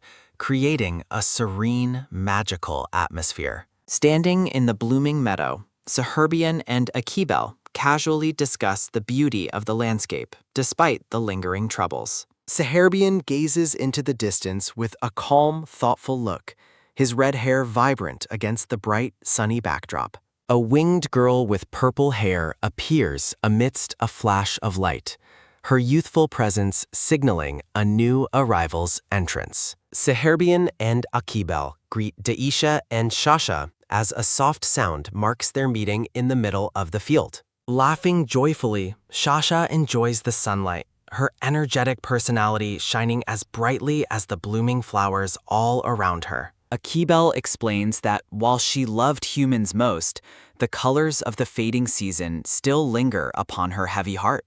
Shasha looks down sadly, her expression softening as she contemplates the weight of the dragon's words and her fate. Akibel turns her head away, her long blonde hair flowing as she prepares to face the consequences of her choices. Shasha asks if Akibel would truly choose to perish, knowing the deep sadness it would bring to those she loves. Walking through the field, Akibel reflects on how humans change faster than anyone thinks, her steps light upon the grass. Immersed in memories, Akibel recalls her history of loving, resenting, and ultimately trying to forgive the humans of this world. Serherbian remains silent, his stoic face reflecting the weight of the somber conversation happening in the middle of the meadow. Akibel and Shasha face each other in the sun-drenched field, the contrast between their destinies becoming painfully and visually clear. Akibel stands with the others in the glowing field, the atmosphere heavy with the impending choice she must finally make. A hand reaches out as Akibel wonders what would happen if the same tragic fate were to eventually befall her. With a heavy sound, Akibel is urged to abandon the world as Sidbel, her expression filled with a weary acceptance. The scene shifts to a vast golden meadow where the light filters through the trees in a peaceful, wide view. A rushing sound echoes as Shasha stands under the golden leaves of a massive, ancient tree in the sunlit field. Akibel points forward, being addressed as the compassionate Bel who must now leave this world and its people behind. A rustling sound follows as Shasha holds a glowing yellow rose, lamenting how the blessings of the earth will cease. The majestic rooftops of the Haedong Palace shimmer in the sunlight, reflecting the ancient glory of the Dragon Clan's territory. Akibel and Serherbian walk through the halls, discussing the reputation of Haedong as it becomes known as a land of gold. Serherbian looks back with a sharp, skeptical gaze as the blue, ice-like structures of the palace frame his stern profile. Akibel and Serherbian arrive at their destination, standing before a deep, dark pit in the rocky ground. Turning to the red-haired man, Akibel expresses her deep gratitude for him accompanying her throughout this arduous journey. With a gentle, bittersweet smile, the blonde dragon woman admits she cannot allow him to see her off further. A radiant vision of Akibel smiling warmly appears, shimmering with celestial light as she prepares for her final steps. Memories swirl in the darkness as Akibel reflects on her disgust for human greed and her readiness to leave. Serherbian stands in somber silence, his red hair vibrant against the dim light as he processes the dragon's departure. From a side profile, Akibel offers one last soft smile, her expression finally finding a measure of inner peace. With a sudden, rushing sound, a golden light streaks through the air like a divine trident piercing the sky. Taking her golden dragon form, Akibel apologizes to Ivan for the long wait as they reunite in the cavern. Serherbian gazes into the now vacant pit, noting the profound emptiness left behind after the dragons have finally moved on. Staring at a broken dragon egg, Serherbian questions the god's mission and the tragedies that have plagued the dragonkin. Standing tall with his staff, Serherbian commands Mimir to search for any information regarding the notorious Dragon Slayer hunter. Looking downcast, the red-haired man receives a system notification stating that the requested keyword cannot be found anywhere. Walking away with a rhythmic sound, Serherbian commands the door to open and sets his next destination for Lubarzian. A soft, quick tap sounding echoes as Serherbian pauses, glancing back one last time at the site of the departure.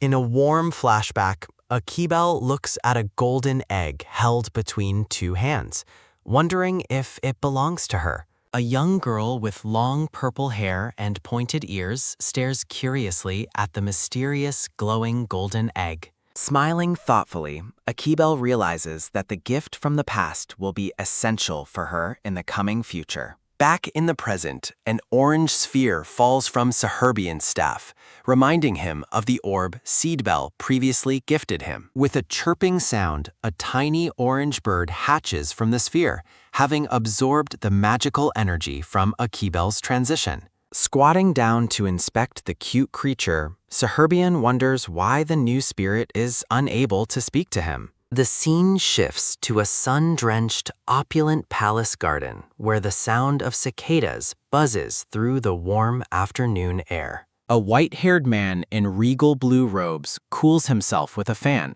while his stoic, silver-haired assistant stands by. The white-haired man loses his composure with a silly expression, prompting his assistant to sternly remind him to maintain dignity. Caught by surprise, the white-haired man looks up with wide, golden eyes as he realizes a guest has finally arrived. Saherbian enters the courtyard with the tiny orange bird perched on his head, waving a gloved hand in casual greeting. Sitting across from each other at a tea table, The white-haired man asks Saherbian if he has been well recently. taking a seat, Saherbian notes with a click that the cold tea served to him shows very good sense. The white-haired noble speaks with Saherbian, the ornate palace interior reflecting their high-ranking status as they discuss serious matters. Saherbian sips his tea in contemplative silence, his stoic face betraying none of the heavy thoughts currently weighing on him. The white-haired man freezes mid-sip, his eyes widening in shock as Saherbian reveals his intentions for the next move. Startled by the news, the noble slams his hands on the table and yells in disbelief at Saherbian's bold plan. Observing his friend's intense anger, the white-haired man realizes Saherbian is determined to handle the coming conflict entirely alone. With a serious and focused expression, the white-haired noble listens as the weight of the situation settles between them. A white bird takes flight against a bright sky with a rushing sound, signaling the beginning of a new mission. Riding a massive white creature, Saherbian gallops toward his next objective, his red hair flowing wildly in the wind. Looking over a map, the white-haired noble informs Saherbian that the hunters have already attempted their 7th brutal raid. Standing before a jagged mountain peak, Saherbian looks out over the region known as River behind the wyvern nest. Saherbian raises his hand toward the air, sensing a hidden presence with a soft sound as he begins his investigation.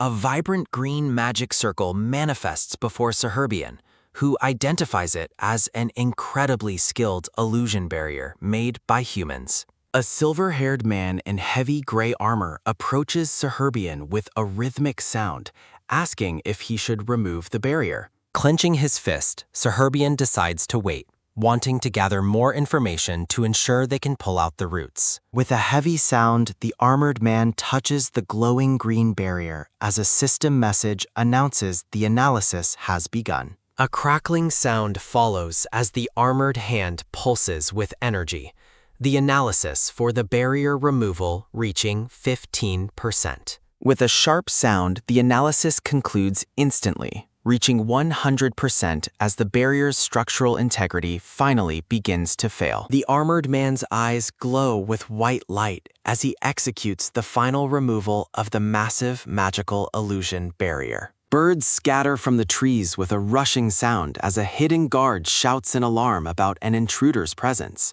Dark shadows shift through the forest with a low sound as the hunters scramble to find the person who broke in. Saherbian stands calmly among the trees with the tiny bird on his shoulder as the hunters call for the pixies. Donning a black mask and hood, Saherbian skeptically wonders if the forest's pixies would ever truly help such destructive humans. Multiple hooded figures walk through a barren field, their rhythmic footsteps echoing as they mutter amongst themselves. Sitting together, one hunter with long white hair expresses boredom and wishes for a dragon to appear. A massive, dark tower pierces the sky, protected by a barrier that hunters plan to leave to pixies. Infiltrating the tower, Saherbian and Mimir confirmed the first 3 floors are designated for general living.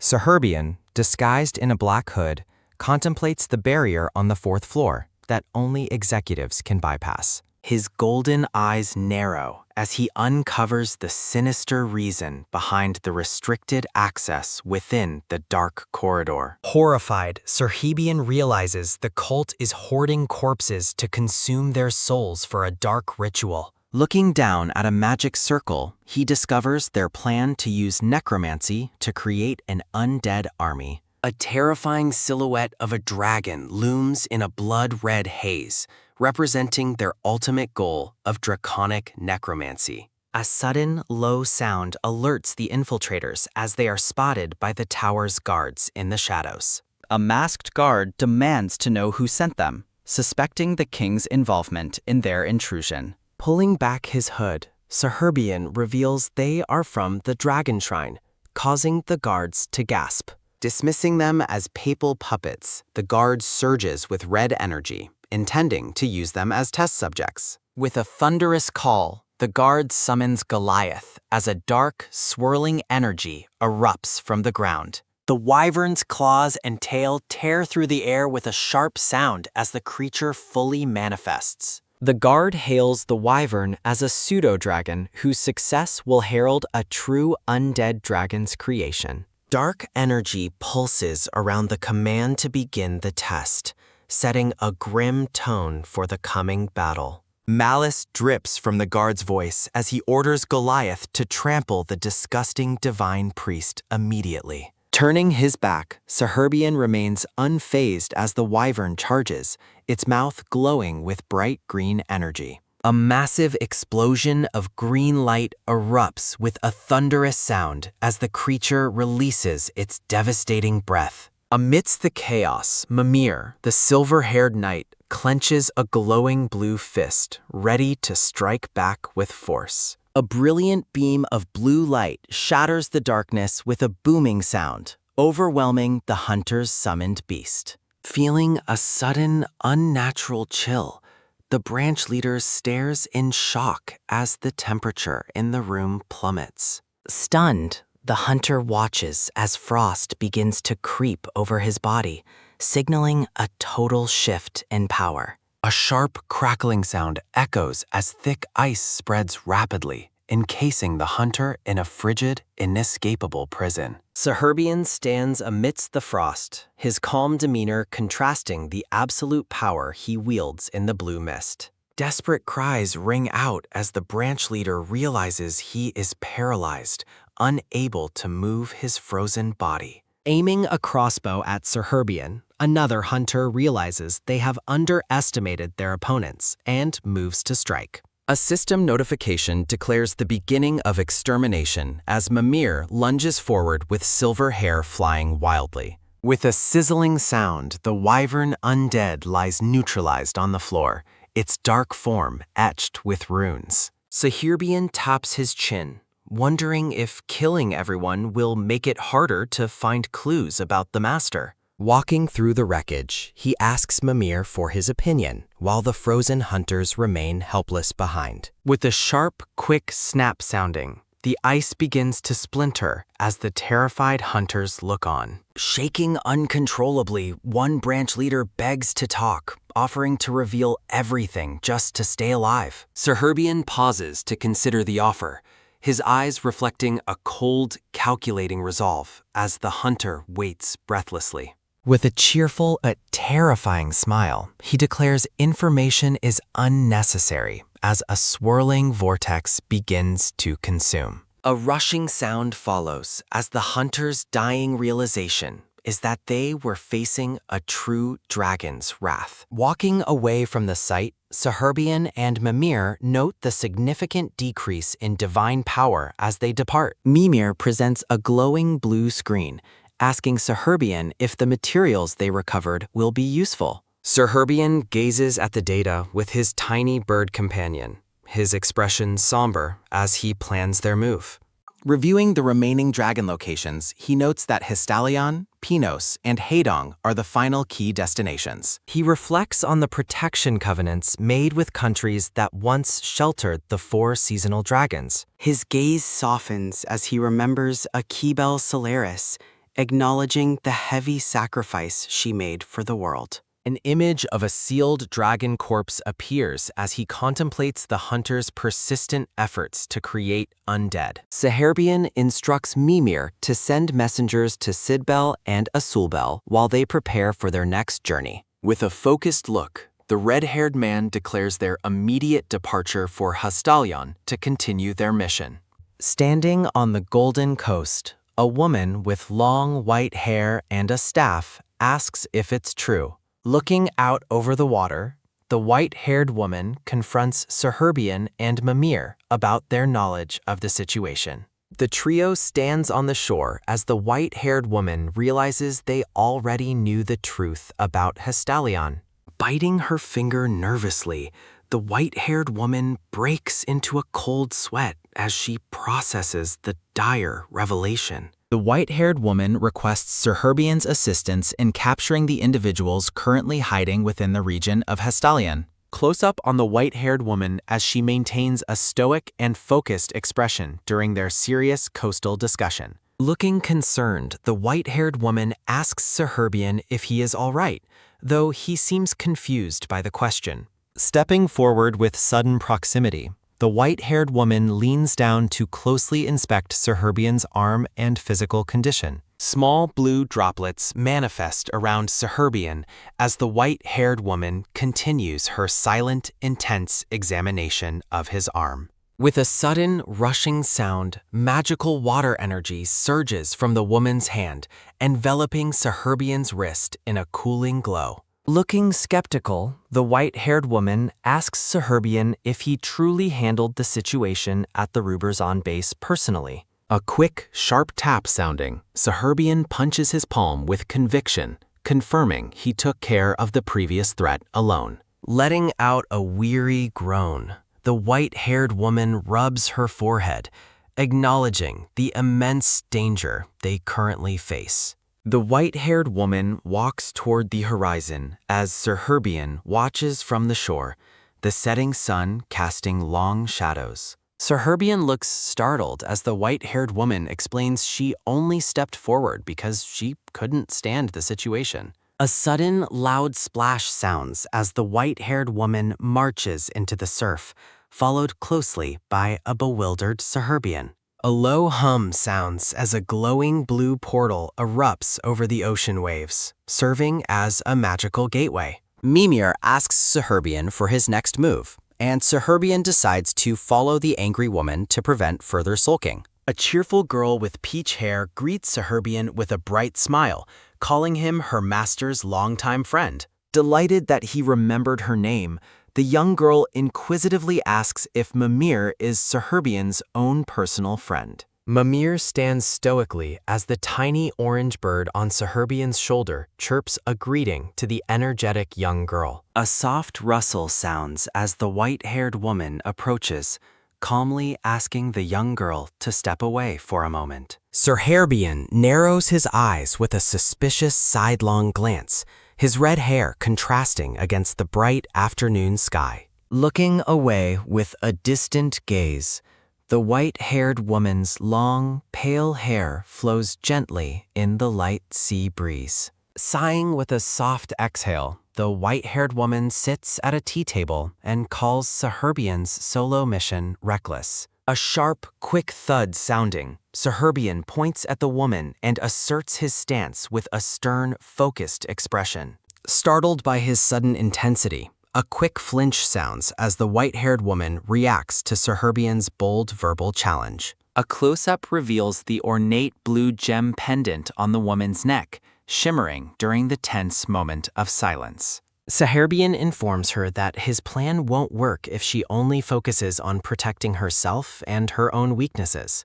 Looking down with a conflicted expression, the white-haired woman seems to struggle with the harsh truth Saherbian just delivered. Saherbian takes a quiet sip of his tea, closing his eyes as he prepares to continue their difficult conversation. Looking over the rim of his cup, Saherbian bluntly states he isn't prepared to sacrifice his life for them. A soft sliding sound follows as the white-haired woman stands up, her expression hardening as she ends the kneading. A quick, light whoosh sounds as the white-haired woman manifests swirling magical water energy around her outstretched hand. A vision of the Dragon Slayer emblem appears as Saherbian discusses the hidden connections within Hestalion's high-ranking leadership. Horrified, the white-haired woman questions if her own contractor, the Hestalian Emperor, could be involved in the dark ritual. Saherbian tells her he lacks certain information and suggests she investigate the Emperor's involvement on her own.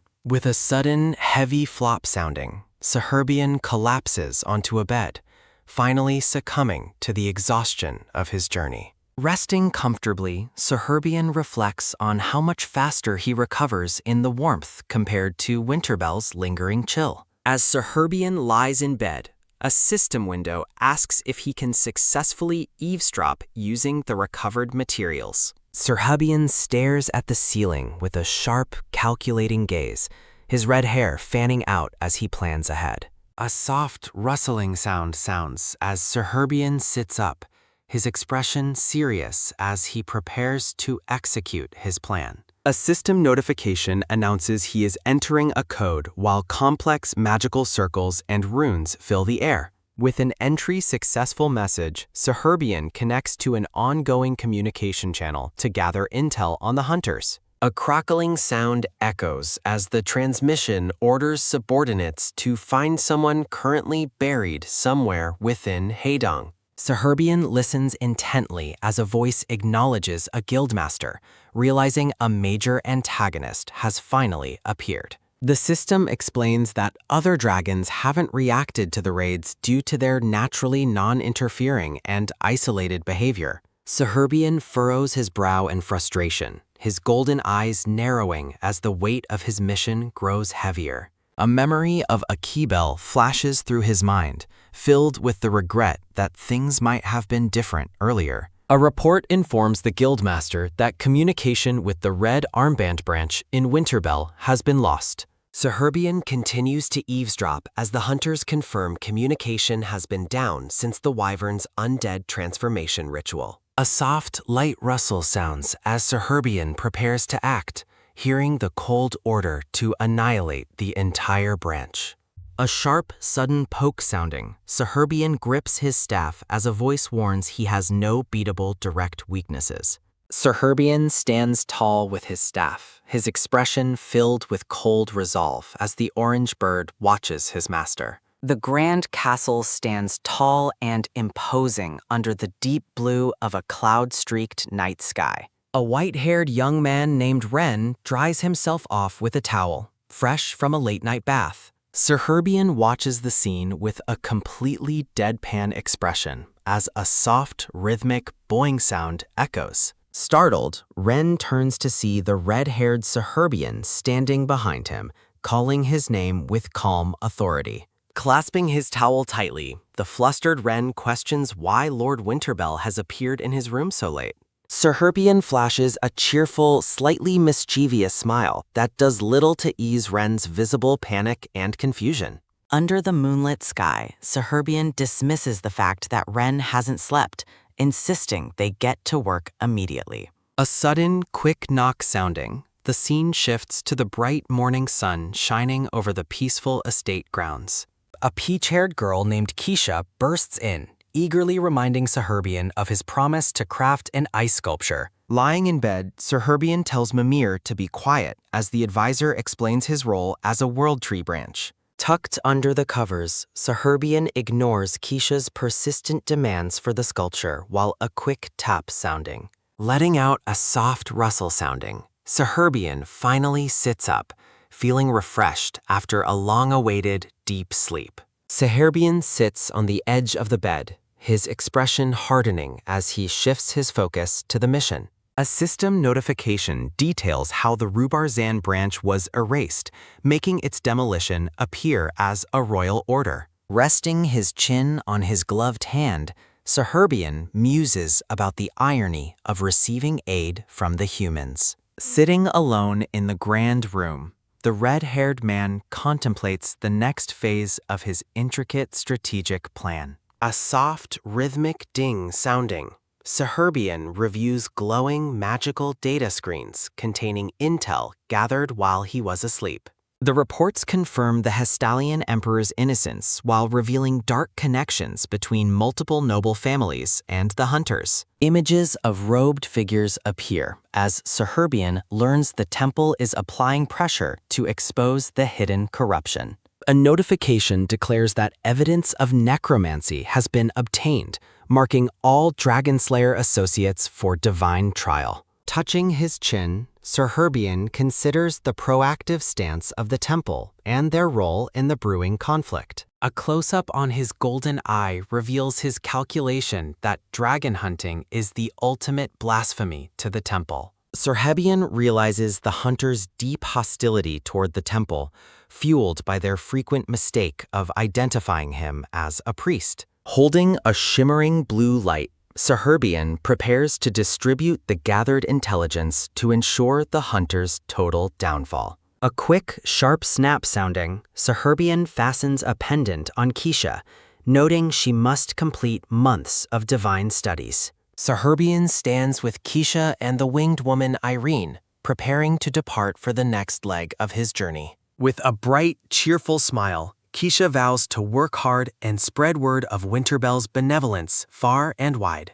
Saherbian looks on with genuine confusion, wondering what exactly Keisha could have perceived as benevolence coming from him. Irene promises to look after Keisha while Saherbian is away, watching as the red-haired man prepares for departure. A faint, rare smile touches Saherbian's face as he acknowledges the trust his companions have placed in his leadership. Letting out a deep exhale, Saherbian stretches his arms high above his head, ready to face the day's challenges. A translucent blue projection of the armored Mimir appears beside Saherbian, reporting on the status of their current mission. A cold, rushing sound follows as thick frost begins to spread rapidly through the dense trees of the forest. A terrified hunter grovels in the dirt, begging for mercy and swearing to never hunt another dragon again. Looking down with cold indifference, Saherbian holds a blue communication stone as he listens to the hunter's hollow pleas. Saherbian's face vanishes into shadow, his eyes glowing red with a terrifying, dark aura as he looms over his prey. The hunter freezes in terror, realizing the guildmaster warned them specifically to avoid direct confrontation with Lord Winterbell. A glowing figure of Mimir reports finding critical documents and stones in the basement of the hunter's hidden facility. Clad in heavy silver armor, Mimir walks across the dirt path to rejoin Saherbian, who waits for his report. Saherbian orders Mimir to send the recovered data to Liliana to further tighten the noose around the hunters. Mimir clenches his gauntleted hand around a pulsing orb of light, reporting that no survivors remain at the site. Secret communications reveal the Guildmaster's urgent order for all members to pull out and avoid Winterbell's contractor. Standing amidst the trees, Saherbian adjusts his collar, his somber expression reflecting the weight of the ongoing extermination. A sharp, crackling sound echoes from the red stone as Saherbian eavesdrops on the hunter's high-level internal communications.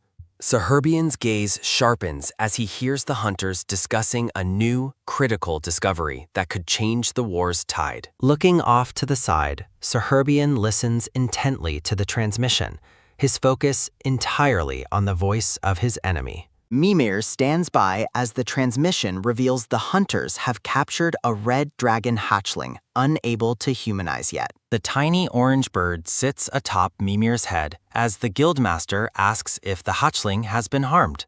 A close-up of the guildmaster's narrow eyes follows his laugh about the hatchling's luck in losing its parents. Saherbian points at the stone with cold resolve, declaring he will head to the hatchling's location personally. White-gloved hands gently handle a tiny orange creature that appears to be a Fire Clan dragon hatchling. Serherbian produces a small flame in his palm, readying himself for an impending encounter with an expected guest. Carrying a bowl of food, Keisha enters the hallway and calls out to see if Lord Winterbell is awake. Wearing a proud expression, the peach-haired girl enters the room, eager to present her freshly prepared meal.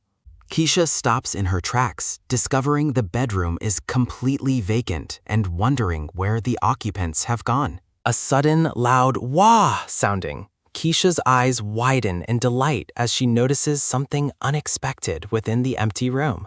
A majestic white spirit animal rests quietly upon a decorative floor rug, amidst various promotional series announcements. The scene shifts to a ruined hall where a panicked voice questions what terrible event occurred amidst the destruction. Norman, a gray-haired man, looks on in horror, blaming others for touching a hatchling and causing it to berserk. Desperate to salvage something from the charred ruins, Norman frantically digs through the rubble while a sharp kang sounding. Amidst the destruction, Norman discovers a small red hatchling and a white wolf pup resting within a glowing circle. Realizing he has found rare dragon guardians, Norman stares in awe as the small red creature's eyes glow with intensity. Joyfully embracing the two small creatures, Norman welcomes them to their new home as they leave the ruined temple. A humble log cabin stands nestled deep within a lush forest,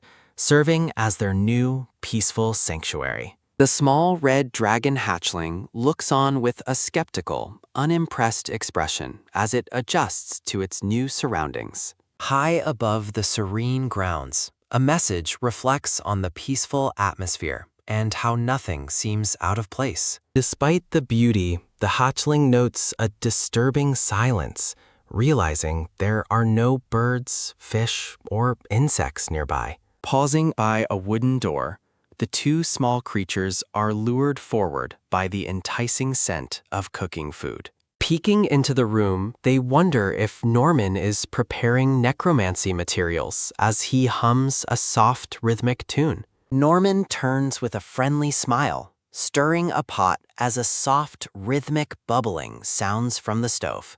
Seeing his new companions, Norman warmly asks when they arrived, while the creatures watch him with curious gazes. Narrowing its eyes, the red hatchling remains suspicious, certain that the human must have some hidden, ulterior motive. Letting out a soft, satisfied groan, the red creature flops onto its back on the wooden floor after eating. Norman watches the resting creatures with a kind smile, unaware the red hatchling has decided to wait and observe. Plating a meal of rare steak and potatoes, Norman treats his companions while the red creature quickly devours its portion.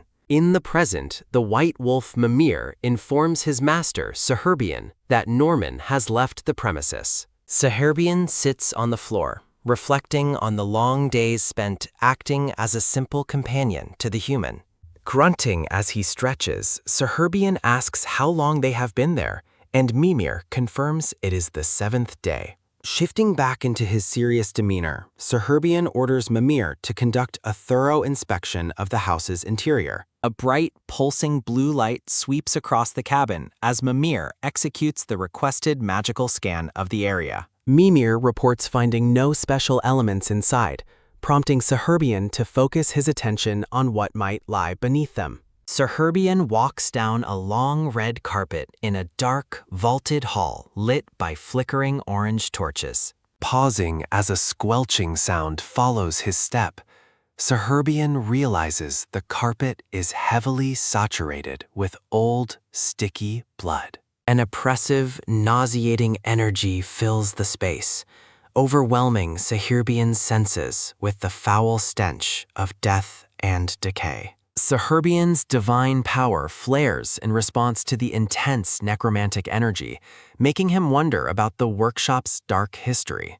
A system window sounds a sharp ting, warning Serbaean that undead have been detected in the immediate vicinity. Through the darkness of the hall, a powerful, winged silhouette stands motionless, exuding a terrifying and malevolent aura. The system notes the undead are currently dormant, but warns they will likely attack if provoked or disturbed. Saherbian questions what kind of human could possibly create such a massive, horrifying display of dark necromantic power. Beyond a massive iron gate, the winged figure stands tall, wielding a giant scythe as it guards the facility. A sudden, sharp snapping sound echoes as the purple-haired figure shifts its weight, preparing to defend its post. Energy surges as the undead officially recognize Saherbian's presence, triggering a high-level danger warning from the system. Saherbian calls out Mimir's name, his gaze hardening as he prepares to face the formidable guardian head-on. Manifesting a glowing blue energy blade, Saherbian readies himself as the winged creature lunges forward with its scythe. A heavy, metallic clanging sound echoes through the hall as their powerful weapons collide in a shower of sparks. The impact of their clashing powers creates a blinding flash of light that illuminates the dark stone walls. Saherbian and the winged enemy trade lightning-fast blows, their movements leaving trails of blue and purple energy behind. A sharp kyang sounding. The force of their duel sends shockwaves through the air as Saherbian holds his ground. Observing the creature's blue skin and black wings, Saherbian begins to realize the true nature of his monstrous opponent. The collision of divine and death energies awakens 332 undead, forcing Saherbian to accept the unavoidable, massive battle ahead. Saherbian prepares a high-level divine spell, clenching his staff as he notes he wasn't saving this power for now. A massive, blinding pillar of blue light erupts from Saherbian's staff, striking the ceiling with incredible force. A sharp kya sounding. The demonic shadows are obliterated by the blast, shattering into countless shimmering blue crystals. Saherbian stands amidst the falling shards, his gaze fixed forward as the last of the immediate threats dissipate. Saherbian identifies the enemies as demons, observing a powerful winged creature with red eyes wielding a massive scythe. Realizing the demons were infused with spirits to become undead, Saherbian ponders the depth of his enemy's dark methods. The winged undead demon lunges with its scythe as Saherbian sardonically applauds the enemy's dedication to their dark craft. Weapons clash in a series of lightning-fast exchanges, their powerful energies sending sparks flying throughout the dark hall. Evaluating the demon's resistance to divine power, Saherbian prepares for a difficult battle against this high-level opponent. Struggling against the poisonous death energy, Saherbian blocks a heavy scythe strike while finding it increasingly hard to breathe.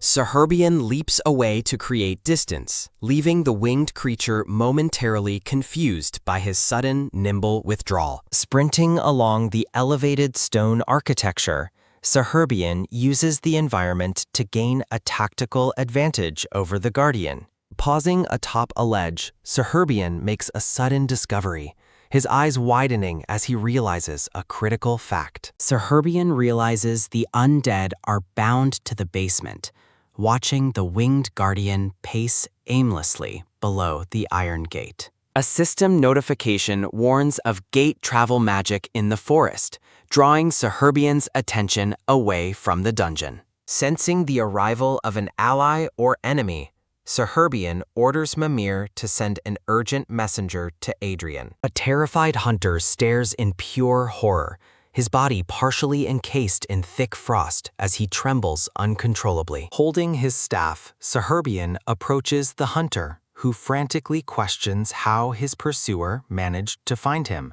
A cold, predatory smile touches Saherbian's face as he tells the man he has done too much to die easily. The scene shifts to a grand, sunlit cathedral tower standing tall against a bright and peaceful morning sky. Reports confirm the total annihilation of the Dragon Slayers, with their remaining members captured and subjected to harsh punishment. Trapped within a dark, cold cage, Norman faces the grim reality of his impending execution by holy flames. Clad in a red royal mantle, Adrian studies a document, suspecting that someone is hiding critical information. Adrian orders Ren to investigate those who might have assisted Norman, while Saherbian stands by listening silently. Moving through the lush grass, a traveler's boots press into the earth as they journey through the open field. A girl with soft purple hair and small bat wings sits peacefully in the sunlight,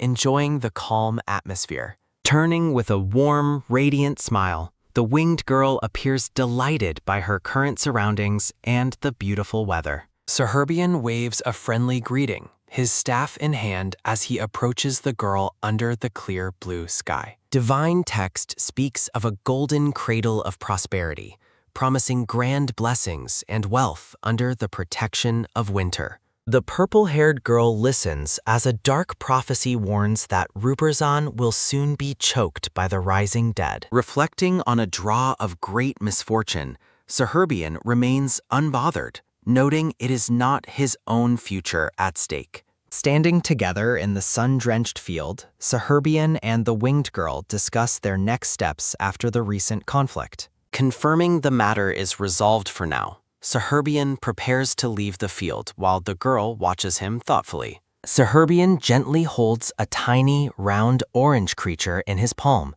its small features barely visible against his glove. Passing the small spirit to the purple-haired girl, Saherbian watches as she carefully takes the creature into her hands. The girl explains that animal-type spirits fulfill the wishes of those closest to them, holding the creature with great care. Saherbian's expression turns somber as he reflects on Akibel's final wish and what it means for their current journey. Golden light descends upon the rooftops of Haedong, the place where a final wish was made before death took hold. Holding his staff high, Saherbian wonders if anyone will protect the country once he has finally departed from its lands. Standing on the roof, Saherbian acknowledges that everyone has found their place and tells Mimir it is time to depart. A knowing smirk crosses Saherbian's face as he responds to Mimir's query about their next destination with quiet confidence.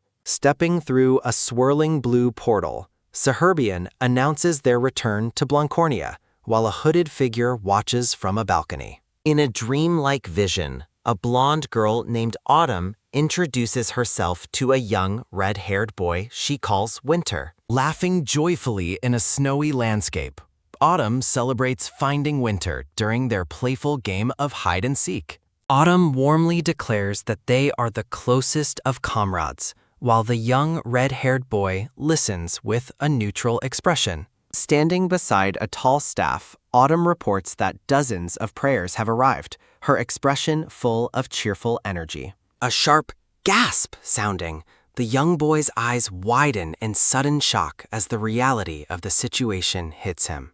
Overwhelmed by the sudden influx of dozens of prayers, Saherbian clutches his chest, struggling to process the spiritual weight. Surrounded by crowds in a massive cathedral, Saherbian questions the nature of this dream as people gather to offer prayers. Citizens beg for an end to the drought and blessings for their exams, their desperate pleas filling the sacred space. Hand to head, Saherbian grows weary of listening to countless prayers he simply cannot grant. Rumors of a guardian dragon spread through a best-selling book, which Saherbian suspects is the meddling work of Irene. From high above the courtyard, the figures gather near a fountain as the quiet atmosphere of the sanctuary settles. A grand door swings wide as Saherbian steps forward, prepared to face the duties of the 4 seasonal bells. The 4 seasonal bells maintain the world's balance, and a glowing green leaf signals that a vacancy is filled. Beneath the starry night, a golden leaf drifts through the trees, marking the birth of a brand new seasonal bell. Deep within the silent woods, several white stone markers stand as solemn witnesses to the passage of dragon lineage. The elders observe the young hatchling with curiosity, marveling at the sight of a new guardian holding a staff. Accompanied by Mimir in human form, Saherbian is greeted by a black-haired girl who leads him toward a hidden clearing. Looking up with a bright smile, the black-haired girl playfully notes that Saherbian seems to have grown a bit taller. Excitedly pulling him along, the girl asks Saherbian if he is ready to finally meet the new baby hatchling.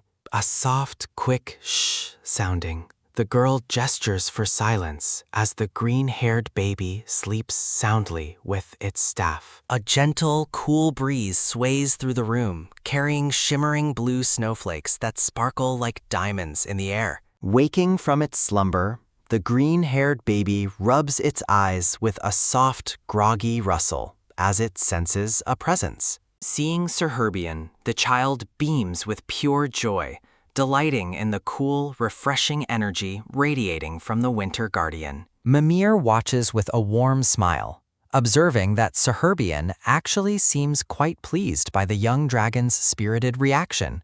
A sudden, sharp radiance shimmering, Saherbian's expression hardens into a mask of solemnity as he stares at the happy child. A golden vision of the past appears, showing a blonde girl named Solaris smiling warmly from a sunlit balcony. The purple-haired girl with bat wings approaches gracefully, her footsteps making a light sabak sound against the forest floor. Akibel exclaims happily that everyone shares his nature, while the winged girl prepares to bestow a sacred comrade's blessing. Shimmering blue droplets float through the air as the name Akibel is officially bestowed upon the child of autumn. Water and petals swirl around the laughing Akibel, celebrating the young guardian's integration into the cycle of the seasons. Her expression calm and expectant, the purple-haired girl turns to Saherbian and informs him that it is now his turn. Standing perfectly still, Saherbian looks down with a cold, unreadable gaze, his silence creating a tense atmosphere in the clearing. Saherbian senses a familiar energy and a different face within the child, reflecting on the ancient colors of the forest. Surrounded by delicate white flowers, Akibel looks up with a pure, innocent smile, waiting for a blessing from his idol. A golden light bathes the memory of Solaris, confirming that Akibel was once the name of a dear lost friend. The young hatchling tilts his head, his large green eyes full of wonder and expectation as he watches Serpian's face. A soft tuduk sounding.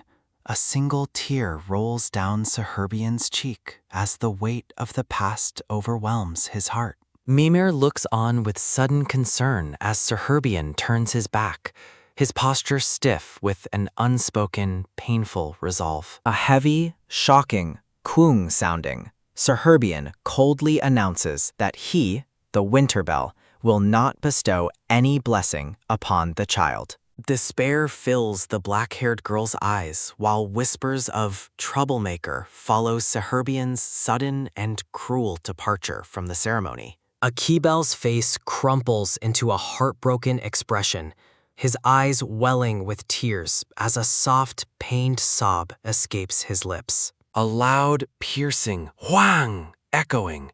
The child's desperate wail fills the forest as Saherbian walks away into the shadows. Hunched over in the dark, rainy woods, Saherbian leans heavily on his staff, isolated by the choice he just made. Looking exhausted and profoundly lonely, Saherbian stares into the distance, haunted by the memories he cannot seem to escape.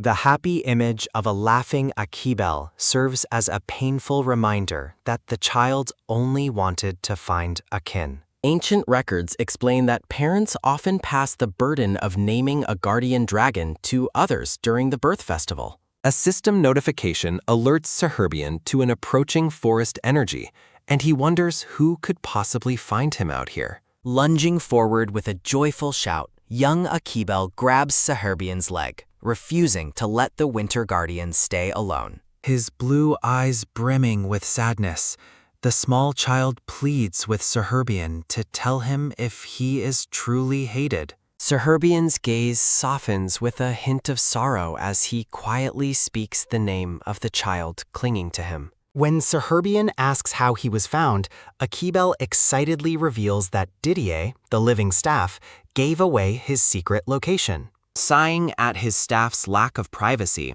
Serherbian decides to register Akibel as a messenger since it suits his needs. Akibel looks up with renewed hope, his eyes sparkling as he prepares to follow Serherbian's every command with youthful enthusiasm. In a petty standoff, Akibel insists Serherbian is leaving because of hatred, while the tall guardian stubbornly denies the claim.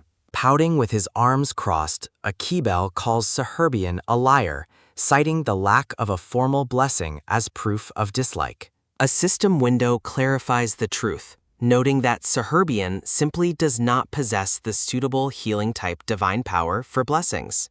Kneeling in a dark, thorny wasteland, Serherbian reflects on the bitter reality that his magic is not meant for healing. Akibel excitedly wonders if a gift is a winter's blessing, but Serherbian deadpans that it is just a simple ice pack. Serherbian looks down with a heavy heart, contemplating the weight of his responsibilities as a winter guardian. Close-up narrative bubbles explain that the winter bell offers only protection from the cold rather than traditional blessings. Serherbian stares ahead, reminding the child that his inability to heal is a fact passed down through generations. Smiling brightly, the young child accepts the truth simply because Serherbian is the one who told him. Visions of the past depict Serherbian's own isolation, recalling how mutants like him were shunned from birth. A soft, pained sounding. Serherbian looks away, ashamed of comparing the innocent boy to his own tragedy. Clarifying his stance, Serherbian assures the hopeful child that his cold behavior does not stem from hatred. Akibel beams with pure joy, his worries completely forgotten as he listens to the guardian's rare confession. A small, hopeful pew sounding, the boy asks Serherbian to finally grant him the honor of a name. Serherbian suggests other adults, but Akibel pouts as a gloomy aura of disappointment swirls around his small form. Yielding to the child's persistence, Serherbian agrees to give him a name while warning against any future regrets. Mimir arrives suddenly with a quick tat sounding, relieved to have finally found Serherbian in the dark woods. A sudden, loud pop sounding.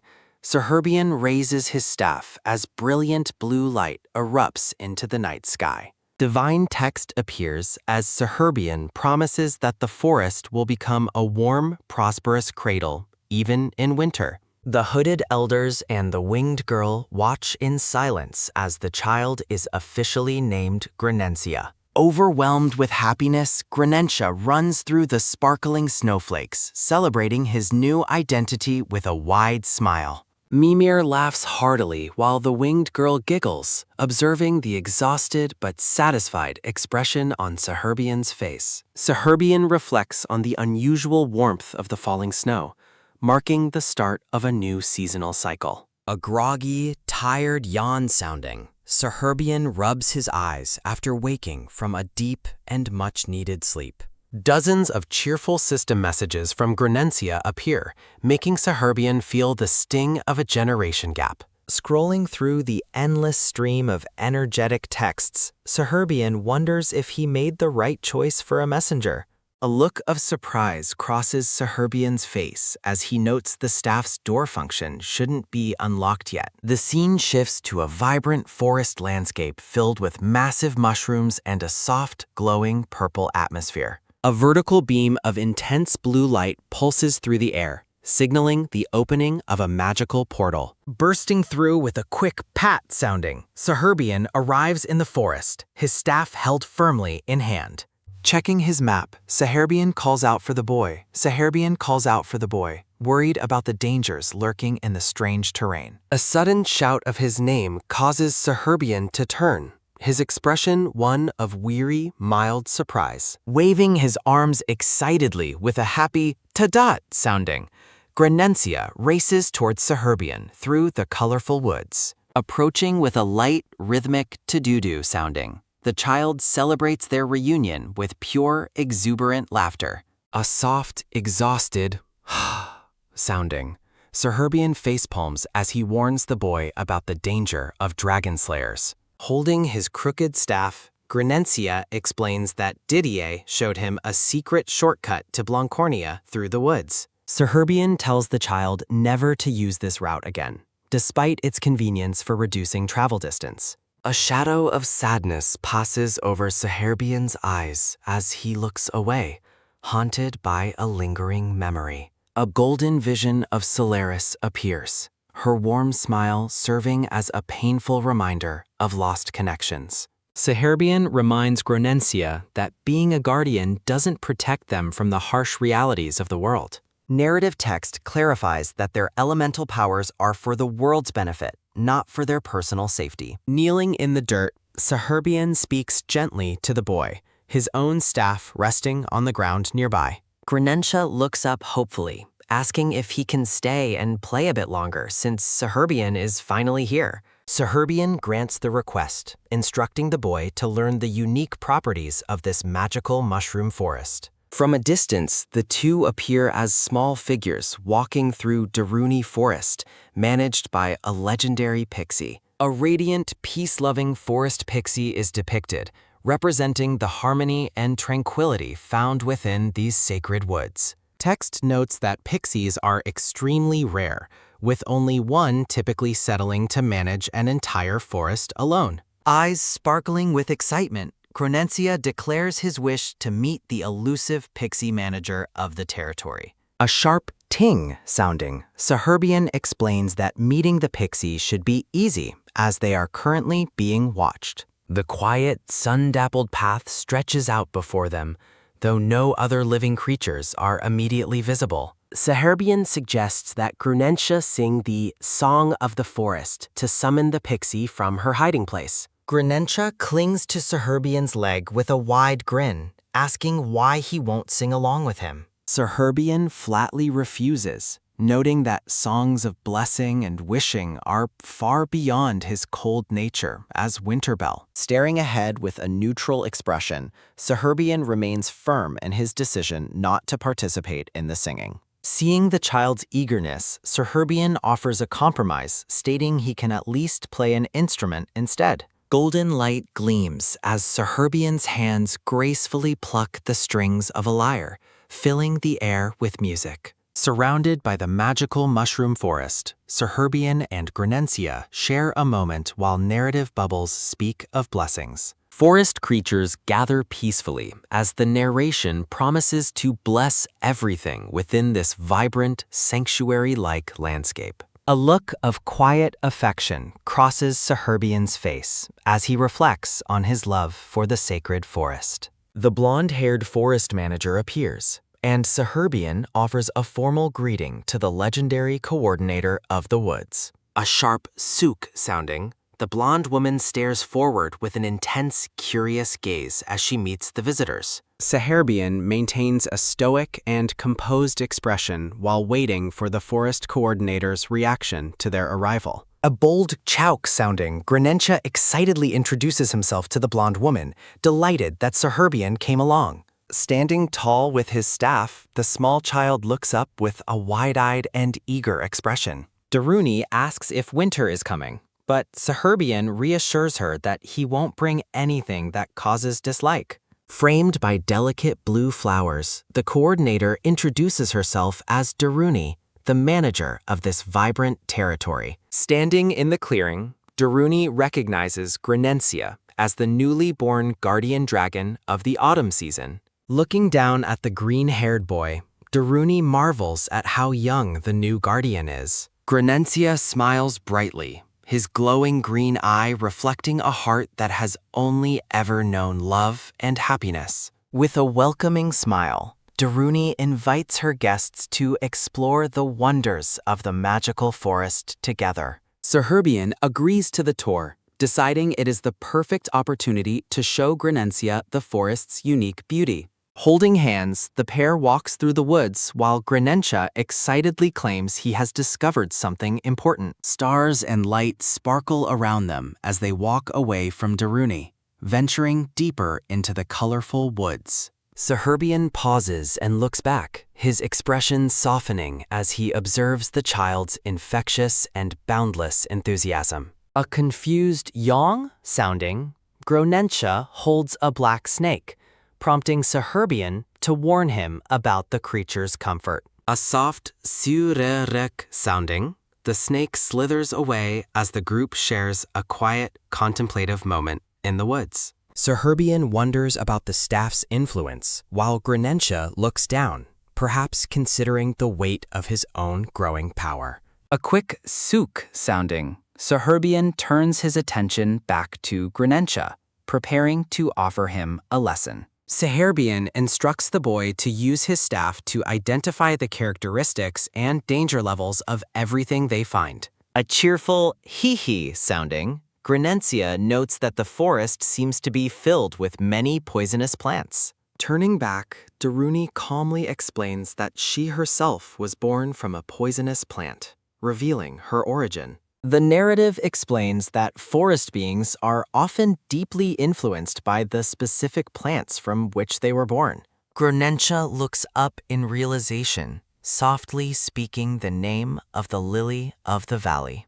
A quick talrang sounding, the small child clings to Saherbian's leg, seeking comfort and connection from the tall guardian. Vibrant flowers bloom among the grass, representing the delicate and diverse life forms that populate Darunis territory. Curious, Granentia asks Daruni if her movements are limited by the setting of the sun each day. Saherbian asks about a druid and learns that he is currently away driving out intruders from the forest. The three stand in the vast reddish clearing, discussing the current state of the forest and its guardians. Daruni explains that a newly born pixie nearby is attempting to create a rival forest, causing territorial tension. Saherbian listens intently, realizing that the intruder being driven away is actually a fellow forest spirit. Daruni looks down sadly, wondering if she should step aside to prevent both forests from being destroyed. A thoughtful Mulkarim sounding, Granentia watches the pixie manager, his young mind processing the difficult situation. A playful Hundal sounding, Granentia tugs on Saherbian's hand and pleads with him to help the forest pixies. Saherbian reflects on the duty of guardian dragons to protect the forest, even when the path is unclear. Saherbian agrees to intervene, though he warns that winter's cold nature is rarely helpful in resolving delicate conflicts. Closing his eyes, Saherbian takes a breath, accepting the responsibility of helping the forest managers find peace. Granentia looks up with a surprised and hopeful expression as the guardian prepares to use his magic. Radiant green light arcs through the air, signaling the activation of a powerful and ancient forest spell. Waving his arms excitedly, Granentia points toward the sky as the vibrant magical energy swirls around them.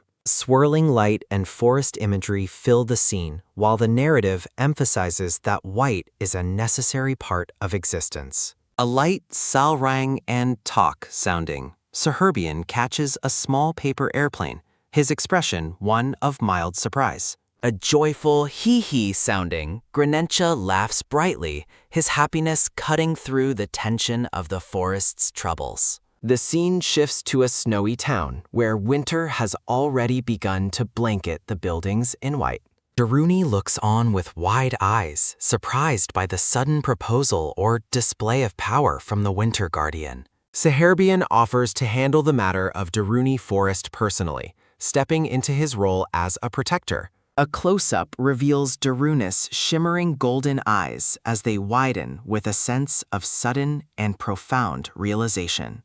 With a sharp tak sounding, Daruni kneels before Serbian and Granentia, desperately imploring them to save her forest. Looking down with a pained expression, the blonde pixie manager clutches her chest while struggling with her heavy responsibilities. Sunlight floods the vibrant canopy as a celestial voice pleads for someone to finally coordinate and heal the woods. A thunderous quang sounding erupts as an explosion of dirt and debris signals the start of a violent confrontation. A powerful beam of blue light strikes the ground with a massive quahawk sounding, intensifying the chaotic magical battle. The earth trembles with a low coo sounding as heavy feet stand firm upon the cracked and broken terrain. With a swift hung sounding, silver-haired and brown-haired elf warriors clash in a desperate display of martial strength.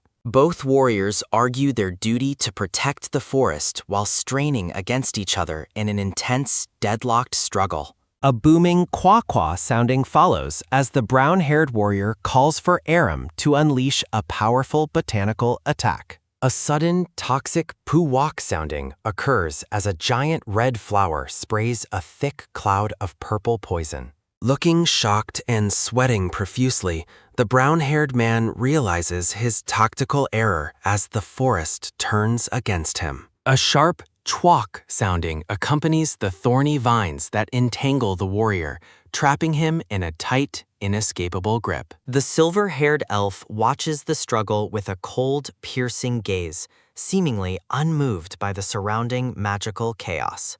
Pain etches across the warrior's face as he is physically restrained by the forest's power, crying out in defeat. Charging in with a sudden pot sounding, Saherbian and Grenencia arrive on a white unicorn to halt the fighting. Angry and small, Grenencia shouts that their reckless fighting is the very thing destroying the forest they claim to protect. A heavy coo sounding signals the collapse of a scorched tree trunk as the landscape bears scars from the battle. The combatants freeze, stunned into silence by the child's blunt question about their intent to continue the pointless war. Kneeling in exhaustion, the silver-haired elf explains that they only fought because their sacred territory was under invasion.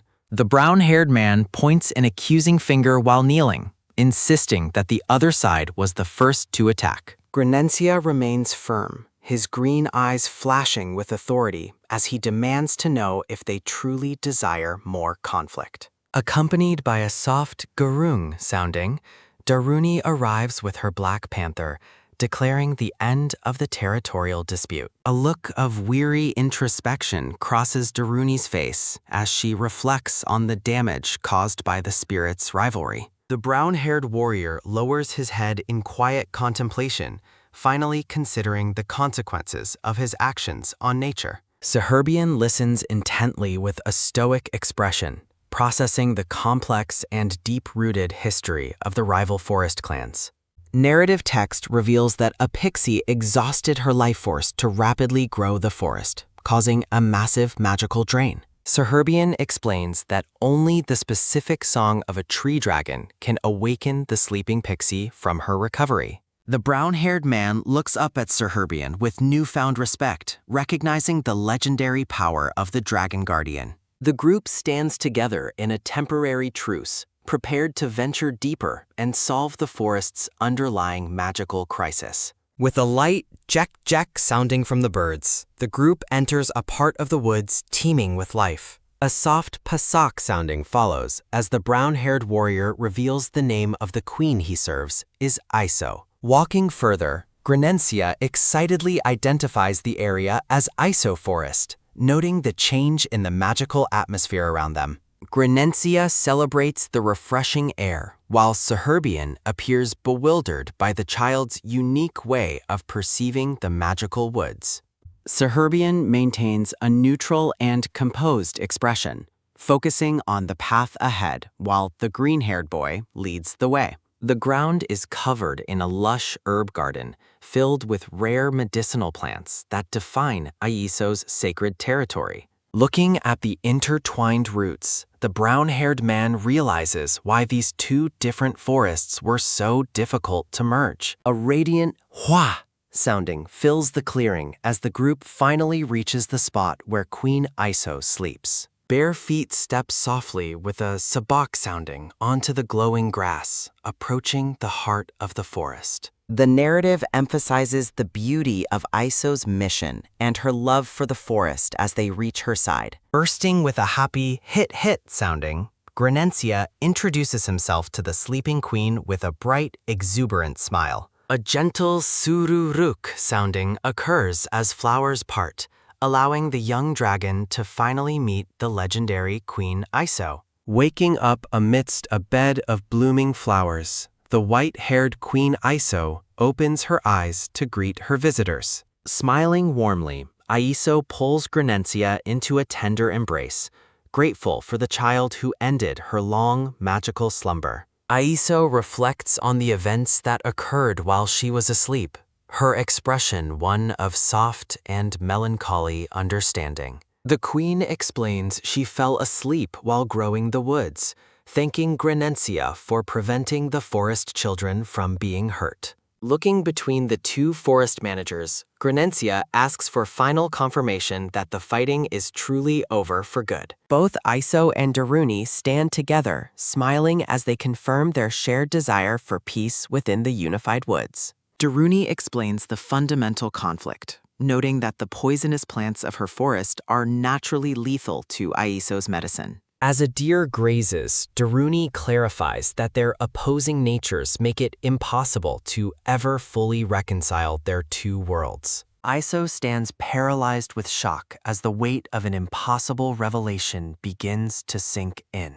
Saherbian informs the group that the attribute testing results for Daruni and Iso have finally been delivered. Iso and Daruni stand together in stunned silence, their expressions reflecting growing dread at the impending news. Recalling the forest's whispers, Iso explains how herbalists traditionally view medicinal and poisonous plants as fundamental opposites. Saherbian observes that even life-saving herbs can become lethal poisons if administered in excessive, uncontrolled quantities. Turning to the white-haired queen, Saherbian bluntly reveals that Iso does not actually possess a healing attribute.